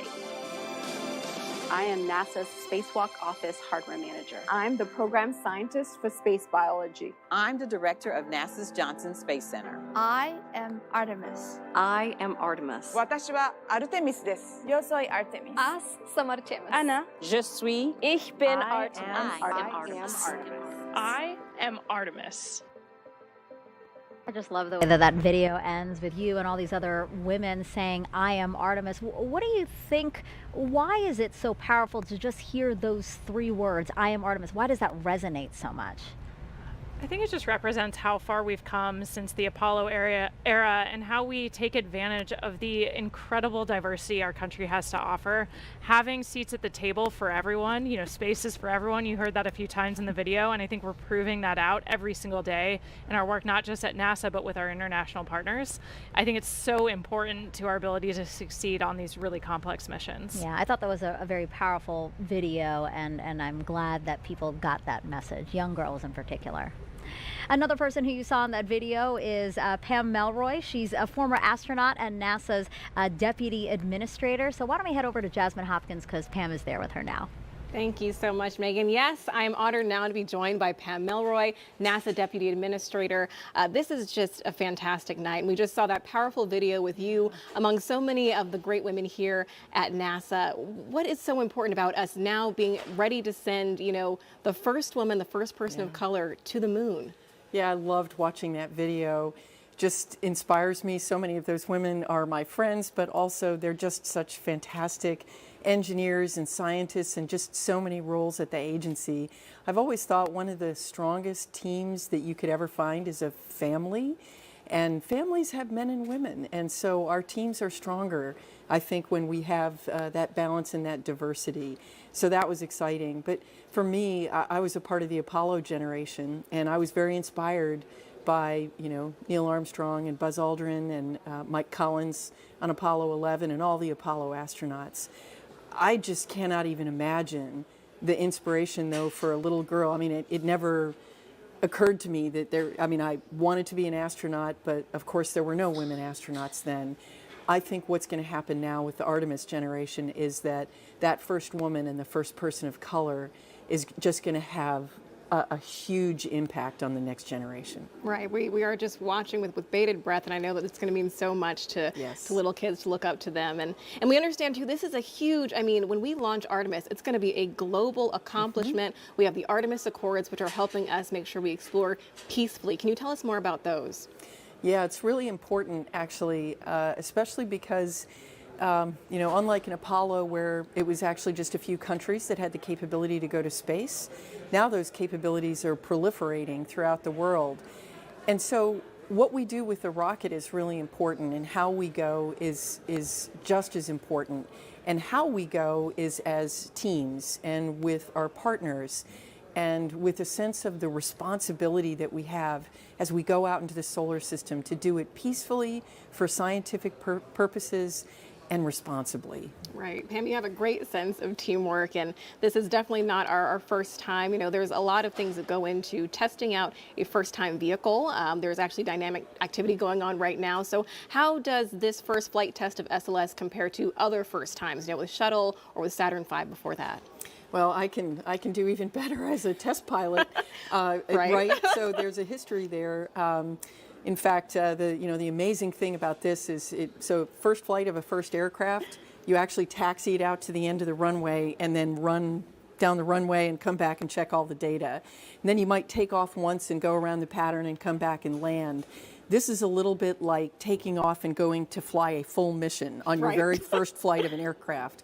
And so everything has to be right. So this compares it's very similar to the experiences that all new rocket developments have, where, it's not just about learning the hardware, that's a big piece of it, but it's also about gelling that team together and your procedures and how you're going to deal with issues that come up, because they will come up. They always come up. Exactly. And you have that experience as a test pilot, but also as a former astronaut. In that video, we saw you getting your induction into the Astronaut Hall of Fame, which is pretty cool. So what is your perspective, or what advice do you have for the Artemis astronauts, those ones that are going to maybe set foot on the moon? Oh, well, they don't need my advice. I'd love to elbow them out of the way and go to the moon too. But they are fantastic. I'm so proud of all of our astronauts. I was just talking to Jessica Watkins, who just came back on Crew 4. This generation is prepared, ready, and excited.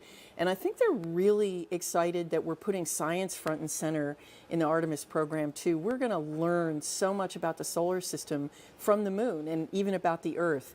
And so I think the astronauts are really excited about doing that hands-on science, and they are ready to go. Right, I know they're ready to go, and maybe you are as well. But Artemis 1 is just the beginning. Then we have Artemis 2 and on. We're learning so much. What do you think about this forward movement that we're making right now? Well, it's really important. This is the Artemis campaign is actually part of a multi-decade effort that we're doing right now, which is really with the goal of creating a blueprint for how we're going to explore with humans and do science throughout the solar system. So we're going to learn through the Artemis campaign on the moon, and then we're going to go demonstrate it on Mars, and then the next destination, who knows where. Right. We're going so much further than we ever have before. Pam Melroy, thank you so much for joining us. Thank you. Go Artemis. Of course, go Artemis. Megan, back to you. Thank you both for that interview. Now, teams over at NASA's Johnson Space Center are also monitoring today's launch attempt. So why don't we go back over there with Leah to tell us what's going on over there. Thanks, Megan. And you're right. Teams here in Mission Control Houston continue to monitor today's events. Again, they will really kick into action once we have liftoff, and they'll remain on console all the way through splashdown. But quickly, I have to show you something, a little show and tell. It makes me feel like the coolest kid in school. I've got a moon rock here. I hope you can get a good shot of it. It is from Apollo 15, 1971. And when it was brought back to Earth, it was part of a larger rock. In total, it was 21 pounds. This is is, of course, a smaller section of that. But we're looking forward to the Artemis program and being able to go back to the moon so that we can continue to gather these kinds of samples, but this time at the lunar South Pole. We've never been there, and we've never brought samples back from that area, so we're really excited to see what might differ in those samples and the ones that we have here.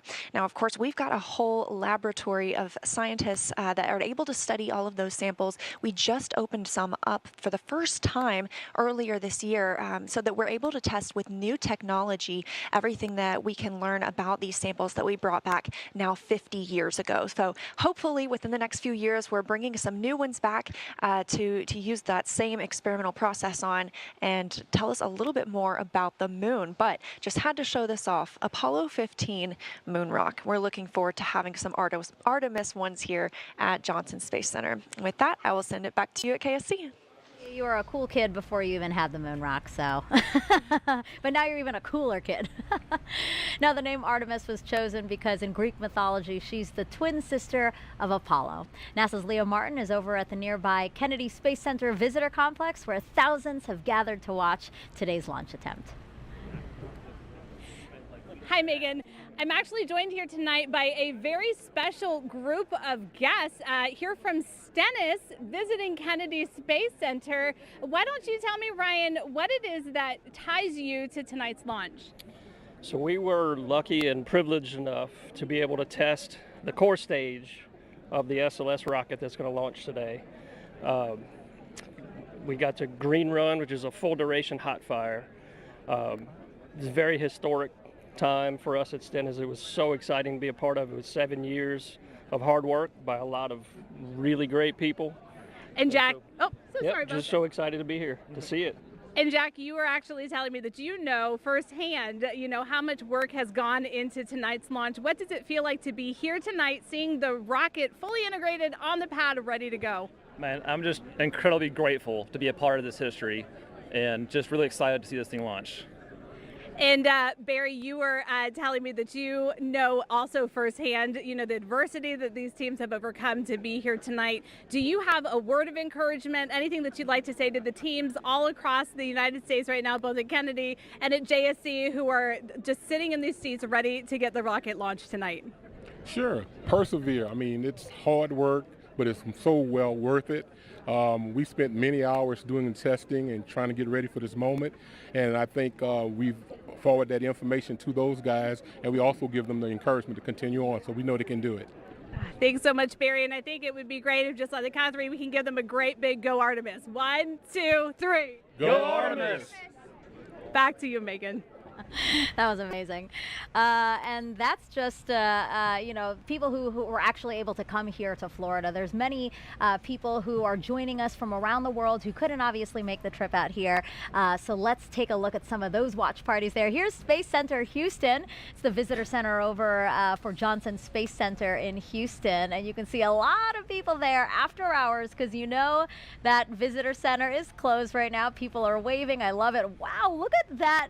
Whatever that is, it's awesome. amazing. I don't think I've ever noticed that when I'm at Space Center Houston. Maybe it's new. I know, but yeah, just look at that crowd. It's really fun to see, again, all these people who are captivated, young and old, by today's launch attempt and the beginning of the Artemis program. I know that they're probably looking at the clock and wondering when we might see the launch today. So lovely to see all those people.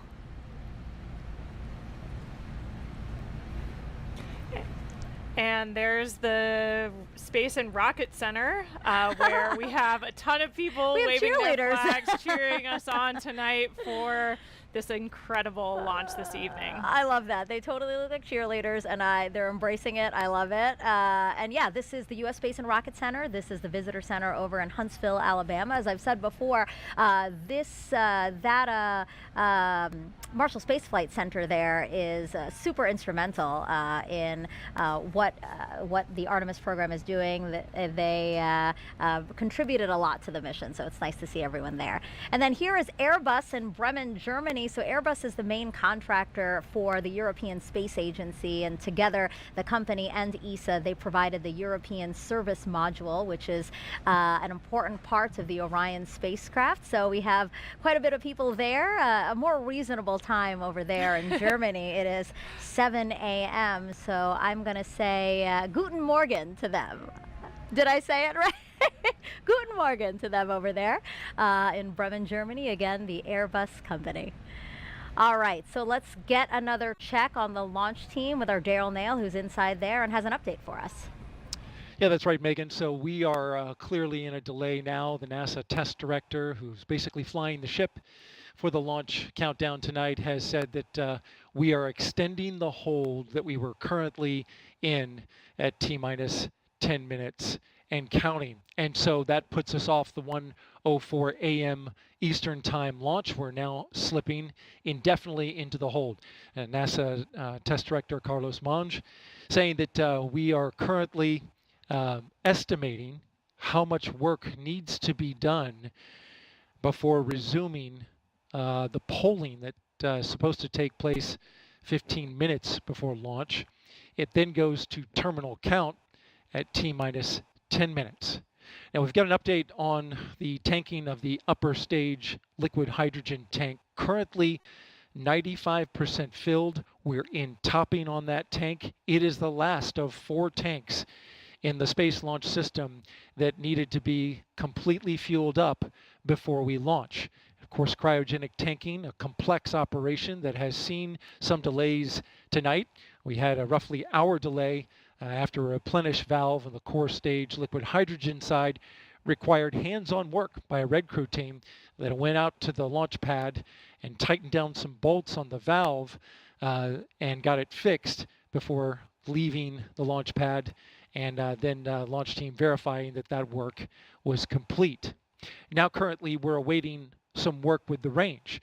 The 45th Space Wing, which oversees the range here and makes sure that the airspace and the ocean out over the flight path is clear, and also has the responsibility to destruct the rocket should it go off track. They have been working on some issues with their equipment and sending a flight termination signal to the rocket. There is testing that must happen with the flight termination system that was delayed by a bad Ethernet switch. Switch has been changed out, and now the range is looking to start testing their connectivity to the rocket in order to preserve that safety function that they are responsible for. So again, we are slipping now indefinitely into the launch window. We're awaiting the launch team to evaluate just how much time is required to complete the work to get this rocket ready to launch.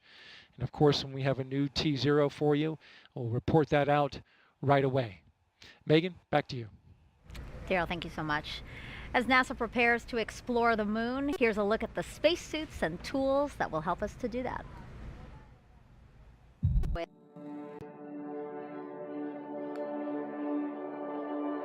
Watching Apollo footage of astronauts doing geology on the surface of the moon is a really great way to think about preparing for Artemis, for putting people on the lunar surface once again. We learn a lot in how they did science operations on the moon and what it's like to work on the moon. You see them doing geology. You see them taking rock samples, putting in a drive tube to take a core sample. You see them bouncing along the surface of the moon on the lunar rover that they used in Apollo 15 through 17. So it's a great way to help drive technology development for the next generation of spacesuits and geology sampling tools. There's these facilities that help us train like we are on the lunar surface. You know, these 1.6G offload systems or putting people in the aquatic environment are great ways to train the mobility part, right? Like, what can you do and how different does it feel to be in 1.6G and do these tasks? We've been training astronauts in geology and geoscience for decades now. The Apollo astronauts had literally hundreds of hours of training in geology before they flew to the moon. It's often said that the Apollo astronauts had the equivalent of a master's degree in geology by the time they flew to the moon.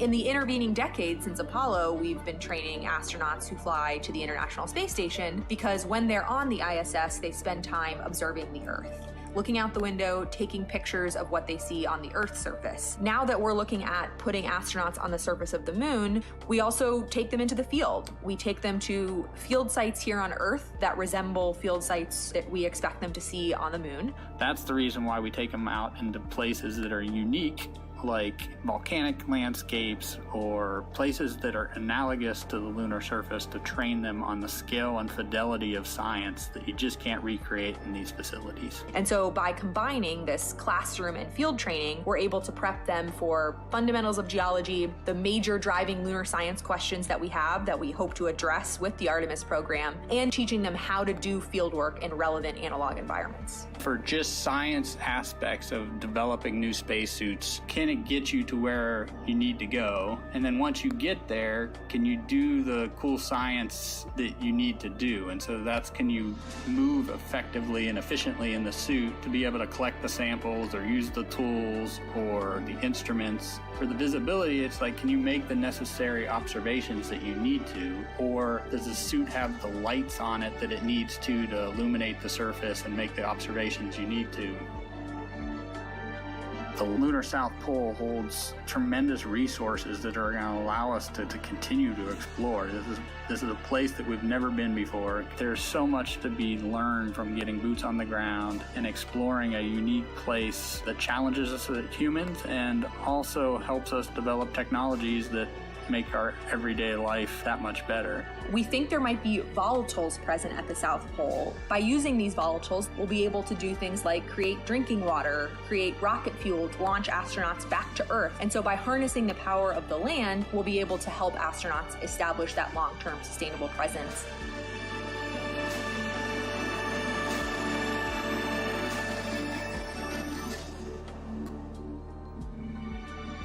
It's human nature to explore. Pushing our boundaries and exploring our universe is, I think, just one of those things that's just stuck in our human nature, and that we need to do it in order to understand the world around us, including our Earth and our solar system.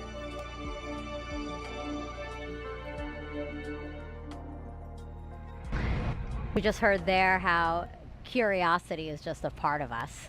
So, with that in mind, why don't we do some social questions? Because some people are very curious to hear what you have to say about their questions. So why don't we pull up the first question here?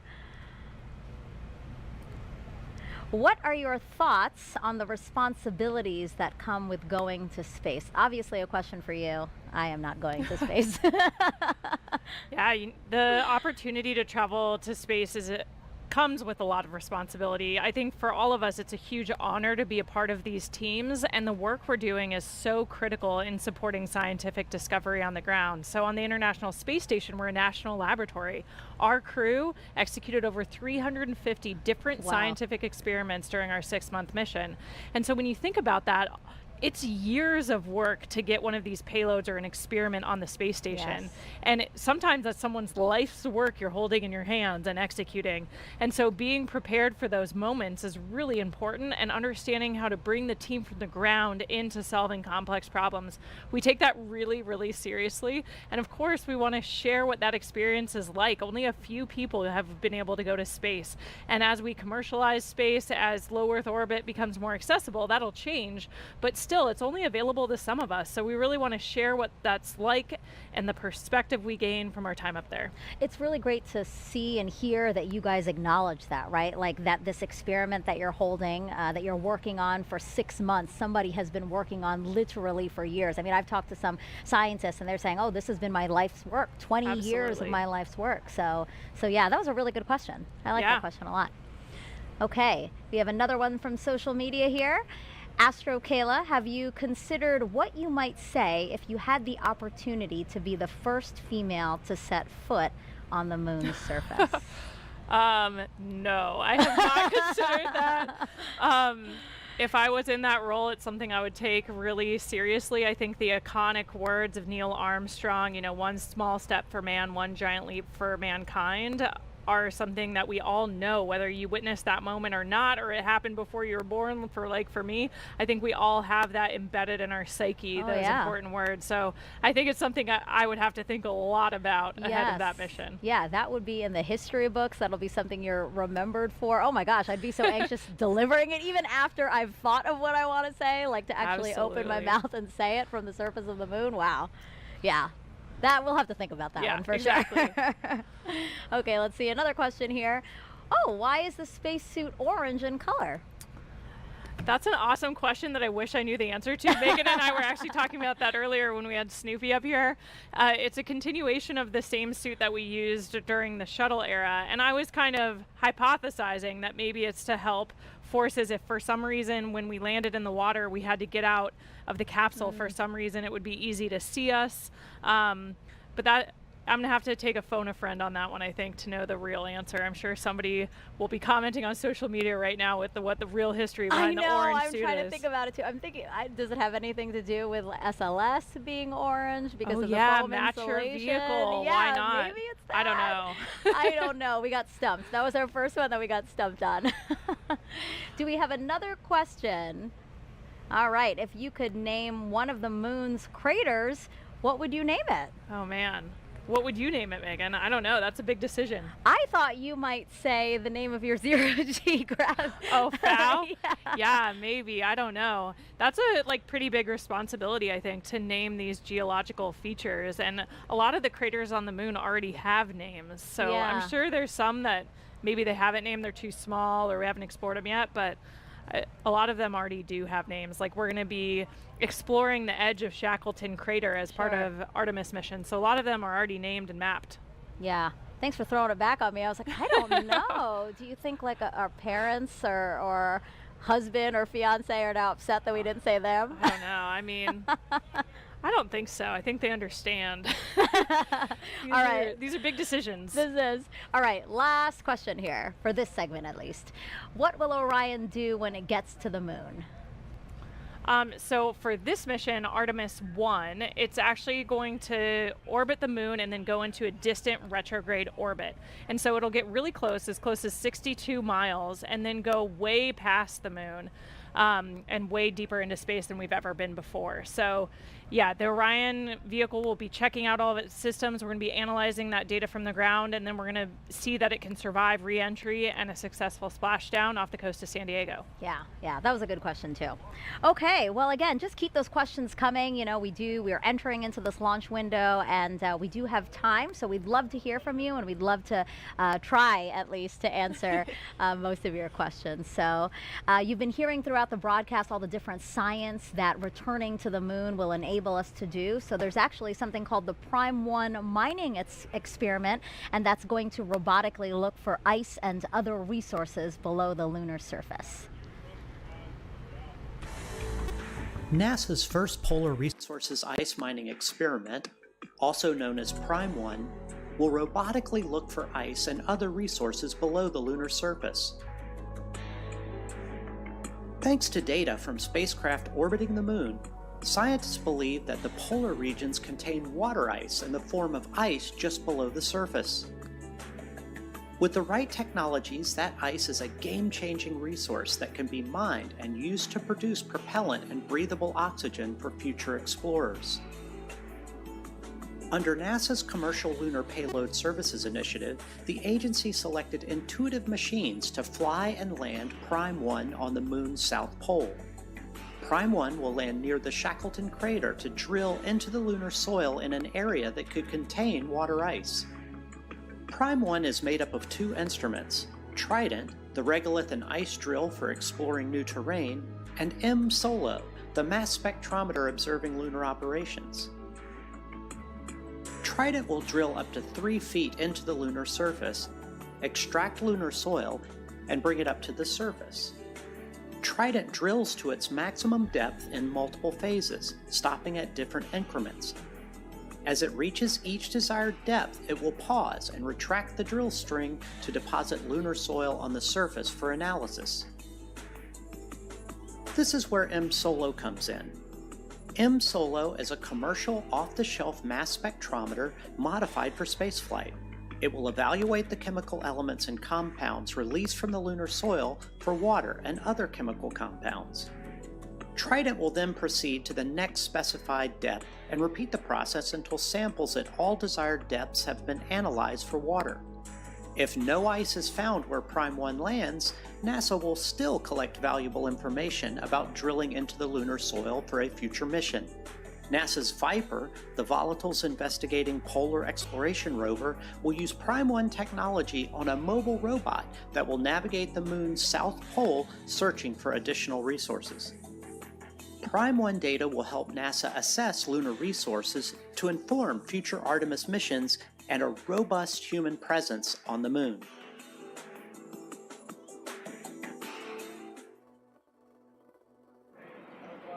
So we are still awaiting a new T0 for today's launch attempt, but for more on what to expect when we launch for this first day, let's go to NASA's Dan Hewitt. He's inside our Apollo Saturn V Center at the KSC Visitor Complex. Hey, thanks, Megan. Everybody, welcome back to the moon board. There's a lot of people here in the complex. I just heard a woo-hoo. People are getting in and out because we have a great view of launch when it's going to happen, and it's going to happen today. But that launch is just the first step in the Artemis I mission. So let's look at what's ahead for this historic first flight. As we just said, launch is step number 1. Those 4 RS-25 engines throttle up, followed shortly after by the 2 solid rocket boosters igniting, sending SLS and Orion skyward.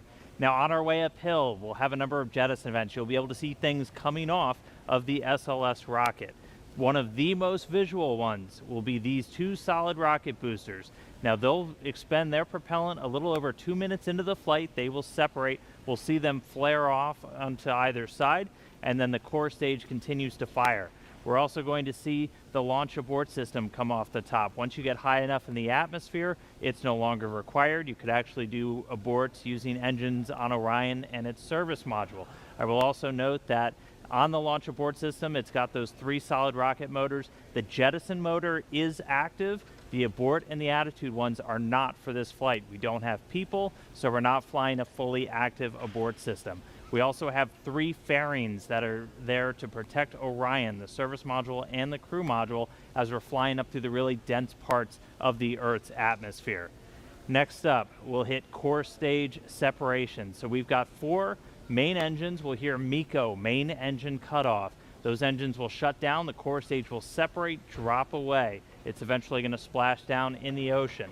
And that hands over the propulsion duties to this, our upper stage, the Interim Cryogenic Propulsion Stage, or ICPS. Its first job is to execute what's known as a perigee raise maneuver. So the perigee is the lowest part of your orbit. You have a perigee, that's your low part, and an apogee, that's your highest point. We're going to raise up the perigee, and that's going to actually put us in a nice circular path around the planet. And while we're there, that gives us time to check out Orion. We're flying it in space for the second time, the first time in this fully integrated stack with SLS. We'll be able to look at all of Orion's systems, make sure those solar arrays are capturing the sun's energy and turning it into electrical power for Orion's systems, make sure the communications are working, all of our guidance, navigation, and control. That is your time to make sure you have a healthy spacecraft before you do something that is going to send it to the moon. And that's next up on our list. That's the trans-lunar injection. For today's launch profile, that's going to be a firing of about 18 minutes of that single engine on the upper stage. Now that engine optimized for a vacuum, it's producing about 24,000 pounds of thrust. So it's a pretty big engine, and it's doing that because we need enough energy to be able to send our payload, Orion, beyond low Earth orbit and send it on a path to head out to the moon. Now after that burn is complete, ICPS separates. It's going to do what's called a disposal burn. So it's going to send itself on a path from Earth around the moon and slingshot out into what's known as a heliocentric orbit. So it's going to completely leave the Earth-Moon system and go into orbit around our sun. But after it separates, propulsion duties get handed over to this, the European Service Module, and it's got a couple of different engines that it's going to be using, and we're going to be testing those out just on day 1. We're going to do what's called the Outbound Trajectory Correction Burn 1. And we'll do a couple of these trajectory corrections as we're flying out to the moon, but that first one is that first critical test of this large engine, the Orbital Maneuvering System engine.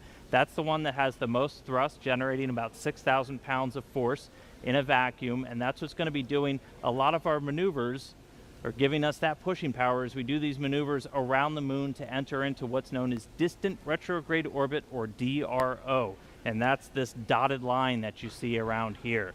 Now, we call it distant basically because of the distance we're away from the moon. We're about 40,000 miles, a little bit less, off the lunar surface. And then we call it retrograde because the moon orbiting planet Earth in this direction, going in a counterclockwise fashion, we're going to be entering into a clockwise orbit around the moon, opposite retrograde. Now, to do that, we're going to get in close. We're going to dip in off the lunar surface. We're going to be about 80 miles, 80 statute miles off the lunar surface as we do this outbound powered flyby. Again, the major thrust coming from that Orbital Maneuvering System engine. After we do that, we'll do a final maneuver to actually go into that distant retrograde orbit, that DRO. Now, why DRO? Why are we not just going around the moon and coming back on like a free return trajectory, which we did on some of the Apollo missions? Well, in DRO, it's a very stable orbit. It doesn't require a lot of fuel to maintain that area around the moon. So it gives you a lot of time to really test the spacecraft. If you followed with any launch of a new spacecraft, you know there's only so much testing you can do on the ground. Once you actually put all of that hardware in space, in the environment that it's going to be operating, hundreds of thousands of miles away from Earth, you're going to learn things you didn't even realize about everything from communications, the life support systems, the thermal control. Everything on a spacecraft needs to get put through its paces in this environment before we put people on board, and that's why we're heading out to DRO. Eventually, though, it's going to be time to come home, and we will do a DRO departure maneuver. This, again, firing up that Orbital Maneuvering System engine and others on the service module, and this is what's going to commit us from leaving the moon and heading on back towards Earth. We'll dip in once more, close off the lunar surface, slingshot and use the lunar gravity to do this return-powered flyby, and then similar to the way out, we can make correction burns as we kind of fine-tune our path back towards the Earth. And then it's time for re-entry. A couple of things happen before that. One of the really critical ones, spacecraft separation. We're going to detach the European service module shortly before re-entry. Its job largely done. That burns up in the Earth's atmosphere and reveals on the crew module the heat shield. I circled it earlier. This is goal number 1 of the Artemis mission. Artemis I mission is testing this heat shield at lunar return velocities, because when we make that trip around the moon and we come back, we are going in speeds of excess of 20,000 miles an hour. So when we slam into the Earth's atmosphere, it's going to heat that thing up to more than 5,000 degrees Fahrenheit. For the Artemis I profile, we're going to do what's known as a skip re-entry. So basically, you can come in too shallow and skip off the atmosphere, too narrow, and you're going to do what's known as a ballistic entry, which really heats things up. We're going to do kind of a mix where we're going to skip once off the atmosphere, and that we're still going to get the heat, but that helps to reduce some of the G loads on the crew.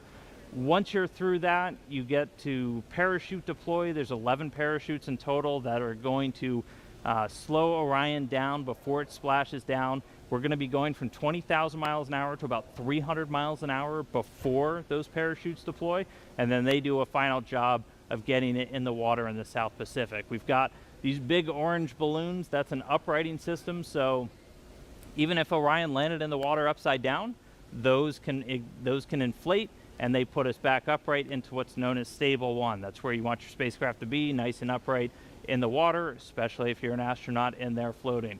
Now, we also have a large U.S. Navy ship with a big bay that's going to basically come up and swallow Orion into its deck, and you've got a couple of other assets in the area to help recover hardware, the forward bay cover, parachutes, things like that. But that's scheduled to happen 26 days after a launch today. So that's 26 days from liftoff here in Florida around the moon to a splashdown in the Pacific, and that will be the first mission in the Artemis program, the farthest we've ever sent a human-rated spacecraft in history, and just the first step before we put people on board. So That's a look at everything still to come. We're counting down to that launch. I'll send it back over to Megan and the team at the host desk, guys. A very comprehensive look at that. Thank you so much, Dan.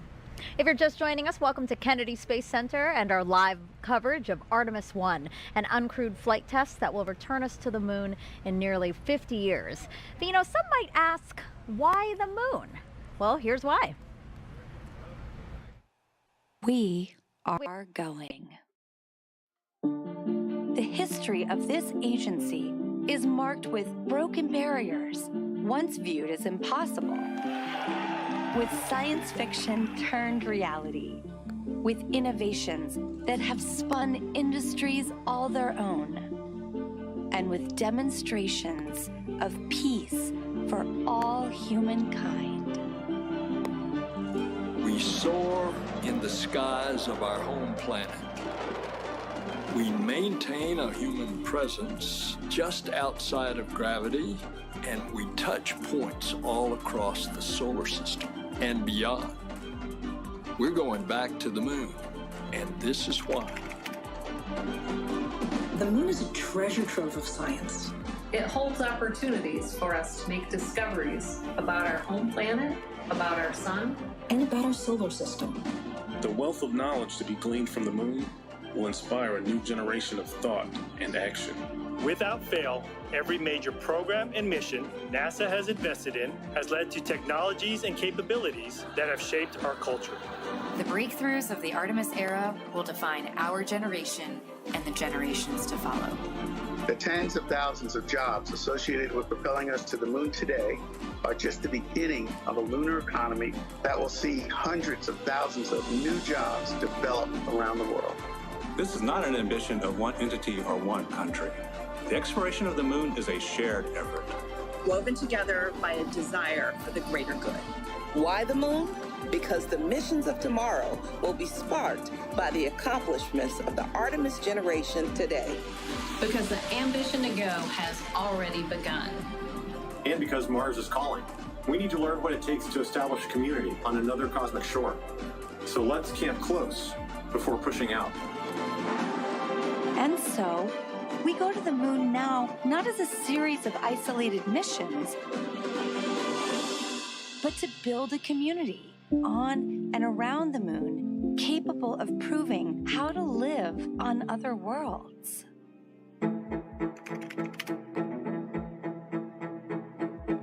We'll use the lessons from more than 50 years of peaceful exploration to send a new generation to the lunar surface to stay. We will anchor our efforts on the lunar South Pole to establish the Artemis Base Camp, positioning us for long-term science and exploration of the lunar surface. We will prove what it takes to assemble a complex ship in deep space. We will perfect descending down to and returning from a distant surface. We will learn how humans can survive and thrive in a partial gravity environment. With improved spacesuit designs, mobile habitats, and with reconnaissance robots pre-positioning and relocating supplies. We will learn how to utilize the resources we find on these other worlds, starting with finding water ice and purifying it to drinkable water. And refining that into hydrogen for fuel and oxygen to breathe.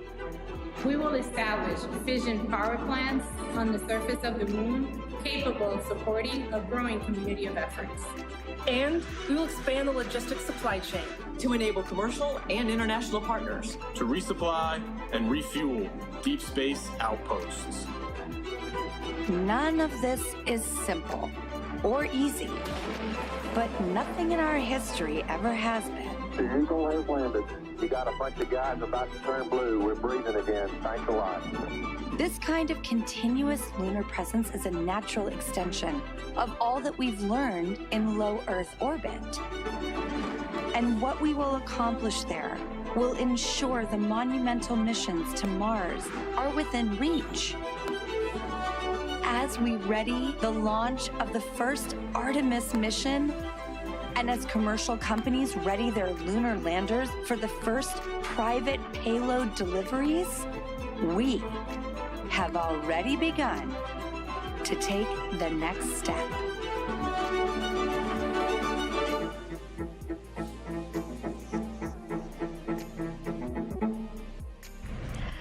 Throughout this launch broadcast, our NASA's Leah Martin has been introducing us to people over at the Kennedy Space Center Visitor Complex who have come out for hopefully the maiden voyage of Artemis I. People from near and far, young and old, just really excited to hopefully see this historic flight. So now she's joined by somebody else who has a really interesting story. Leah, tell us about it.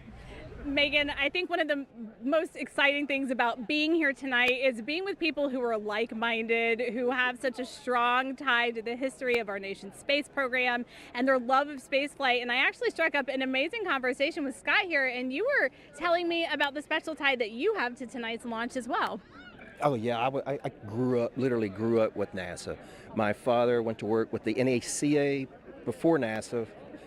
Went to work for Dr. von Braun, followed him over to Marshall Space Flight Center, and became, when it became NASA, he worked on the Jupiter C, Redstone, Saturn I, Saturn V, and then because of that, he brought me here to see Apollo 11 launch. So that was my first launch. I was 5 years old. I loved it. Still remember the sound. That's about all. And then years later, through my flying career, I was able to bring my sons back with my friends that flew the shuttle, and they saw 5 launches and 4 landings. But basically, I wanted to be here. I was here for the first moon launch, the last moon launch back when Uncle Gene Cernan, our family friend, went to on Apollo 17. So I wanted to be here for this because it's kind of in our family, in our blood. And hopefully I'll be around for the next one when we go and land again. So that's incredible. So you have NASA actually in your DNA, grew up with the program. Yeah. I knew most of the German scientists, the kids sat in our lab, Dr. Ernst Stirlinger, and my father flew with von Braun because he was a general aviation pilot as well. So they'd get off work and fly. And they were in Life magazine together, National Geographic, so it was fun. I literally got to knew Al Shepard, all the Mercury, Gemini, Apollo guys, and it was an honor. I would have loved to have been an astronaut, but I went a different route, and but I can still come here and see them. We can, and we're so grateful, so thrilled to see you here tonight, and so excited that you will be able to actually compare the last launch and the sound of the last one with the one tonight. It's absolutely going to rock the sky. I want it to be even louder. I want to feel it. Yeah. Thanks so much for joining us tonight. It's been an honor to meet you. And Megan, we're going back to you. Leah, thank you so much for sharing that. That was such a fun story. Here we are now at Space Center Houston. This is a live look inside of the visitor center there. Lots of people hoping to see the launch today. I love this guy in the front with his NASA shirt representing. And again, just seeing children and young and old, just all these people who feel captivated and are excited about our next giant leap into deep space. So glad to have them here. Oh my gosh, I love this. Yeah, the team in Marshall and Huntsville there is always ready for their shot, waving their flags. They're super pumped. That's the home to the SLS program office, so they have a dog in the fight tonight, seeing Artemis launch for the first time. Is that an inflatable astronaut in the center? Do you see that? I think somebody is dressed up as an astronaut. Look at that. Yeah, they're representing. Ready to go. I love this. Yeah, I'm so glad that they're there. Again, these visitor centers are closed to the public, but the people there decided to hold a watch party. And look, our friends in Germany are ready for us this time. They anticipated the delay. They look pumped and ready to go. So these are employees of Airbus. Airbus is the main contractor for the European Space Agency, and together they provided the European service module for the Orion spacecraft. So really, we should be applauding them. They shouldn't be applauding. Thank you so much, guys, for your contribution to the program, and can't wait to see Orion and SLS launch. Okay, so now let's head back over to Daryl Nail over with the launch team so we can hear any updates about a new T0. Yeah, Megan, thank you. And a clearer picture is starting to emerge as the launch team now reports out that they only have a few minutes left of work to do before they're ready to pick up polling. And we're also hearing that some of that polling, which kicks off with the mission management team, is also now just about 3.5 minutes away. Now, we are currently still in that hold. But the launch team, NASA's test director, is continuing to move the team forward. We've wrapped up work on the upper stage and the lower stage. You're looking now live inside firing room 1, where launch director Charlie Blackwell Thompson is overseeing her launch team. We've had a number of delays that have put us off the T0, but we are starting to track to a T0 close to around a quarter till, top of the hour. But we do need to have some polling that takes place. I'm pausing now because I'm listening in to the teams as they communicate.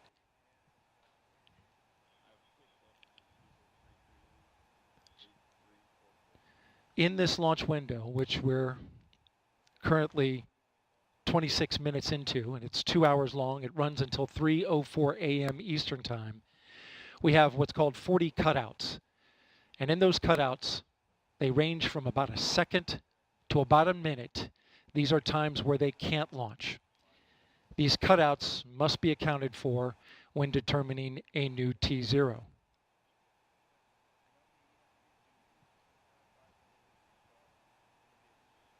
The upper stage of the rocket, which was the last to get ready and configured, just recently the team cycled the liquid hydrogen valves, which is required, and they are currently working on the LO2 valves, liquid oxygen valves in the upper stage. That work is almost done.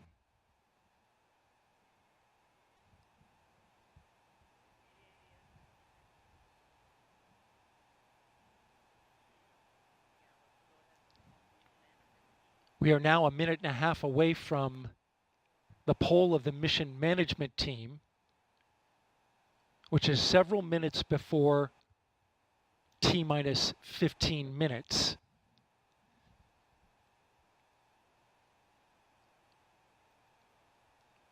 When that poll starts, we'll get a clearer picture of our T0.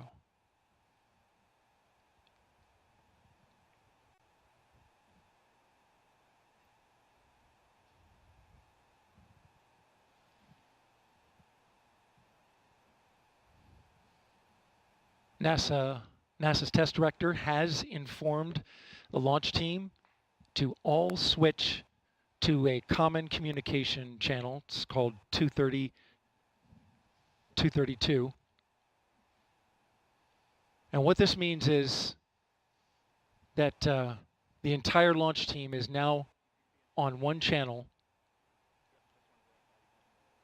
and all future communication will happen there. Whereas there are many channels. Now they reduce it down to one.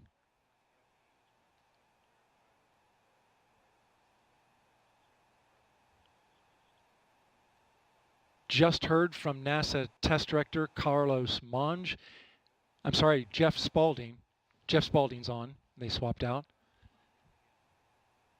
There are currently no constraints to launch. Great news. Again, no constraints to launch, and they're getting ready to pick up with a poll to determine readiness for launch.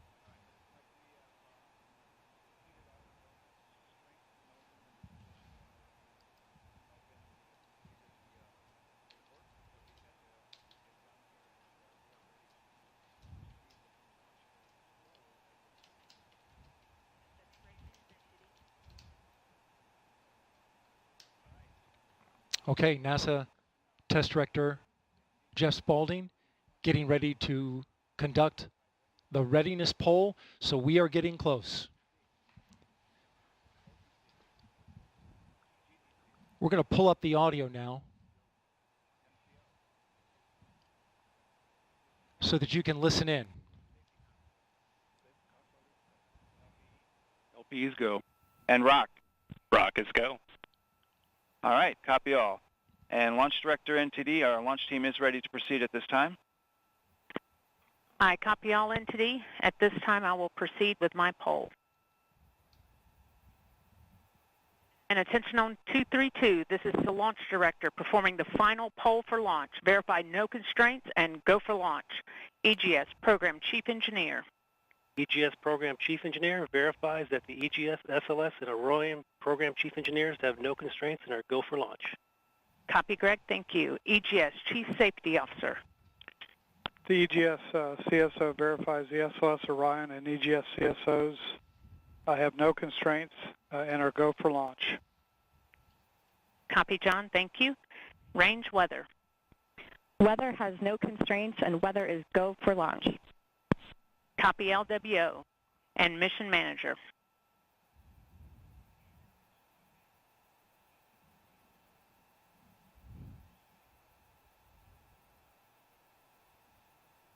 And Mission Manager, Launch Director. Launch Director, Mission Manager on 232. The mission management team has been polled. You have a go to proceed with terminal count and launch of Artemis I. I copy all. Thank you. And NTD, Launch Director. Go ahead, Launch Director. Yes, sir.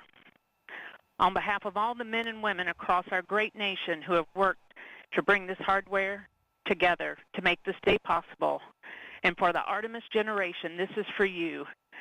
At this time, I give you a go to resume count and launch Artemis I. Copy, Launch Director, and thank you. All right, we do have a couple of steps to configure, and then we will be ready to resume the clock. CVSE, NTD. CVSC here. Initiate recording of Orion cameras at this time. In work. R, NTD. RSR here. Perform the booster ignition SNA arm rotation enable. NDT, RSR, booster ignition SNA arm and rotation enable is complete. And I copy. Thank you. Okay, so there you heard the poll from Launch Director. Early.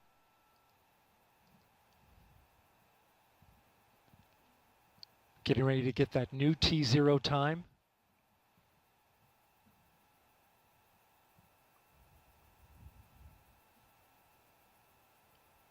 The poll that you heard was the NASA Test Director's poll. And all right, and we have verified no cutouts at this time. And all personnel, we are going to resume the clock. GLS, you can resume the clock on your mark. GLS copies. Countdown clock will resume on my mark. 3, 2, 1, mark. GLS mainline has been initiated. Okay. T-minus 10 minutes and counting. We are T-minus 10 minutes away from liftoff of Artemis I. As you can see, the clock is now moving. Let's put that up. T-minus 9 minutes and 47 seconds. The L-minus 15 poll complete. Show 06:47:44 is the new liftoff time. Affirm. Okay.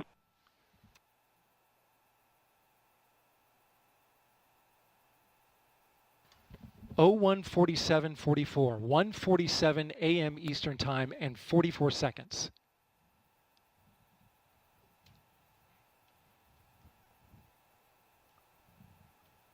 We went straight into terminal count.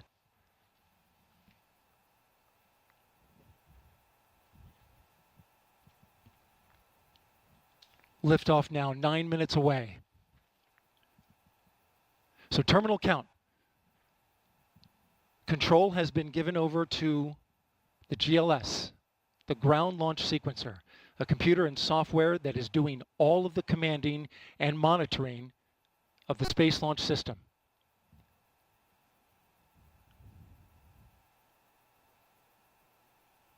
We'll hear call-outs from the GLS operator, Alex Pandalos.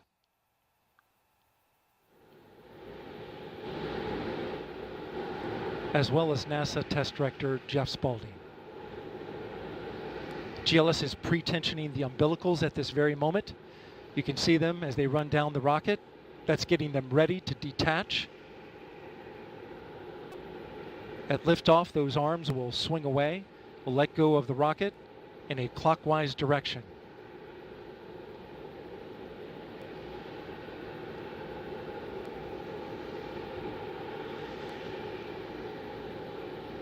T-minus 8 minutes and counting. The GLS is performing up to 100 commands per second, including configuring ground systems for power transfer to the rocket.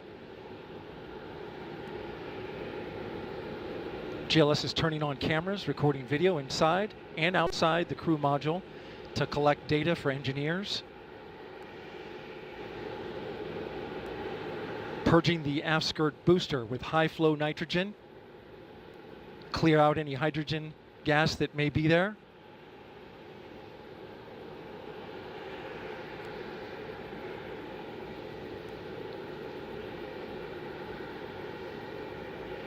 You can see the crew access arm is already retracted. When there is crew during Artemis II, it would happen at T-minus 6 minutes. But out of abundance of caution, they went ahead and retracted the arm well ahead of liftoff. Want to point your attention to the base of the mobile launcher. If something wasn't done to reduce the power from the pressure caused by the rocket's ignition and thunderous sound, it could damage the rocket.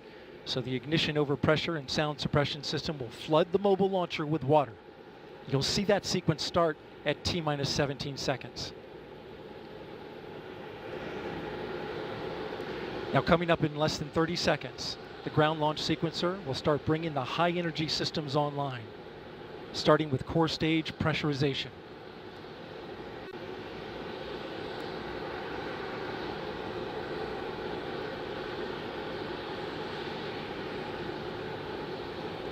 Firing room 1 is completely silent as they listen for the next call. GLS is go for core stage tank pressurization. The core stage tank is now pressurizing to flight levels. The replenish valve to the liquid hydrogen tank now closing. The liquid oxygen tank will come a little later. Now we're arming the Orion ascent pyros and transfer to internal power.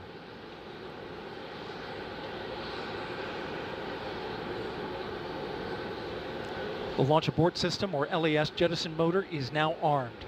On this flight, the abort motor is inactive because there is no crew on board.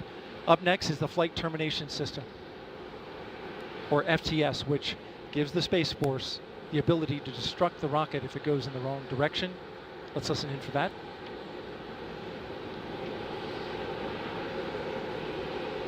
GLS is go for FTS arm. The flight termination system is now armed. Coming up at 4 minutes and 40 seconds, a big moment. This is where the RS-25 engines and their bleed go to high flow. It's been a little tricky to dial in. GLS is go for LH2 high flow bleed check.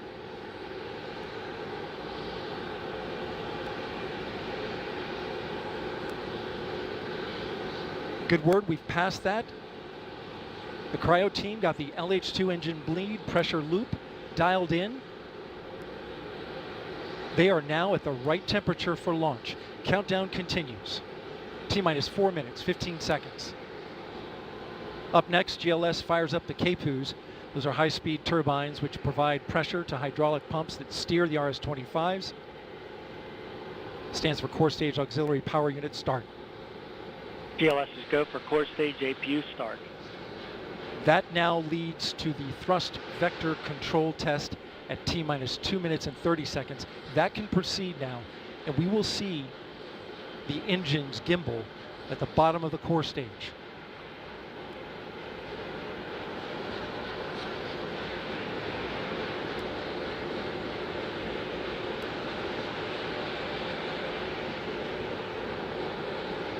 At T-minus 3 minutes and 10 seconds, you will hear the go for purge sequence 4. That's a helium purge of the 4 core stage engines downstream of the propellant valve, getting the air and moisture out.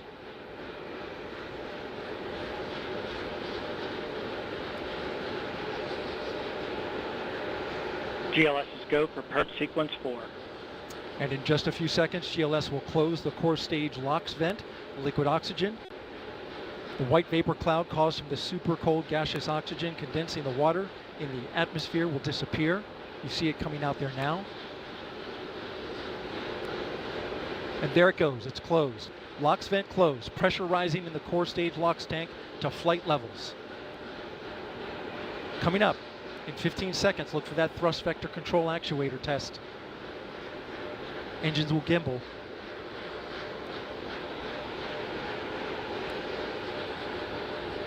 And there they go. The 4 core stage RS-25 engines gimbaling around, testing the ability to steer the rocket into space. They will operate at 109% performance. Each RS-25 throwing down 500,000 pounds of thrust. All 4, 2 million pounds. All together with the boosters, 8.8 million pounds of thrust. GLS is go for upper stage to internal power. Now the upper stage has gone to internal power. So power is removed from the rocket's upper stage, the ICPS, and it's been switched to battery power. The same milestone is coming up for the core stage at T-minus 1 minute and 30 seconds.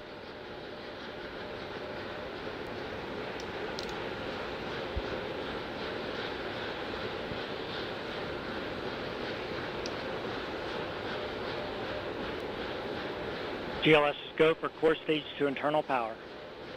The rocket's core stage, which houses the 3 flight computers, is now on battery power. So there is no more hold time available because there's no more margin on the batteries. So if we have a hold, we'd have to recycle back to T-minus 10 minutes and recharge those batteries. The count continues. A note now, shortly after liftoff. 1 minute. Shortly after liftoff, Mission Control Houston will take control of the rocket, and my colleague, Leah Cheshire, will take over commentary. T-minus 50 seconds and counting.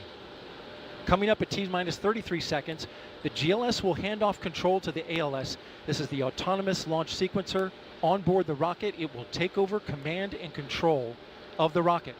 But the ALS will check, make sure there's no holds coming from the ground up until T-minus 2 seconds. GLS is go for ALS. And we are go for ALS. The Space Launch System is now counting down to liftoff of Orion on its maiden voyage to the moon. Launch team can no longer recycle the count. Sound suppressor water now flowing under the ML. And here we go. 10. Hydrogen burn-off igniters initiated. 7, 6, 5. Core stage engine start. 3, 2, 1. Boosters in ignition. And liftoff of Artemis I. We rise together back to the moon and beyond.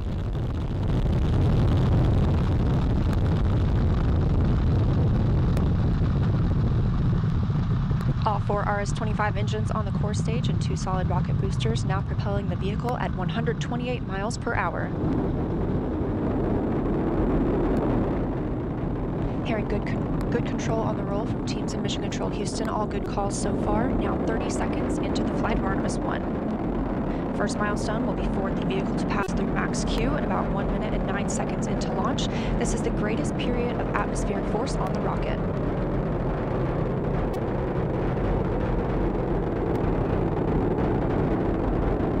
SLS now traveling 607 miles per hour.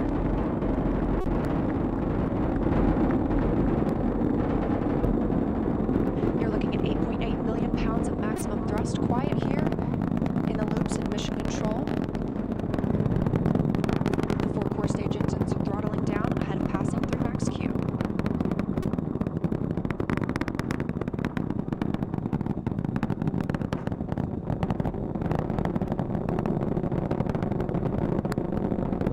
Now 1 minute, 21 seconds into the flight, traveling at 1,420 miles per hour. 4 core stage engines are back at maximum thrust. The next major milestone will be for the solid rocket boosters to cut off and jettison at about 2 minutes and 11 seconds into the flight, so about 30 seconds from now. Again, quiet here in Mission Control Houston as teams continue monitoring the flight of Artemis I. We're now 16 miles downrange from the launch pad at Kennedy Space Center, traveling over 2,800 miles per hour.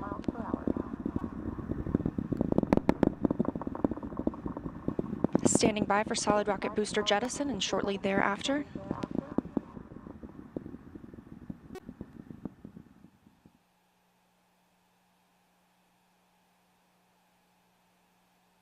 Confirmation that the solid rocket boosters have separated, these 177-foot boosters.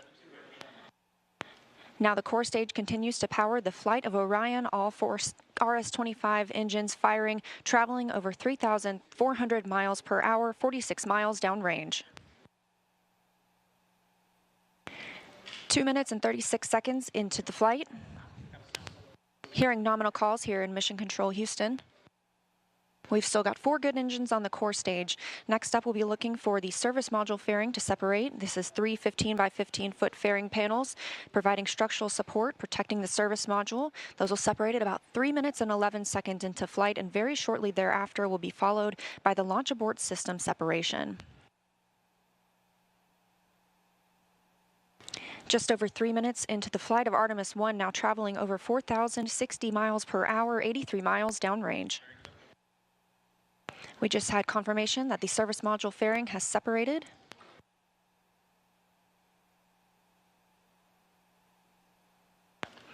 And that the launch abort system pyros have fired, separating those from Orion as well. For future crew members,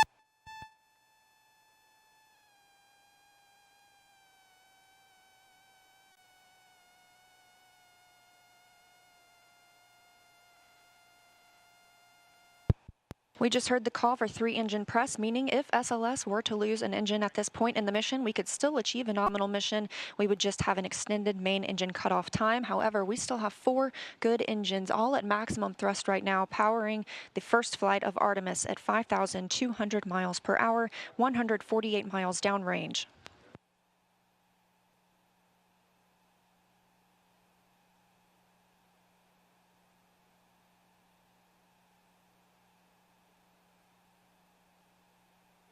We're 4 minutes and 16 seconds into the flight of Artemis I. So far, we've had a clean ascent. We saw those solid rocket boosters jettison about 2 minutes and 11 seconds after liftoff. Shortly after, we had the service module panels fairings separate, as well as the launch abort system. The launch abort system was inert for this flight, except to perform this separation. Those 4 core stage engines will continue to fire and power the flight of Artemis I, now traveling over 6,800 miles per hour, 229 miles downrange. Booster flight controller reports that the engines are looking good.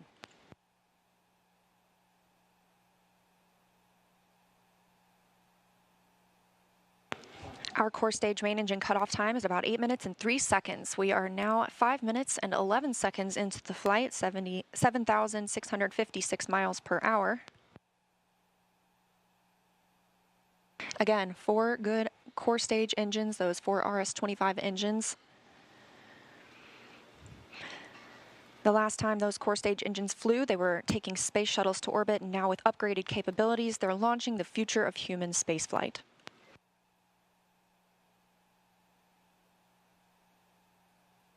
5 minutes and 42 seconds into the mission, we are now traveling 8,800 miles per hour, 345 miles downrange from the launch pad at Kennedy Space Center.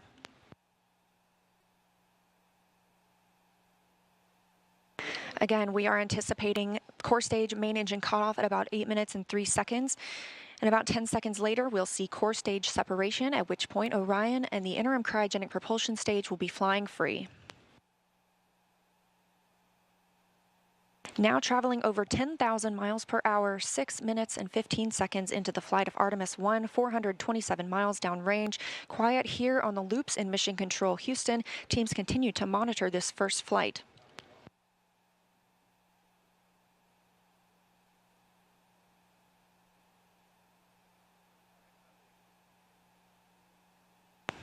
About a minute and a half now until that core stage main engine cutoff time.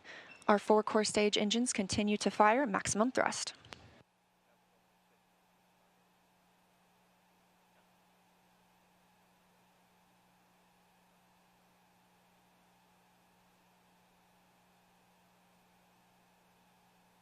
Coming up on 7 minutes since launch today, now traveling over 12,800 miles per hour, 563 miles downrange. Again, still quiet here in Mission Control, Houston.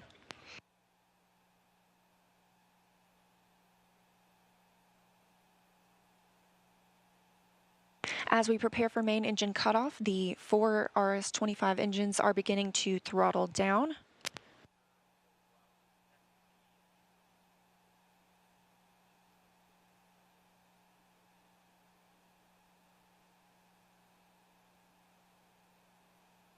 "30 seconds now until core stage main engine cutoff. All 4 engines continue to throttle down.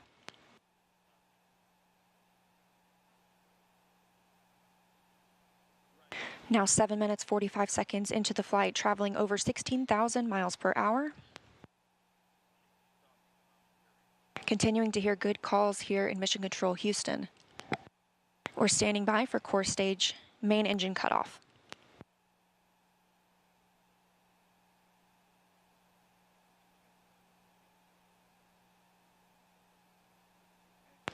And we have confirmation of core stage main engine cutoff. Orion is now in Earth's orbit. The flight dynamics officer reports that we have a nominal main engine cutoff. And we just heard the call for core stage separation. That means Orion and the interim cryogenic propulsion stage are now flying free from the core stage of the Space Launch System. The next milestone will be solar array deploy approximately 18 minutes after liftoff. But before Orion stretches its wings, let's check back in with our friends at Kennedy Space Center and hear all about what it was like to hear the rocket roar off the launch pad. Megan and Kayla, I've got to hear all about it. Well, if you're just joining us, welcome to NASA's Kennedy Space Center, where we just watched Artemis I launch, our first step towards our next adventure into deep space. As Leah said, I'm NASA's Megan Cruz, and this is NASA astronaut Kayla Barron. And I'm kind of still giddy and speechless. I don't even know how to explain how I'm feeling right now. I feel the same way. This is the first launch that I've been able to watch in person.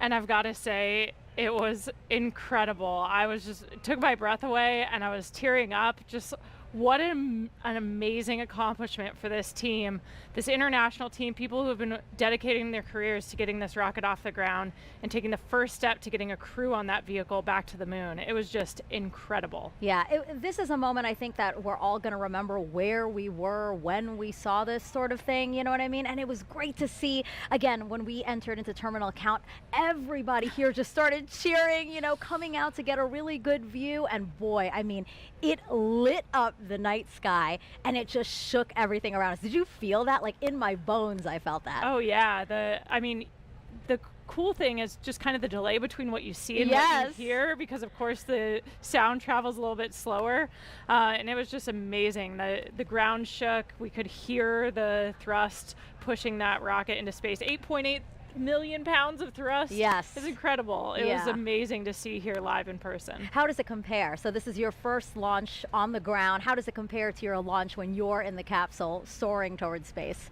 I mean, equally emotional, I think. Yeah. We train for everything, and so when we're in that capsule waiting for launch, we're just running our procedures. You could almost, you know, trick us and say that we were in the simulator and it wasn't real, but like in that moment of liftoff, when the thrust builds underneath you, like we saw it today, it's just hard not to be overwhelmed by the emotional experience, the excitement, the joy of that moment. It's incredible. Yeah, I think we can't say it enough. This team really deserved this moment. They've been working so hard for this moment. When I heard that we got into terminal count, it was, I felt a sense of relief and excitement for them that I think everybody here did. You know, we really wanted them to succeed. We really wanted to see the launch today. And wow, I will never forget this. Me neither. It was an incredible experience to be here and see that happen. Yeah. Was there anything that was particularly surprising to you? Again, this is your first launch. You know, what were you expecting? You know, I think we also had a nighttime launch for our launch. And so I think one thing you underestimate is how much it lights up the night sky. Yes. We were able to watch it all the way through that trajectory. We were able to see the boosters separate and everything. So it was just an incredible view. It's amazing how much you get to see of the flight path when it's at night and sliding up the sky. Yeah, and I don't know if you noticed this, but we see the moon here, and the trajectory of the rocket looked like it was flying towards me. You know what I mean? I was like, oh my God, that's so poetic. It's so beautiful. I'm so glad we launched today. Yeah. Wow. Congratulations absolutely. to the team. It's So incredible. we're going to head over to Daryl, who was at the launch team. Daryl, you got to count us down through that, through liftoff. I mean, how was that being in the launch control center with them? Well, Megan, it was something else. I got to tell you, you're looking live inside the firing room where Charlie Blackwell-Thompson is about to address her team after a whole lot of hard work and preparation to get to this moment. Let's stand by and listen to her now. Comm check. But you can't hear it in the room. Can you guys hear me? No. Hey, Jeremy, if you could turn something on the microphone. The press site can hear me, but the room can't. The room can't. You can hear me? Because the guys...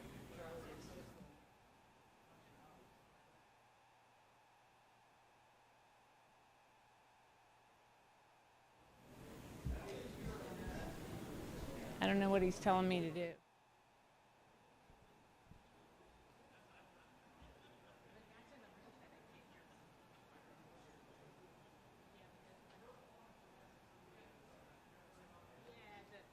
My team can't hear me, so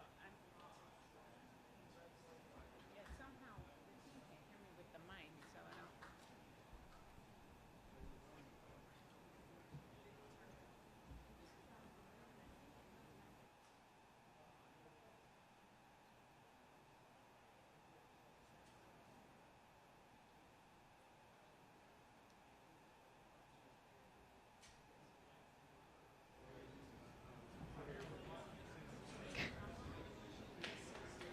He's here.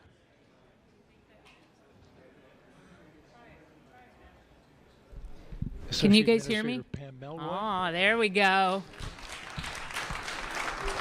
Is he ready for me?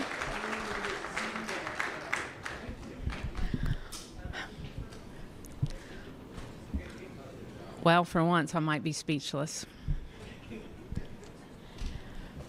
So you guys know I have talked a lot about appreciating the moment that you're in, and we have worked hard as a team. You guys have worked hard as a team for this moment.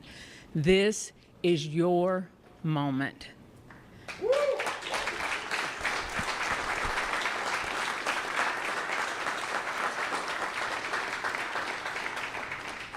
It is not by chance that you are here today.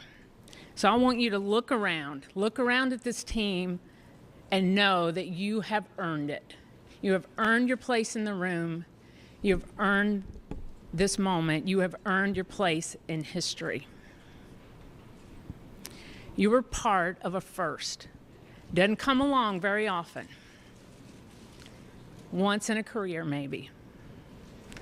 But we are all part of something incredibly special, the first launch of Artemis.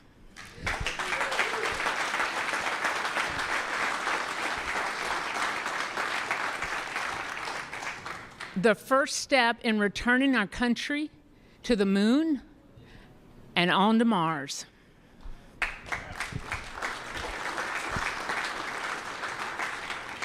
What you have done today will inspire generations to come. So thank you. Thank you for your resilience. You know, I said at the pre-test briefing, the harder the climb, the better the view. We showed the Space Coast tonight. What a beautiful view it is. So congratulations.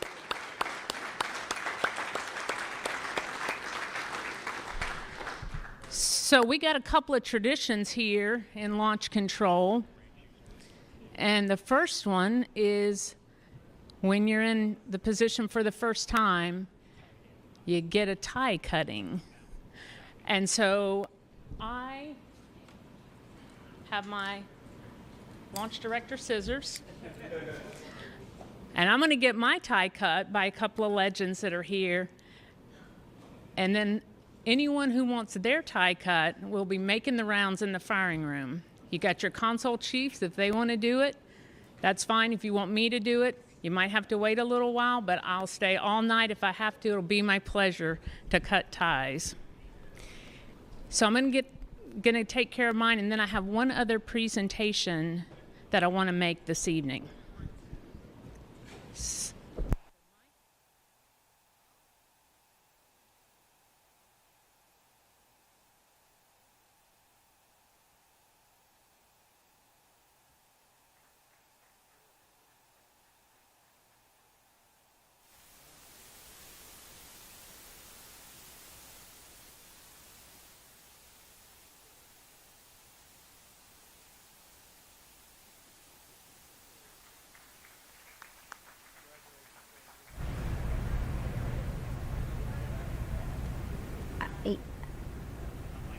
This is Charlie Blackwell-Thompson, Artemis I launch director. She just got her tie cut.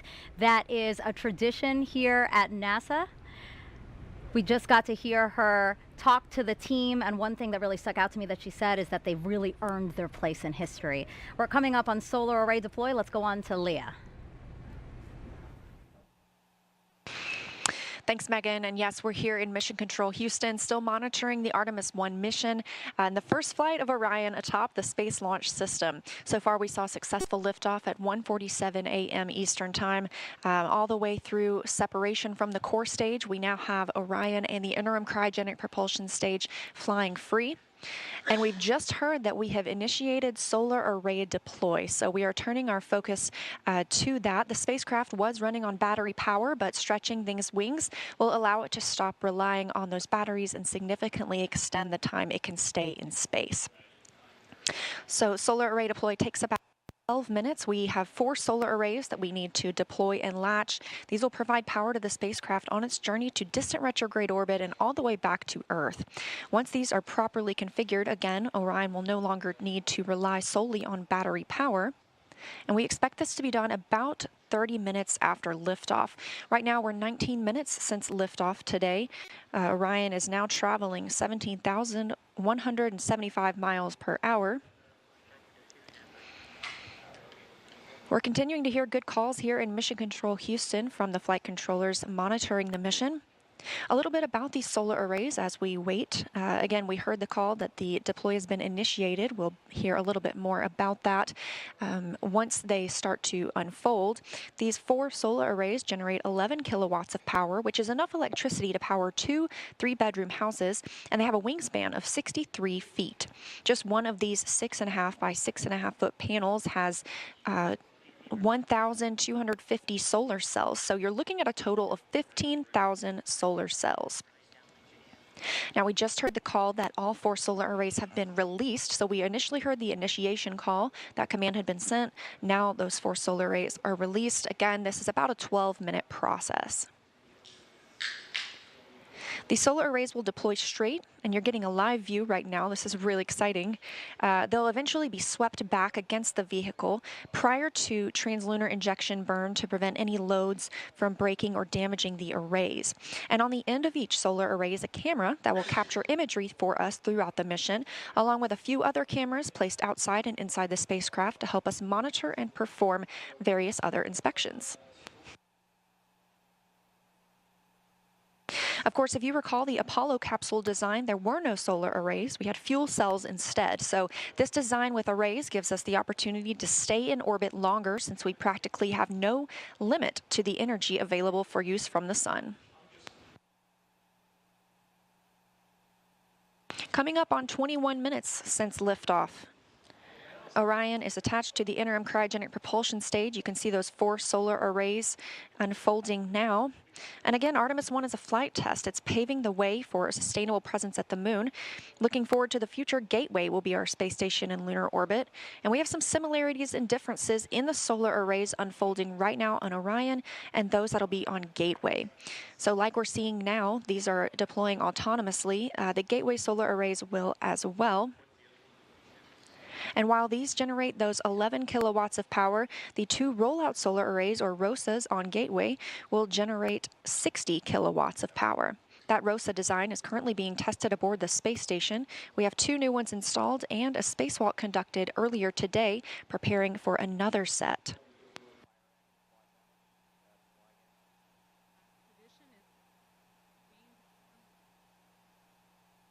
Coming up on 22 minutes since liftoff today, Orion and the interim cryogenic propulsion stage traveling over 16,800 miles per hour. The solar arrays deploying now are part of the European Service Module. It's comprised of 20,000 parts and components. The service module was developed as part of an agreement between NASA and the European Space Agency, or ESA. This is the first time NASA is using a European-built system as a critical element to power an American spacecraft.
Coming up now, and 24 minutes into the flight of Artemis I, spacecraft now traveling at 16,500 miles per hour around the Earth.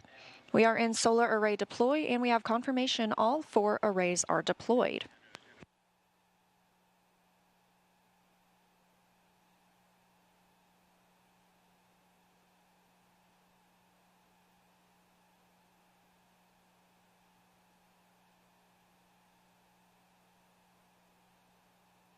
Coming up in a little less than 30 minutes is the perigee raise maneuver.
And with our launch at 1:41 Eastern Time this morning, we are looking for a perigee raise maneuver about 53 minutes into today's flight. Again, we are now 25 minutes and 47 seconds into the flight, and we have a complete deployment of all 4 solar arrays. Orion's journey to the moon continues as planned. Again, looking forward to that perigee raise maneuver. That'll be coming up again at about 53 minutes into the mission, so about 27 minutes from now. During the perigee raise maneuver, the interim cryogenic propulsion stage will use its RL-10 engine to lift the lowest point of Orion in Earth's orbit. The current orbit is more of an oval shape than a perfect circle, and this burn will raise that point closest to Earth and make the orbit more circular. This will also include a checkout of Orion's systems and any adjustments to the solar arrays. It'll be a short burn, less than 30 seconds long, but critical to keep us on track, and it also prepares us for the next engine burn to send Orion to the moon. That's the translunar injection burn. That'll come up a little later, which is a longer burn, another firing of the RL-10 engine on the interim cryogenic propulsion stage.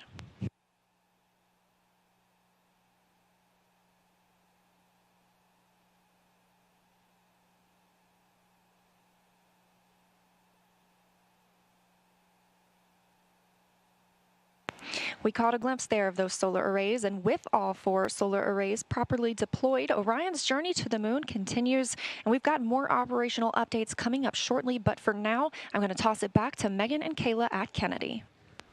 Leah, thank you so much.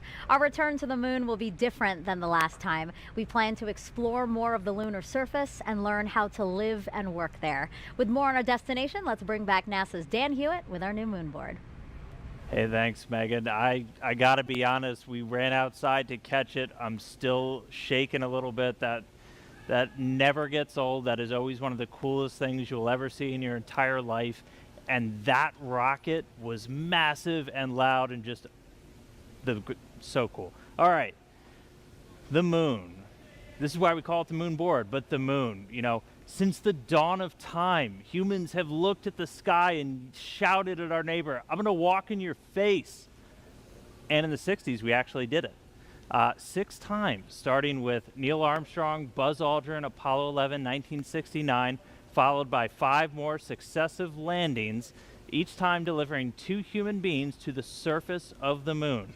Our last one was Apollo 17, and that was in 1972, Gene Cernan and Harrison Smith stepping off for the last time. Now, we have not sent humans back since then, but they accomplished a lot under Apollo. Lots of technological advancements, deployed science instruments, brought back hundreds of pounds of lunar rocks and regolith, teaching us about the moon and also about our place in the solar system. The moon is fascinating because it doesn't have a lot of the geological processes we have here on Earth. You don't have erosion, you don't have wind and water wearing down rocks, you don't have plate tectonics that are constantly recycling the crust, and so everything out there is really old. In fact, one of the rocks brought back on Apollo 15, called the Genesis rock, was dated to be 4 billion years old, so from the primordial beginnings of our solar system. But as Kayla said a little bit earlier, those missions were measured in days, their spacewalks in just hours. With Artemis, we're looking to go and we're looking to stay. And we're not looking around the equator like under Apollo, we're looking at the lunar South Pole. Now, why? So we haven't sent people since the 70s to the moon, but we haven't stopped studying it. We've had orbiters like the Lunar Reconnaissance Orbiter, which has literally just been flying loops around the moon, taking high-resolution images of the surface, so high resolution that you can look them up. They have images of all the different Apollo landing sites, and you can actually see the footprints, the paths they left in the lunar regolith of those sites. We had a mission called L-Cross, which slammed a probe into a crater on the moon, sending out material, some of which potentially hadn't seen direct sunlight for billions of years, and then analyzing what shot out. And through missions like that and others, we've been able to find that there is water ice trapped in those permanently shadowed areas on the moon. A lot of them center around that South Pole. We have already identified 13 potential landing sites for the Artemis III mission. And these are where we're going to send our astronauts around the lunar South Pole to access that water ice. Now, why water? Why are we caring about water? Well, it serves a lot of purposes. Obviously, for humans, you need that to breathe. You can split water apart, get oxygen for breathing gas for an atmosphere. If you have a lunar base, you can split it into oxygen and hydrogen. That's rocket fuel. We just launched the most powerful rocket in history using those constituent parts. And so you can start to live off the land. We can use that, something called in situ resource utilization. And really, the whole point of that is to use the moon as this proving ground. We're trying to get to Mars. We're trying to learn to live on other planets where there is gravity, where we're going to have to use resources there on the ground because we won't be able to bring everything with us. And by going to the lunar South Pole, by going to stay under Artemis, we're going to be able to start practicing that. We're going to perfect those systems, perfect those techniques and operations we need to do that so we can use the moon as that jumping off point to Mars and beyond. So that's why the moon. We're going to see Orion fly around it for the very first time in just a couple of days. That launch was spectacular. I'm still way too excited, but can't wait to see some shots of the moon from up close from Orion. So I'll send it back over to you, Megan. Thanks so much, Dan. So right now we're actually joined by members of the Red Crew. You'll remember from watching the launch coverage that the Red Crew was sent out by the launch team when the launch team identified a small leak on a hydrogen valve inside of the mobile launcher. Well, now here they are. This is Trent Annis. Trent, can you just introduce everybody else here on your team? Yeah, so this is Chad. He's our safety guy. And behind me is Billy. And he's the experienced hydrogen tech out here. And the three of you guys really, I would say, saved the day today. I mean, really, you guys had to go in there to what's called the blast danger zone. You guys are specially trained to be able to do operations on the pad while cryo is loading. Talk to us about getting that call, being told, hey, you guys need to go in there. And it was the first time for all three of you. Yeah, all I could say is we were very excited. I was ready to get up there and go. Really? How are you guys feeling? I was very comfortable, very confident in the test team and the procedures and our training. We did a great job. Walk us. Oh, sorry. Go ahead. How gratifying it must be for you guys, because you train for this eventuality but don't always get to do it.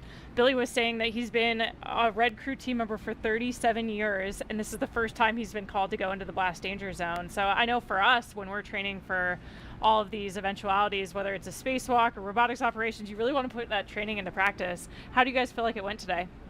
Amazing. I still can't believe it. It's surreal to me. It's just insane. Yeah, kind of walk us through what you were thinking. So you get there and what, is it just like game time and you're really focused, or, you know, how are you feeling? Yeah, I'd say we were very focused on what was happening up there, just making sure we knew what was happening. Because the rocket's, you know, it's alive, it's creaking, it's making venting noises, it's pretty scary. So on zero deck, my heart was pumping. Mm-hmm. My nerves were going, but yeah, we showed up today. I think as soon as we walked up the stairs, we were ready to rock and roll. And they were telling us a bit about it while you were working on it. You guys were actually just torquing down the valve to prevent or reduce the leak rate or stop the leak. Is that right? That's right. Just the packing gland. It was a little loose, so went up there and tightened her up. You're probably still like in this, oh my gosh moment, like all of us are. You know, has it actually hit you, like the role you played today in making Artemis I launch? You know, I still can't believe it. Like, it's, like I said, it's surreal and just amazing.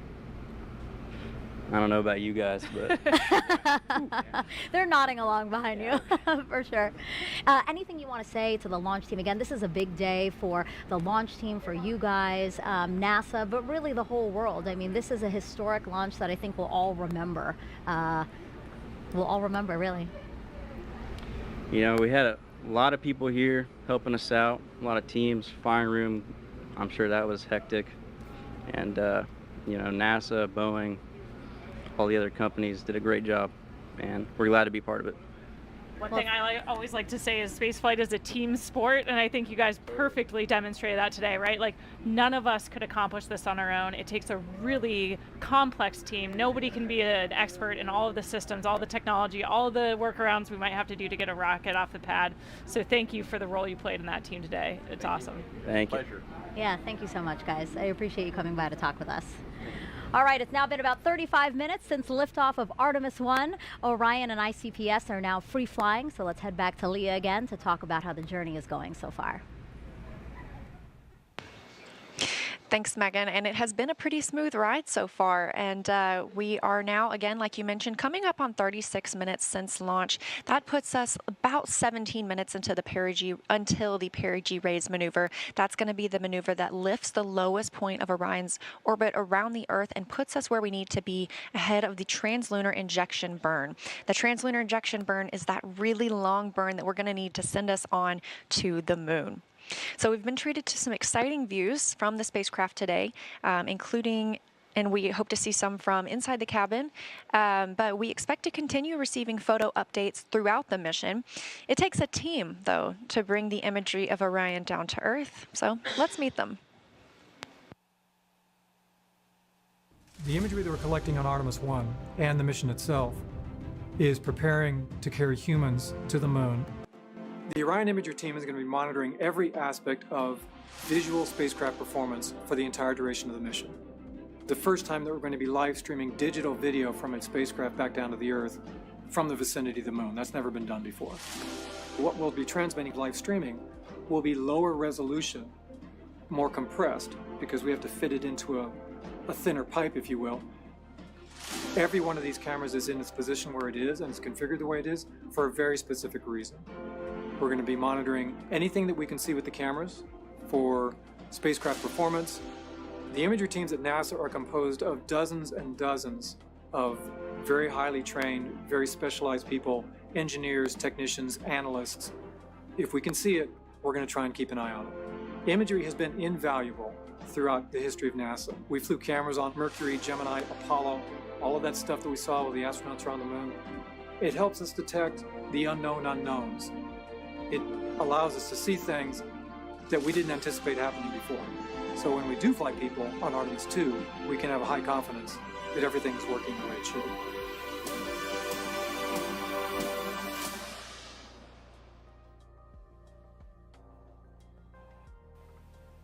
I love getting a look at those teams that we don't normally see, like the red team that Megan and Kayla just got to interview. A really big thanks to them and everyone that made this liftoff happen tonight. So we are going to toss it back to Megan and Kayla now at KSC. Again, we're about 15 minutes away from perigee raise maneuver. Thank you, Leah. Yeah, we wanted to take us back into Orion and talk about some of the science that's being enabled by Artemis I today. So inside of Orion are 10 of these. So they're called CubeSats because they're tiny satellites. Essentially, they're the size of the shoebox when they're folded down. But then once they're deployed, they're opened up. They have solar arrays, things like that. That's when it gets a lot bigger. Now, these are called secondary payloads for this mission. Kayla, can you talk to us about what secondary payloads are? Yeah, it just really means that it's not a primary objective of the mission. We're not relying on the success of these CubeSats for overall mission success. It's kind of a bonus payload, right? A chance to deploy these satellites that have different sensors on them and collect some awesome data to support other research objectives. Yeah, and I know battery life was a concern for some of them, but all 10 were deployed, and scientists, I'm sure, are eager to see what kind of information that hopefully they'll be able to get. And they're just some of several research projects on this flight that will help gather data about the moon and more. Artemis I is paving the way for us to explore deeper and deeper into space. I think Artemis I is significant on so many levels. It is a new frontier to do science. So the primary objective is to test the Orion spacecraft integrated with the Space Launch System. And it is designed to carry out the boldest of the bold missions. But it's more than just learning how to travel in space. We're taking a lot of cool science along with us on this first mission to the moon. So as NASA plans to go back to the surface of the moon and then onto Mars, we want to spend more time there, and that's riskier business. So the more we learn about the moon itself and the environment where we'll be operating, the better we can prepare. We have 10 CubeSats we call secondary payloads, which are small scientific spacecraft of their own that will each be conducting their own scientific mission. All of these payloads in some form or fashion will help us going forward. They are going to be studying the moon. And they're going to help us understand what is the moon made out of. What types of rocks? What types of regolith? What types of ice? What's mixed in with water that might be present? One of them actually is going to attempt to land on the moon. They're going to be studying the sun. Understanding and studying the space environment or the space weather. Some different propulsion systems. These novel ideas will ultimately turn into the technology and the systems that we want to use going forward. There's a lot of cool things going on between all these CubeSats that make up our secondary payloads. Additionally, inside the Orion, we'll be flying an experiment to study space biology. Space biology is where we study the underlying changes that Earth-based biological systems undergo when they're in space. Or basically, how does life respond to the space environment? The level of ionizing radiation that you experience when you go beyond the Van Allen belt, so you go beyond the protective magnetic sphere that we have around us, you then get exposed to higher levels of ionizing radiation. So we are flying several space biology experiments. We will take a series of materials, plant seeds, fungi, the yeast cell, algae, and ride along the trip. And then when it comes home, we can analyze how they responded to that environment. This research will help us thrive in space. It will help us to go further and stay there longer. In addition to space biology, we'll be learning about how to make astronauts more effective in the Orion in the future. An example of that is something called the Callisto Technology Demonstration. Lockheed Martin built the Orion spacecraft for NASA, and we'll be flying a secondary payload that's a demonstration payload called Callisto. So we took the technology from Amazon for Alexa and the WebEx technology from Cisco, and so we built a digital assistant, if you will, the custom space-qualified Alexa. Alexa, how does the life support system work? Orion's life support system is the environmental control and life support system, or ECLS. And so this payload is a demonstration mission to show how astronauts in the future could use this technology as an innovative user interface. So there you have it. I hope you agree with me. This is exciting. I am just over the moon excited for the Artemis I launch. The science we'll conduct on Artemis I lays the groundwork to ensure that we can safely conduct scientific activities at the moon with our astronauts going forward. This really is the stepping stone for us as we take that next giant leap in space exploration. So a lot of great science also happening on the International Space Station. I got to speak with astronauts Jessica Watkins and Samantha Cristoforetti while they were still on board about the research there that will benefit future Artemis missions. Jessica, Samantha, your primary job on the space station is to maintain the orbiting lab and conduct science experiments, more than 200 before Crew 4 returns home. Jessica, can you tell me about one of the experiments that will help return us to the moon with the Artemis program? We do a lot of experiments where we are looking into developing new technologies that will enable us to go further into the solar system. And one of those technologies was the AstroRad experiment. Radiation is one of the challenges that we face when we think about going further into the solar system. And so this vest is an option for providing the crew member with protection. And then one of the mannequins on Artemis I, launching here later this month, will also be wearing the vest. We'll get a sense for its effectiveness on board as well. Samantha, I know that you've been doing a lot of work to test how we would grow crops in space. What crops are you growing on Space Station right now, and what's unique about them?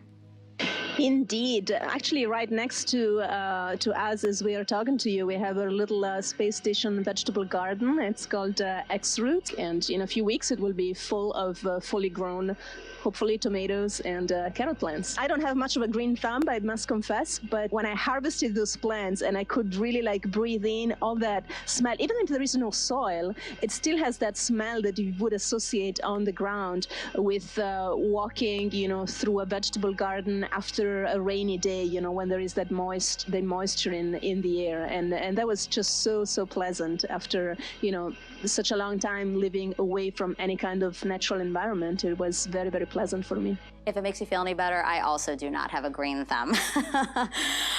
So what about water? How are you testing critical life support systems like water to hopefully help us stay off Earth longer than we ever have before? Sure. Yes. So we kind of use the tagline that yesterday's coffee becomes today's coffee. So there's a process by which we can filter our urine, and so we are at the point now where we are able to recycle about 96% of the essentially of our water on board, and are continuing to test new technologies to get even closer to the 98% utilization rate that we'll need for the moon in particular. Samantha, what are you most excited about for Artemis I? Seeing that gigantic rocket take off, and I think it will be just a sign of all those great things to come. Jessica, you could one day walk on the moon as part of the Artemis program. How does that make you feel? The idea of being able to explore the surface of another planetary body, especially for me as a geologist and a planetary geologist specifically, is just super exciting. All of the science that we're going to be able to conduct from the surface of the moon. Jessica, Samantha, thank you so much. And before you go, I'd love to see a flip.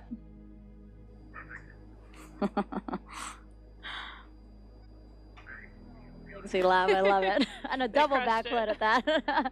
Now, Kayla, you, of course, lived and worked on the International Space Station as part of Crew 3.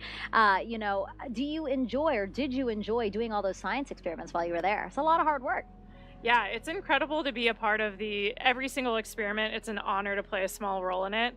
We got to do some really cool tech demonstrations while we were up there too. So for me as an engineer, that was really fun. That's a photo of me doing the first scanning electron microscope samples on the International Space Station. And it was cool for me because I worked with a scanning electron microscope in my graduate school research that took up it was as big as this desk. Oh. But seeing a miniaturized version of those that we have up there, and imagining how we could use it in a lunar or Martian laboratory to better analyze samples and decide what to bring home was really exciting. Yeah, and you touched on this earlier before, but I do think it's just so important to note again that you're doing science for scientists who've been working on their studies for decades, some of them. So to fulfill that, how does that make you feel? It's incredible. We're almost like their laboratory technicians for that little moment in time, but they've been working their entire life, sometimes decades, years, to get that science payload up there. And it's a really unique laboratory environment. The microgravity environment, the space environment, the radiation environment, like you heard talked about in those videos, provides an opportunity to do science that we just can't do here on Earth. Yeah, and to think that what we do on the International Space Station can fuel future Artemis missions, I think the fact that they go hand in hand is really cool. All right, so let's take some more social media questions.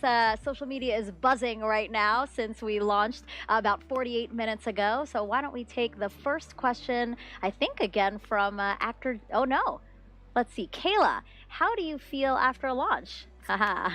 Super inspired. I mean, we talked about it earlier with the Red Crew and in the moments just after launch, but this is really the culmination of a giant team effort. It takes every single member of our team to pull off a successful launch. It's incredibly complicated, incredibly challenging, and in some cases kind of dangerous for a Red Crew team who went inside the blast danger area to make a fix that was critical to today's launch.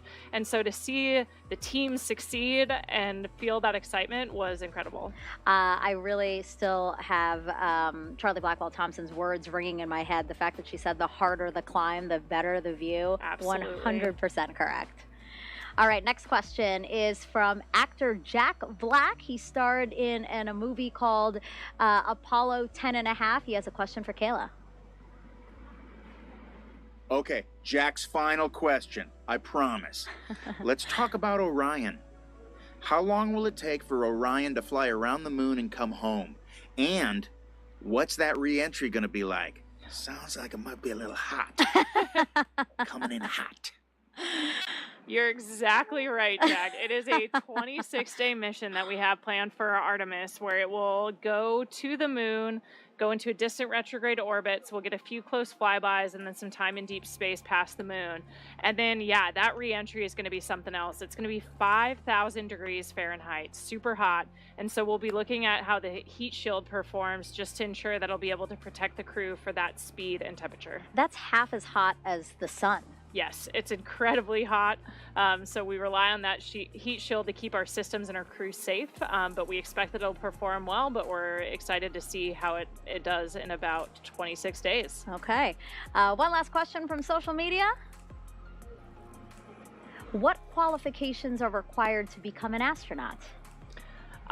You have to study STEM. You have to have a master's degree or higher in a STEM field. But besides that, we're looking for people who are awesome team players. So there's a lot of different roads to become an astronaut. We seem to be getting a lot of questions about how people themselves can become astronauts. I think that's really cool that we might see and inspire, again, people who might think about becoming astronauts. Absolutely. Okay, well, thank you, Kayla, and thank you for those who sent in those questions. We are about 50 minutes after the launch of Artemis I, and we are approaching the next critical milestone. That's perigee raise maneuver. So let's head back over to Leah in Mission Control. Thanks, Megan. And you're right, we are coming up on perigee raise maneuver about 2 minutes from now. We are now 51 minutes into the flight of Artemis I after lifting off at 1:47 a.m. Eastern Time from Kennedy Space Center. The vehicle now traveling over 14,600 miles per hour. So during Orion's orbit of Earth, it reaches an apogee and a perigee. The apogee is the highest point above Earth's surface and the perigee is the lowest. Therefore, this perigee raise maneuver is a firing of the ICPS RL-10 engine, and it's going to raise the lowest point of Orion's orbit over Earth.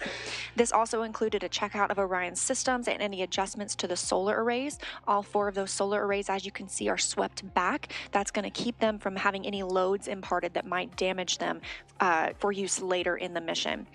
This also, the perigee raise maneuver, will put us in the proper position for the translunar injection burn. That's that really big and long burn that we need to send us to the moon.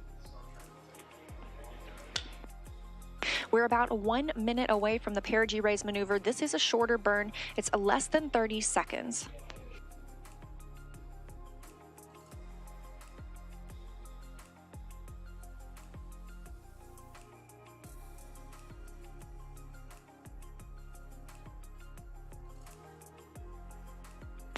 About 45 seconds until the perigee raise maneuver.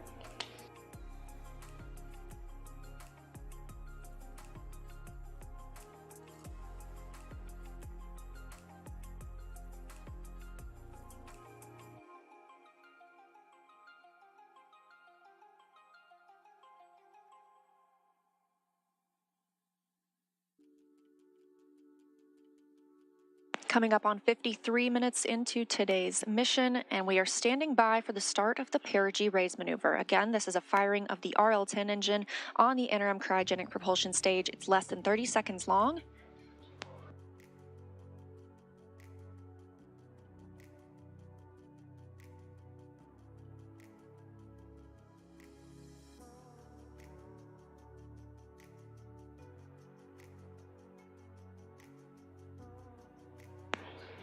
And we have confirmation of perigee raise maneuver ignition and full thrust. This is a live view from the spacecraft. Again, a really short burn. We're standing by for the cutoff.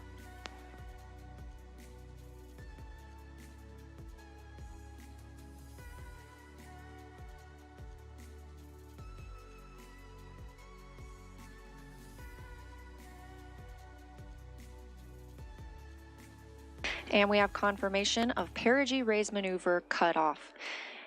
Flight Dynamics Officer reporting on the loops here in Mission Control Houston that it was a good burn. We are now 54 minutes into the flight, Orion traveling 14,700 miles per hour, and that was the perigee raise maneuver, lifting the lowest part of Orion's orbit around the Earth and putting us right where we want to be for the translunar injection burn. We're looking for that translunar injection burn to happen about 1 hour and 26 minutes after launch, so about 30 minutes from now. That'll be that long burn that helps us break free from the pull of Earth's gravity and commits the spacecraft to a lunar trajectory. So with successful completion of the perigee raise maneuver, I'm going to toss it back to Megan at KSC. No, keep it.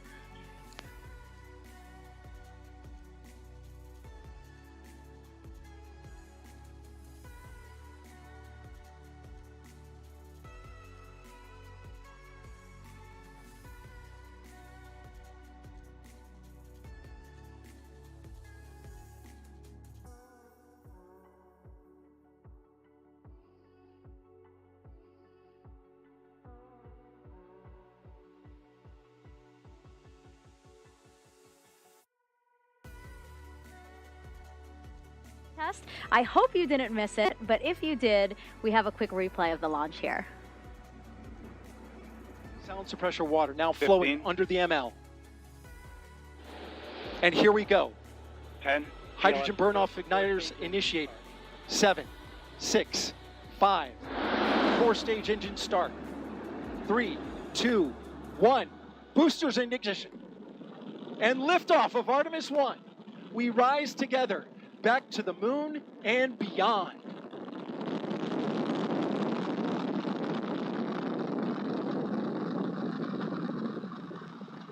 All 4 RS-25 engines on the core stage and 2 solid rocket boosters now propelling the vehicle at 128 miles per hour. Hearing good control on the roll from teams in Mission Control Houston. All good calls so far. Now 30 seconds into the flight of Artemis I. First milestone will be for the vehicle to pass through max Q at about 1 minute and 9 seconds into launch. This is the greatest period of atmospheric force on the rocket.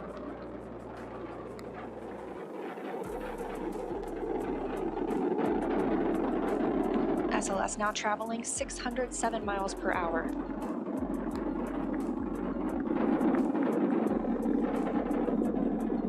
You're looking at 8.8 million pounds of maximum thrust. Quiet here in the loops in Mission Control. The 4 core stage engines are throttling down. Now to celebrate Artemis I's successful liftoff is NASA Administrator Bill Nelson. Administrator, you got to share what you just told Kayla and I. You said that that was the biggest flame you've ever seen. That's the biggest flame I've ever seen. It's the most acoustical shock wave that I had ever experienced. We were out on the roof of the Launch Control Center, and I'm telling you, you definitely knew that there was some energy being expended over there. So what does it mean to you to be the leader of our organization for a historic launch like this? We've been talking about the team it takes to get this done. How does it feel to be at the helm of that ship? Well, I got to talk to the Launch Control Center team, and I said to them, you all are a part of a great legacy that has been many, many years coming, a lot of sweat and tears. This legacy is now taking us as we explore the heavens. And it didn't end with Apollo 17, but this time we're going back and we're going to learn a lot of what we have to, and then we're going to Mars with humans. Why is it such a priority for the agency to land the first woman and first person of color on the moon through this Artemis program? Well, I think it's reflective of us. It's reflective of America. We are people, our Latin emblem is E pluribus unum. In the chamber of the United States Senate, over that main door, is E pluribus unum, out of many, one. And so our astronaut corps reflects that. And it's going to be the first boots back on the moon are going to be the first woman and the next man. Yeah. And another goal of the Artemis program is to spur economic development. Can you talk to us about how this program has been able to do that for the country? Well, if you put it in NASA's economic report terms, it's billions of dollars affecting the economy, almost 400,000 jobs. But that's just direct. Think of all the indirect expenditures that are causing the economy to rise and more jobs. For example, what you guys are doing on the station, a lot of your research. Take, for example, the pharmaceutical research. You're helping already one drug that's being manufactured on Earth better because of what you learned in space, and that drug is attacking cancer. Now, what's the value of that? That's just additional value that is added. I remind everybody, in everybody's pocket, they've got a cell phone, and that's got a camera. And that's a camera on a chip that came out of the NASA space program. That's right. Absolutely. In addition to those innovative new technologies and the economic impact, I think for me, seeing this launch today, it's so palpable, just that human desire to explore. What do you think about what we're doing to inspire the Artemis and the generations to follow us? Well, I think all you have to do is walk into a classroom of kids and look how their eyes get big when you start talking about space. And that is going to multiply itself manyfold as we go back to the moon and then on to Mars. It's also going to bring about a new generation of engineers and mathematicians and technologists and scientists, and all the benefits of that additional activity and education coming out of the Artemis generation. Look what that's going to do for our country and our economy, as well as for our international partners. And it's a great day. Couldn't have said it better myself. Administrator, thank you so much for joining us for this momentous occasion. As you said, this is the beginning of a new age in space exploration. Thank you so much. Thank you, ma'am. And Kayla, that's going to do it for us here at the host desk. Launch was just the first step in a nearly 26-day mission. Our colleagues in Houston will now continue the broadcast to bring you the next big milestone to the moon. From Kayla and me, have a great day, and go Artemis I. Go Artemis.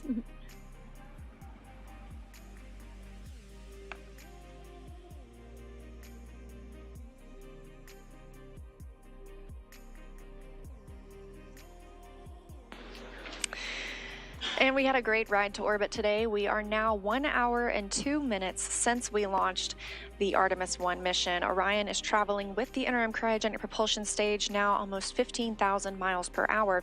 We recently saw the perigee raise maneuver. That's where we lifted the lowest point of Orion's orbit around the Earth, and it puts us in the perfect position to prepare us for translunar injection burn coming up in about 25 minutes.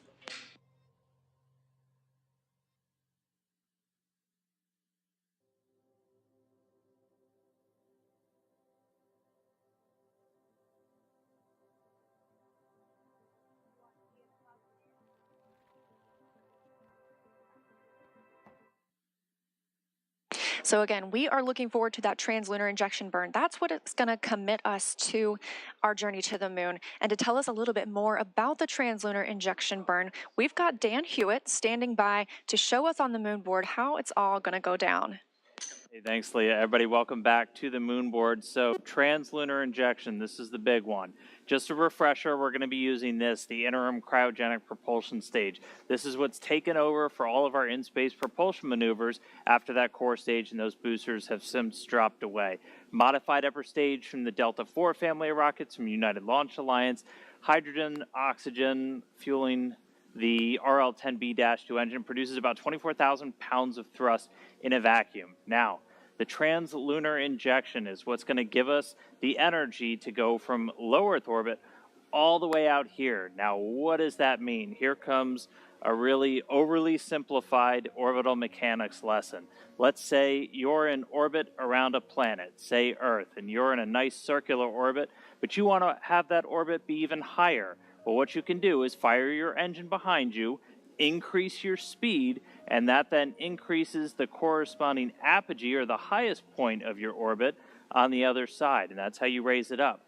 Well, if you wanted to make it into a nice circle, you could follow up and do another burn right here, and that would raise your perigee, or your lowest point, and then you're in a circular orbit around Earth. That's essentially called a Hohmann transfer. If you've ever followed our missions to the space station, that's what we're doing to kind of gradually raise our orbit until we get to the space station. But for this, we're talking about a lot more energy to get somewhere a lot farther away. So what we're essentially doing is we're going to be in this circular orbit around planet Earth, and we are going to be firing that engine with 24,000 pounds of thrust for about 18 minutes. And what that does is it doesn't just increase your apogee by a little, it increases it all the way out, and it's timed. So by the time Orion is hitting its apogee, the highest point of that orbit, the moon will have moved into position that you're entering into its sphere of influence. You're entering into that area where the lunar gravity is going to be able to capture you.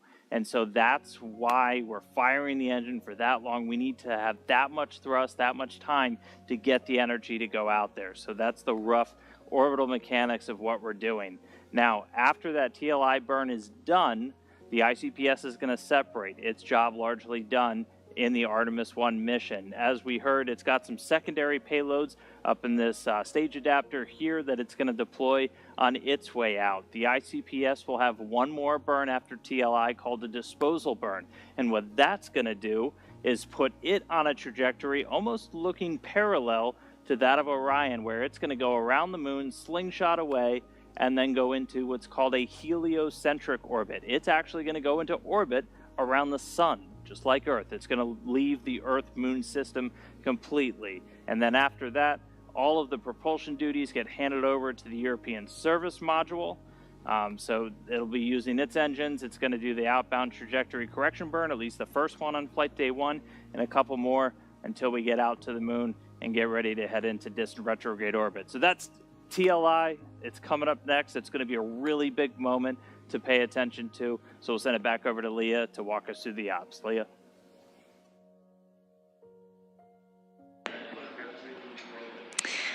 Thanks, Dan. We are 1 hour, 6 minutes, and 30 seconds into the flight of Artemis I, now traveling over 15,200 miles per hour. Again, we've recently had the perigee raise maneuver, and in less than 20 minutes now, we'll be looking for the translunar injection burn that Dan just showcased that's going to send us to the moon. But our mission started off with an epic show from the Space Launch System.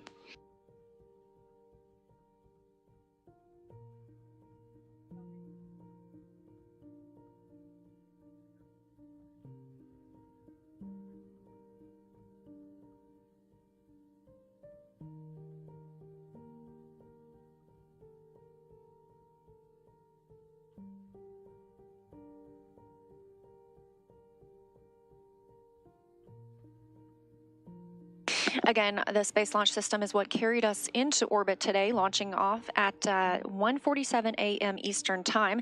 And we've got a couple of special guests from Marshall Space Flight Center. We have Bruce Tiller, the Solid Rocket Booster Manager, and Johnny Heflin, the RS-25 Engine Manager, to tell us more about the maiden voyage of the rocket. Now, they both got to watch it live at Kennedy Space Center. So a big hi to you, Bruce and Johnny. Thank you so much for joining us today. Thank you. Thank you for having us. Yes, pleasure to be here. And can you tell me a little bit about SLS performance today? Did it perform as you expected? Go ahead, Bruce. You want me to start? Go ahead. Sure. So I managed the booster part of the rocket, and the boosters were fantastic. They performed just as we expected. We got to see some of the data. Obviously, the team hadn't plotted it all, but the pressures looked great. You know, it burned for just the right amount of time, and it separated great. We could see that as well. So very pleased. We were confident it would work well, and it did. Very happy. Similar story for RS-25. Nominal, what we call nominal performance. The engines performed exactly as predicted based on the quick look data. Like the booster, we've got a lot of data to look at, but so far the data looks really, really good. These historic RS-25s that have 25 flights between them on coming off the shuttle program. So really looking forward to getting a look at the data. It looks really good so far. That's fantastic, and we agree. It was amazing to monitor here, and the loops were very quiet in Mission Control Houston. That was a good sign. You knew that things were going well. So we know that the launch abort system was inactive for this mission, but it will be active for when we have crew on board for Artemis II. Are there any other differences we can expect to see in the rocket for Artemis II? So for the boosters, by and large, no. If I talk about the boosters from top to bottom, we are going to make one change, though, because of the crew is on it. We're going to have a delay timer in there so that if for some reason they need to abort, we have a few seconds there before, after they abort, before the termination system destroys the rocket. So we will add that, but other than that, nope, these boosters will be the same. Second flight is the first. Same story for RS-25. It will be the next set of 4 heritage engines from the shuttle program. Configuration-wise, they'll be the same as what we flew today. Then I'm glad it all went so well. And so after you get that data back from today, what's next for your team? Well, for my team, we've still got a ton of work to do. We're not only I mean, we're working on at least 3 flight sets at the same time, and so we've got 2 and 3 and 4 to work on.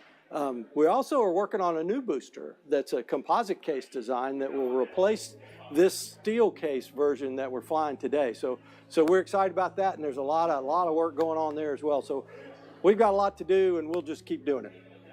So RS-25, super busy as well. We have the Artemis II engines have already been delivered to MAF, and they're on schedule to be installed in the Artemis II core stage in mid-January. We're also about to start the certification test series for the new RS-25 engines that we're building. We have heritage engines for the first 4 flights. Beyond that, coming in on Artemis 5, we will fly what we call the RS-25 restart engines that have been redesigned to reduce cost and reestablish manufacturing for future flights. So we're really excited to get into that certification test series really soon as well. All right, well, thank you both so much again for joining us. I'm glad that you got to watch the launch, and a major congratulations to you and your teams for all of the effort that you've poured into this. Go Artemis. Great day. Great day. Thank Fantastic. you so much. All right, and we are now 1 hour and 12 minutes into the flight of Artemis I. We are traveling at orbital velocity. Again, Orion is currently attached to the interim cryogenic propulsion stage, which recently performed the perigee raise maneuver. And we are standing by for translunar injection burn, now less than 15 minutes away. It's going to be about an 18-minute burn that will commit us to the moon. Part of the Artemis program's goal is to inspire the next generation of dreamers and explorers. So we want to show you what students are doing right now to bring the Artemis missions to life. NASA's Artemis mission will land the first woman and the first person of color on the moon. And today's students are the Artemis generation. If you're a student, you can design and build technologies that support the Artemis mission with NASA's Artemis Student Challenges. No matter your background or experience, you're invited to choose a challenge that interests you, whether it's rockets, robots, tools,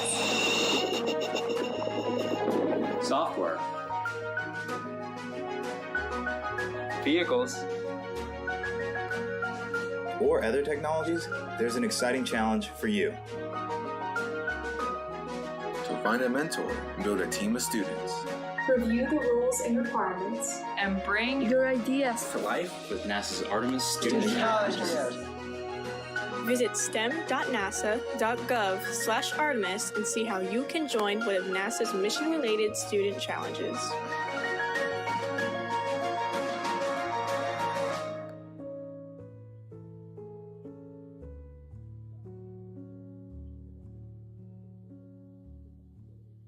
Again, 1 hour and 13 minutes, 30 seconds since liftoff today. We are looking towards translunar injection burn, now about 13 minutes away. That's going to send us to the moon.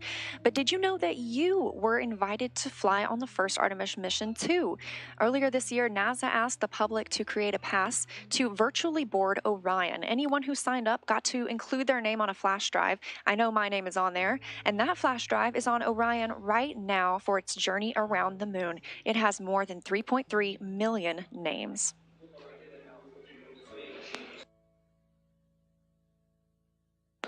The Orion spacecraft is designed to carry 4 crew members to lunar orbit, which we're preparing for on Artemis II. NASA astronaut Randy Bresnik brought us through the hatch of the vehicle to show us where those future crew members will live and work during their journey. This is the Orion crew station, where the crew will be when they fly the vehicle. As you can see, the commander seat's on the left. The pilot seat is on the right. Compared to the space shuttle, which had over 1,200 switches, controls, and circuit breakers, Artemis astronauts will have much less, only about 63. Inside, the crew of 4 can live and work for up to 21 days at a time, which is several days longer than the previous crewed Apollo missions to the moon. The interior is about 30% larger than those Apollo-era capsules to give more crew living and working space. Everything crew needs is packed right under the floor, thanks to the Orion stowage system. Under these panels is space for everything ranging from food, clothing, sleeping bags, to science and camera equipment, and even the tools necessary to perform repairs if required. On the upper part of the crew compartment, or what we call the overhead, is the docking compartment, a crucial component to future exploration. It allows crews to dock the Orion capsule to Gateway, NASA's next generation lunar outpost. Once they dock, crews will have the ability to board the lunar landers also attached to the Gateway and then head down to the surface of the moon. Through these windows, the 4 crew members will have amazing front row seats of their journey to and from the moon. Do you remember Apollo 8 and Bill Anders' famous photo of Earthrise as they came around the moon and saw it for the first time? Imagine being one of those first crew members on Orion having their own modern-day Earthrise and knowing they are traveling farther from Earth than humans have ever traveled before. Thanks to thousands of people from across the country and around the world who have helped with the research, design, construction, testing, and more testing. My fellow astronauts and I know that whoever gets selected for future Artemis missions, they're going to have the journey of a lifetime on board the spectacular vehicle we call Orion.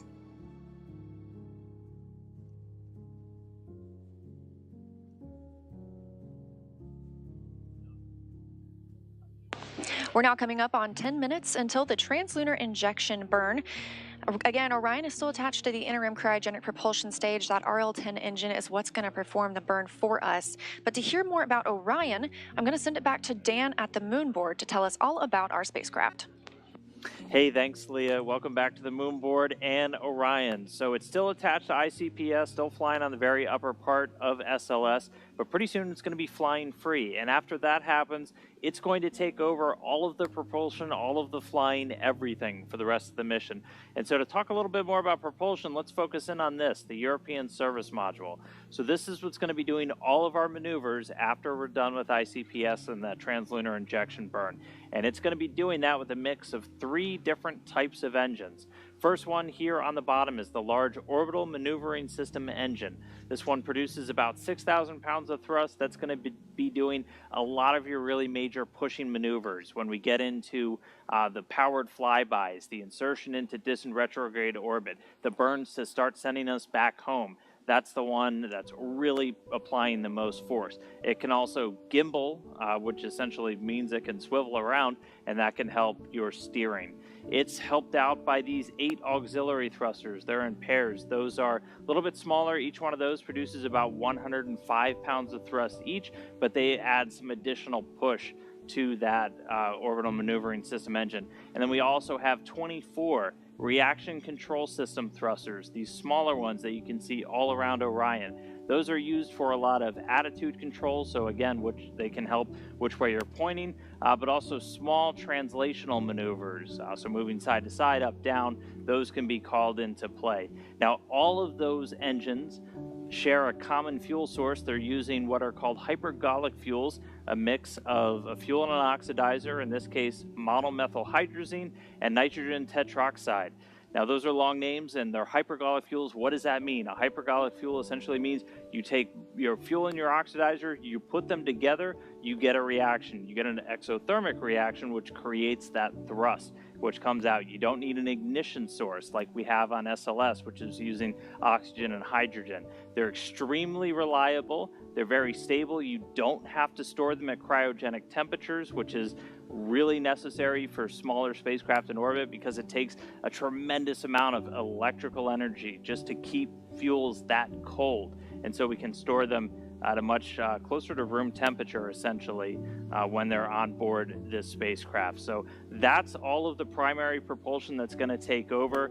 And again, that's going to be after we get through translunar injection. We're going to be doing correction burns on the way out, a number around the moon as we hang out in distant retrograde orbit for about a week, and then eventually sending us on the way back home. But still attached to ICPS right now, going to detach shortly after that burn is complete, and then Orion will be flying free, the service module pushing it for the rest of the way. So with that, I'll send it back over to Leah as we get closer to that TLI burn. Thank you, Dan. And yes, indeed, we are looking for TLI coming up in about 7 minutes from now. Again, that's it's a long burn for us, about 18 minutes long. But before we get to that milestone, I have a friend of mine here. It's Stu McClung, the Program Planning and Control Office Chief of Staff for the Orion program. Stu, I am so glad that you could join us today. Thank you. Good morning. Good to be here. So how is the spacecraft performing so far, and what's next? So far so well. Good. We were clean during the pre-launch and ascent. So the team's down the hall in the MER, taking a look, working everything. It looks good so far, so that's good. And of course, we got the burn cup. After the burn, we'll start ticking through all of our planned events. Like we have the SAW modal survey. The wings will have a modal survey that we'll do later this morning. One of the first DTOs that we'll take a look at, and evaluate how they react. So DTO, designated test objective. What's another one of those that we'll be looking at over the next 26 days? We have probably a good 100 of them. They, culminate from everything from like the modal survey to how the cooling system behaves, common track system. On entry day, one of our major test objectives is looking at how the heat shield and how it handles entry heating. So how does it feel to be here today and see the future of human space exploration unfold? It's great. I was doing my shift in the MER earlier today. Haven't slept. The emotion and the adrenaline's got me going. It's great to be a part of this. It's great watching the KSC team execute, and now this is day one for us. We've got 26 days for our team to execute now, and we'll go do our job and set the stage for future Artemis exploration. And we're excited. We're going to be here along the way for all those major milestones, burns, all the other exciting events that we are looking forward to. So thank you so much for joining us here. We are really excited. A big congrats to you and your team. Thanks. Let's go have a good burn and let's go to the moon. Let's do it. We are now less than 5 minutes away from the translunar injection burn. Again, this is the burn that's going to send us around the moon, going to commit us to a lunar trajectory. It is approximately an 18-minute burn. It's a firing of that RL-10 engine on the interim cryogenic propulsion stage.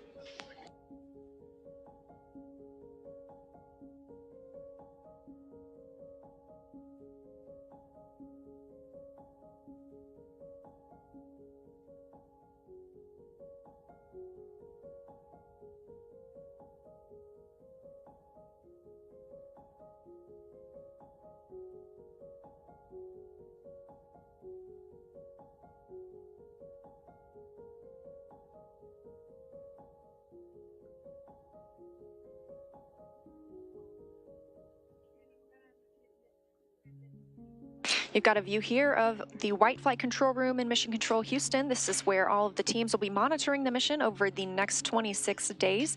Teams monitored launch tonight. There are, of course, several different shifts that'll be working here.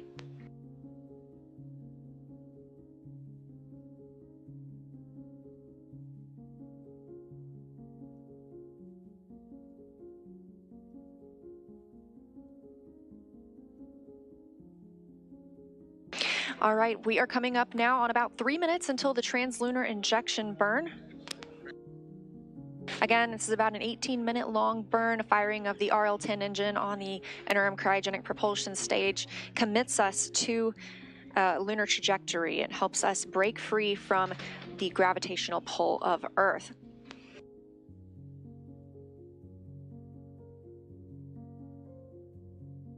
In case you missed it, in June of this year, we launched Capstone, a small satellite launched from New Zealand designed to test a unique lunar orbit for our future space station around the moon called Gateway. And just 2 days ago, Capstone arrived at its intended orbit around the moon. So we're very excited for that milestone. It really helps pave the way for our future Artemis missions.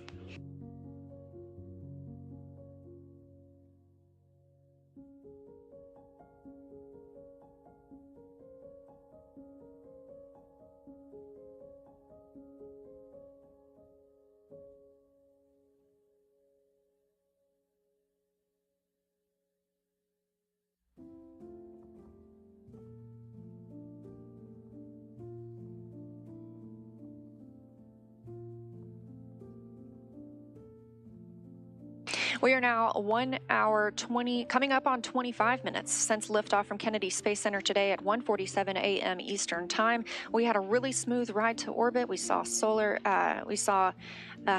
rocket booster jettison, as well as launch abort system jettison. Eventually, we had core stage separation, which put us in the configuration that we have now, with Orion connected to the interim cryogenic propulsion stage and flying free.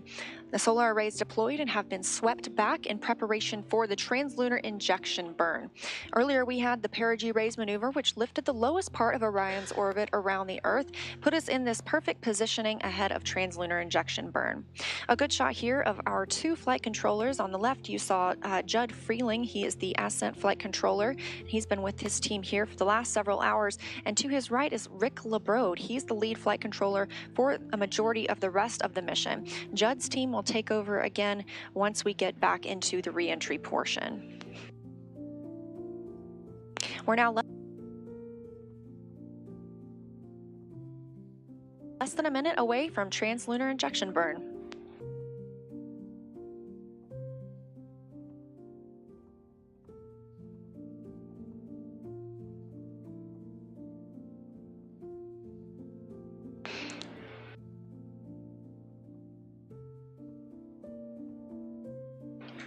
And this is a live view from the spacecraft.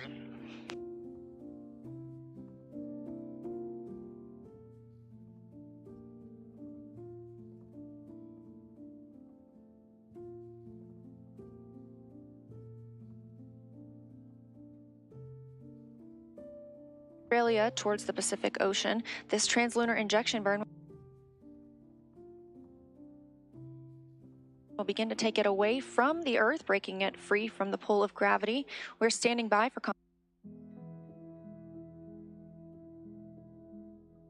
confirmation that the burn has started. We have confirmation.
Set of the Earth. This is the closest Orion will be to the Earth until it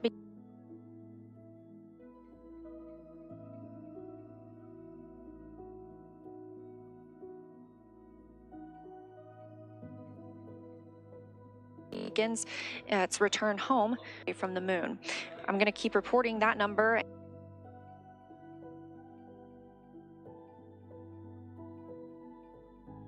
And by the end of the gravity, now traveling at 17,000 sites, there are other burns that will take place throughout the mission to direct Orion exactly where we want it to be. Separates will be conducted by using the single main engine.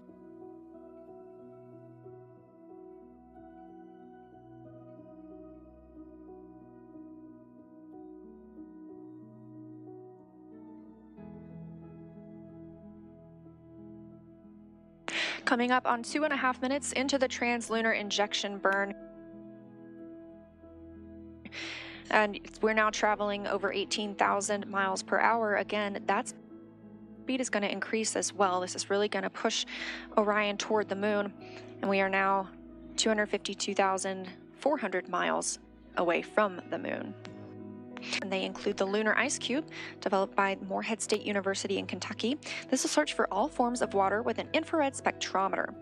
Luna Map from Arizona State University will create higher fidelity maps of near-surface hydrogen in craters and other permanently shadowed study the lunar environment. And Lunar by Lockheed Martin in Colorado will perform advanced infrared imaging of the lunar surface. Now 3.5 minutes into the translunar injection burn. Again, it's about an 18-minute burn, traveling 18,560 miles per hour. Quiet on the loops here in mission control as the RL-10 engine continues doing its job on the interim cryogenic propulsion stage. We talked about a few of our CubeSats. We also have one preparing to study an asteroid. The Near-Earth Asteroid Scout, or NEA Scout, by Marshall Space Flight Center in Alabama will travel by solar sail to a near-Earth asteroid to take pictures of and make other characterizations of its surface. There's a CubeSat on board studying Earth called Equuleus by the University of Tokyo, along with JAXA in Japan.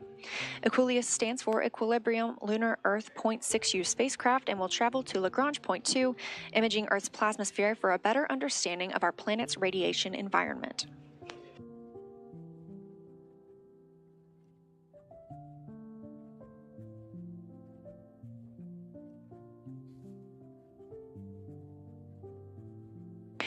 We're now coming up on 4 minutes and 45 seconds into the translunar injection burn, Orion traveling at 18,982 miles per hour. Our distance from the moon continues to decrease, now 251,900 miles away. To highlight some more of our CubeSats on board, we also have BioSentinel, developed by Ames Research Center in California, and will use a single yeast cell to detect, measure, and compare the impact of deep space radiation on living organisms over an extended period of time. Argo Moon was developed by the Italian Space Agency and Argotech in Italy. This CubeSat will observe the interim cryogenic propulsion stage, the stage that it's firing right now, with its advanced optics and software imaging system. And our last CubeSat through the Centennial Challenge is Team Miles from Florida, who developed a CubeSat that will demonstrate propulsion using plasma thrusters and will compete in NASA's Deep Space Derby. These CubeSats pack a ton of tech and science in a tiny package, so they don't all have redundant systems. And if any of the CubeSats missions don't go as planned, it does not affect our primary objectives of Orion's mission. This rideshare opportunity is a rare chance to send CubeSats beyond low Earth orbit, and we're looking forward to seeing what we learn.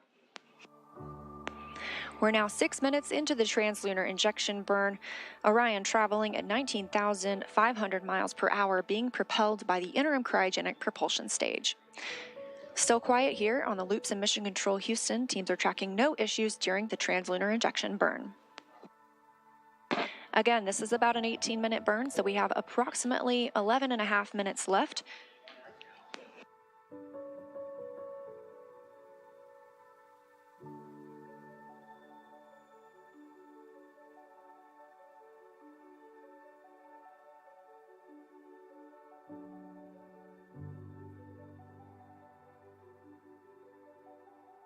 It's also been 1 hour and 33 minutes since liftoff today from Kennedy Space Center. That was a 1:47 a.m. Eastern Time launch. A smooth ride uphill, as we heard from Bruce Tiller and Johnny Heflin working with SLS at Marshall Space Flight Center. And this view from Mission Control Houston, teams continuing to monitor the Artemis I mission. This is where they will be around the clock for the next 26 days, all the way until we bring Orion home for a safe splashdown. Coming up on 7.5 minutes until into the translunar injection burn, so less than 11 minutes left in the burn. Orion now traveling at almost 20,000 miles per hour, 251,237 miles away from the moon. Again, that number continuing to shrink.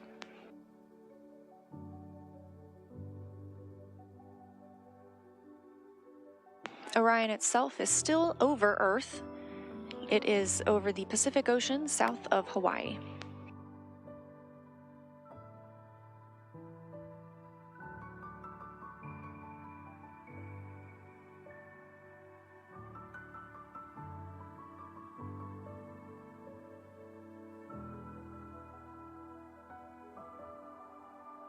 As we've mentioned in today's coverage, multiple countries are represented in Artemis I through the SLS, Orion, and European Service Module, as well as the payloads riding along. While NASA is leading the Artemis missions, international partnerships will play a key role in achieving a sustainable presence on the Moon while preparing to send humans to Mars. In 2021, over a dozen countries signed the Artemis Accords, which will establish a common set of principles to govern the civil exploration and use of outer space. The Artemis Accords will create a safe, transparent environment that facilitates exploration, science, and commercial activities for all of humanity. This cooperation not only furthers space exploration, but also enhances peaceful relationships between countries on Earth.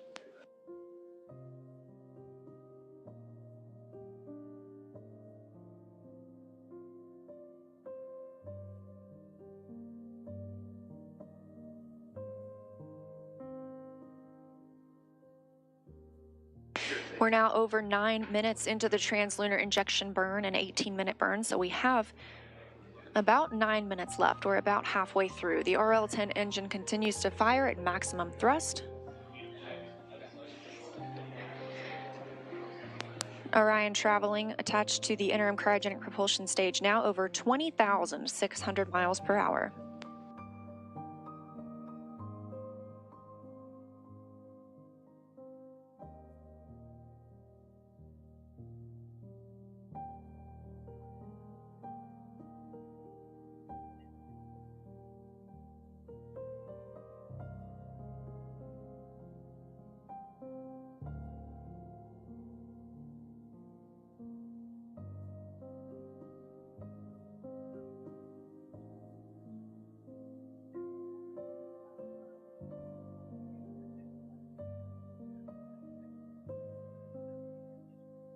It's been 1 hour and 37 minutes since we launched today. Again, that was 1:47 a.m. Eastern Time from Kennedy Space Center. Orion is still attached to the interim cryogenic propulsion stage. This is the last burn for the interim cryogenic propulsion stage while attached to Orion. It will also have a disposal burn later on.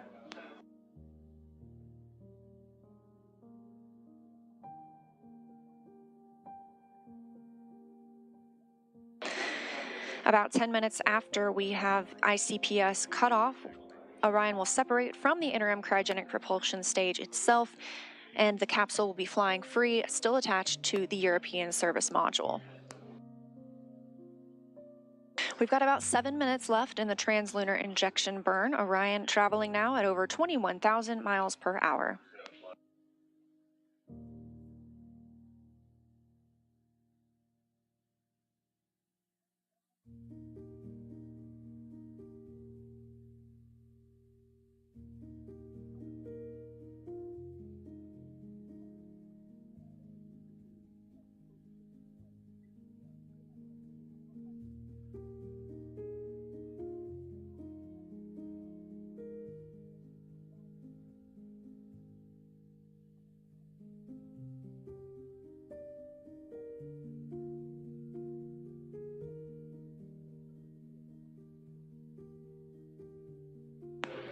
The RL-10 engine continues to fire on the interim cryogenic propulsion stage, powering the translunar injection burn.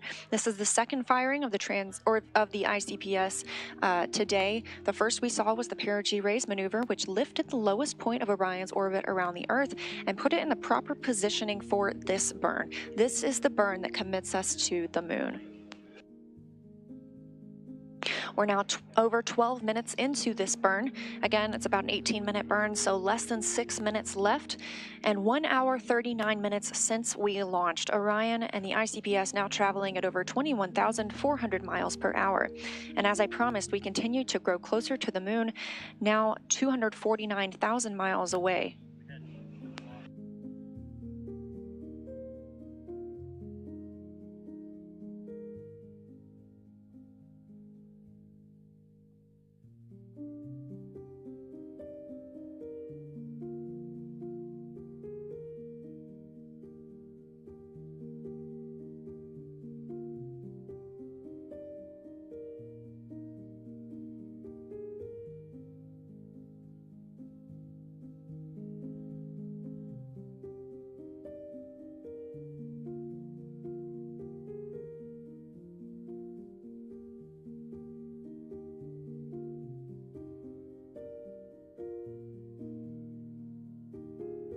Now over 13 minutes into the translunar injection burn, putting us less than 5 minutes away from cutoff. We have had a nominal burn so far. That RL-10 engine continues to fire at maximum thrust, 25,000 pounds of thrust. We're now traveling over 21,730 miles per hour.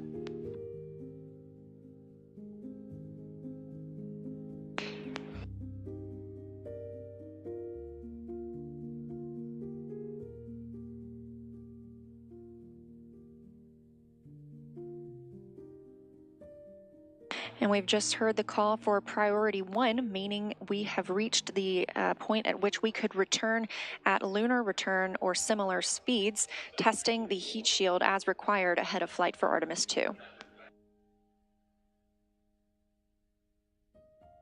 Now over 14 minutes into the translunar injection burn, less than 4 minutes until cutoff, traveling now at over 21,900 miles per hour.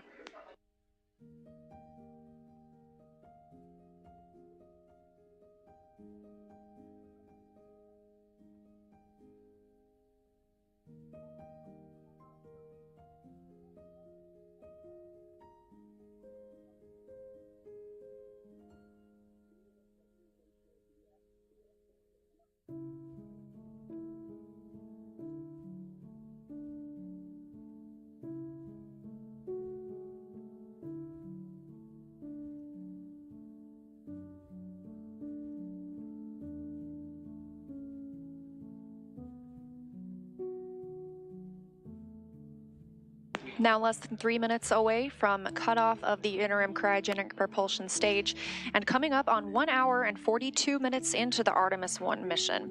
The RL-10 engine on the interim cryogenic propulsion stage continues to fire as planned at maximum thrust. Again, this is about an 18-minute burn. That's about twice as long as the ride to orbit today, so that just shows how much power we need to break free from the pull of Earth and take us to the moon.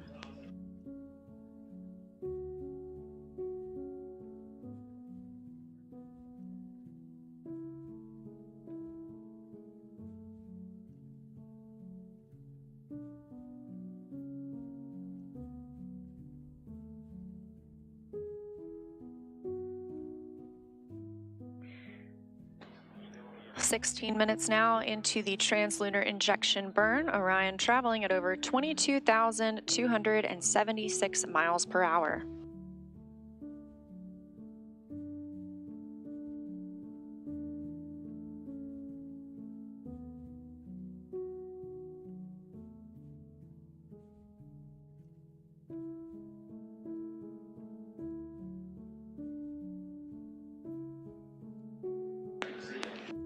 About a minute and a half now until cutoff of the interim cryogenic propulsion stage. Again, this being an 18-minute burn. We are now 248,280 miles away from the moon and continuing to grow closer, 605 miles away from Earth, and continuing to increase that distance.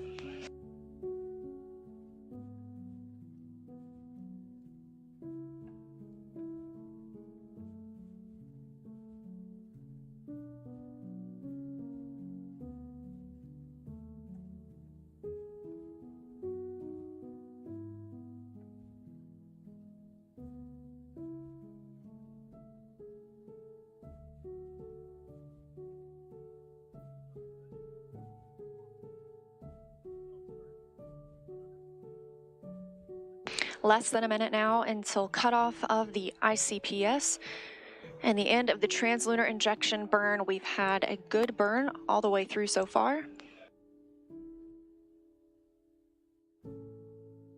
And 1 hour 44 minutes since launch today.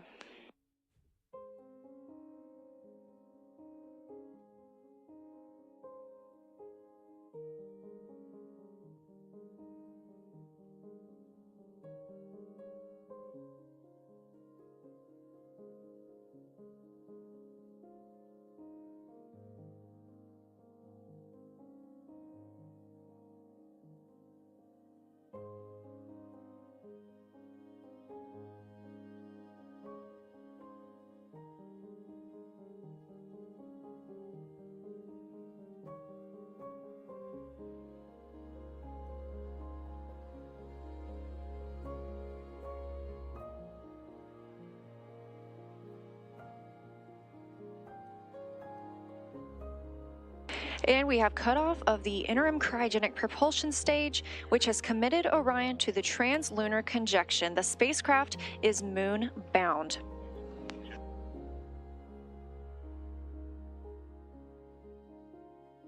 Orion is now traveling at 22,500 miles per hour, 247,450 miles away from Earth. Now that the interim cryogenic propulsion stage has completed its translunar injection burn, it is no longer needed to propel us to the moon. It's done its job and it will separate from Orion. After it separates, those 10 CubeSats we discussed will be deployed from the Orion stage adapter, which is below the service module and above the ICPS. Each payload will be ejected with a spring mechanism from dispensers installed on the Orion stage adapter. And again, these will help us study the moon and space weather, test innovative propulsion technologies, analyze the effects of radiation on organisms, and provide high-resolution imagery of the Earth and moon. The CubeSat deploys will start just short of about 4 hours after launch. Once those CubeSats are deployed, the ICPS will be on track for disposal in a heliocentric orbit, meaning it will closely circle the sun until destroyed.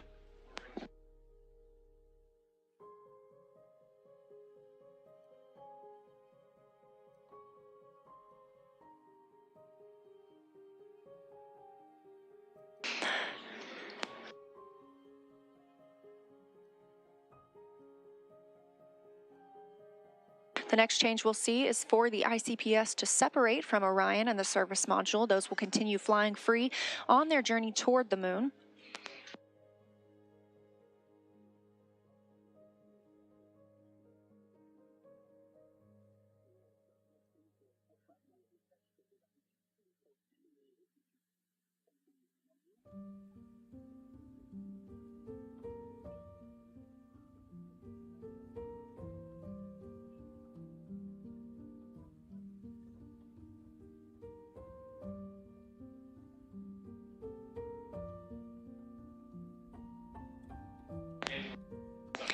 It's now been an hour, 47 minutes, and 30 seconds into the first flight of the Artemis program.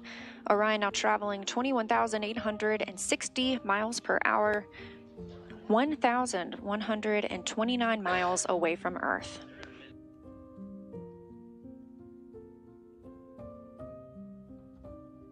That stage separation from the interim cryogenic propulsion stage, again, should be about 10 minutes after the translunar injection burn is complete, so approximately 7 minutes from now. Shortly after ICPS separation, Orion's service module will fire its auxiliary thrusters to move the spacecraft a safe distance away from the expended stage. Orion continues on an outbound path to the moon, and the Orion stage adapter attached to the interim cryogenic propulsion stage will deliver several small payloads over several deployments.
We're now over 1 hour, 51 minutes since launch today from the Kennedy Space Center in Florida.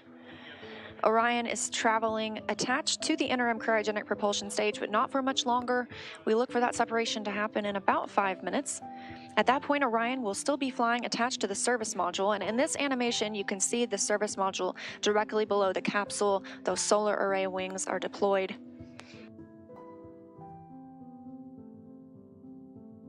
The spacecraft now traveling over 20,570 miles per hour, continuing to increase its distance from Earth, now over 1,780 miles away, continuing to decrease its distance from the Moon, 245,150 miles away.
Hearing confirmation from teams here in Mission Control Houston that the solar arrays are in their proper configuration for interim cryogenic propulsion stage separation.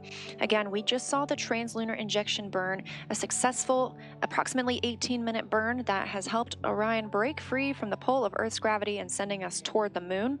We're now standing by for separation from that stage now that it has done its job for Orion. However, it still has a job to do. It will help eject some CubeSats that will help us study the Moon, Earth, and the space environment. Orion now traveling at 19,700 miles per hour, 2,270 miles away from Earth. We're expecting that stage separation to happen in about a minute.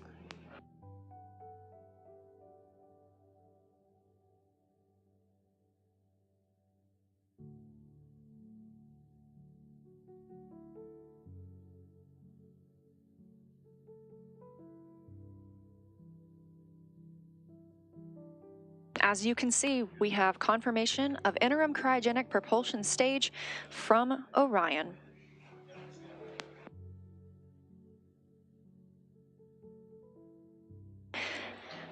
With the Earth in the background and the Moon is our destination, Artemis generation, we are going.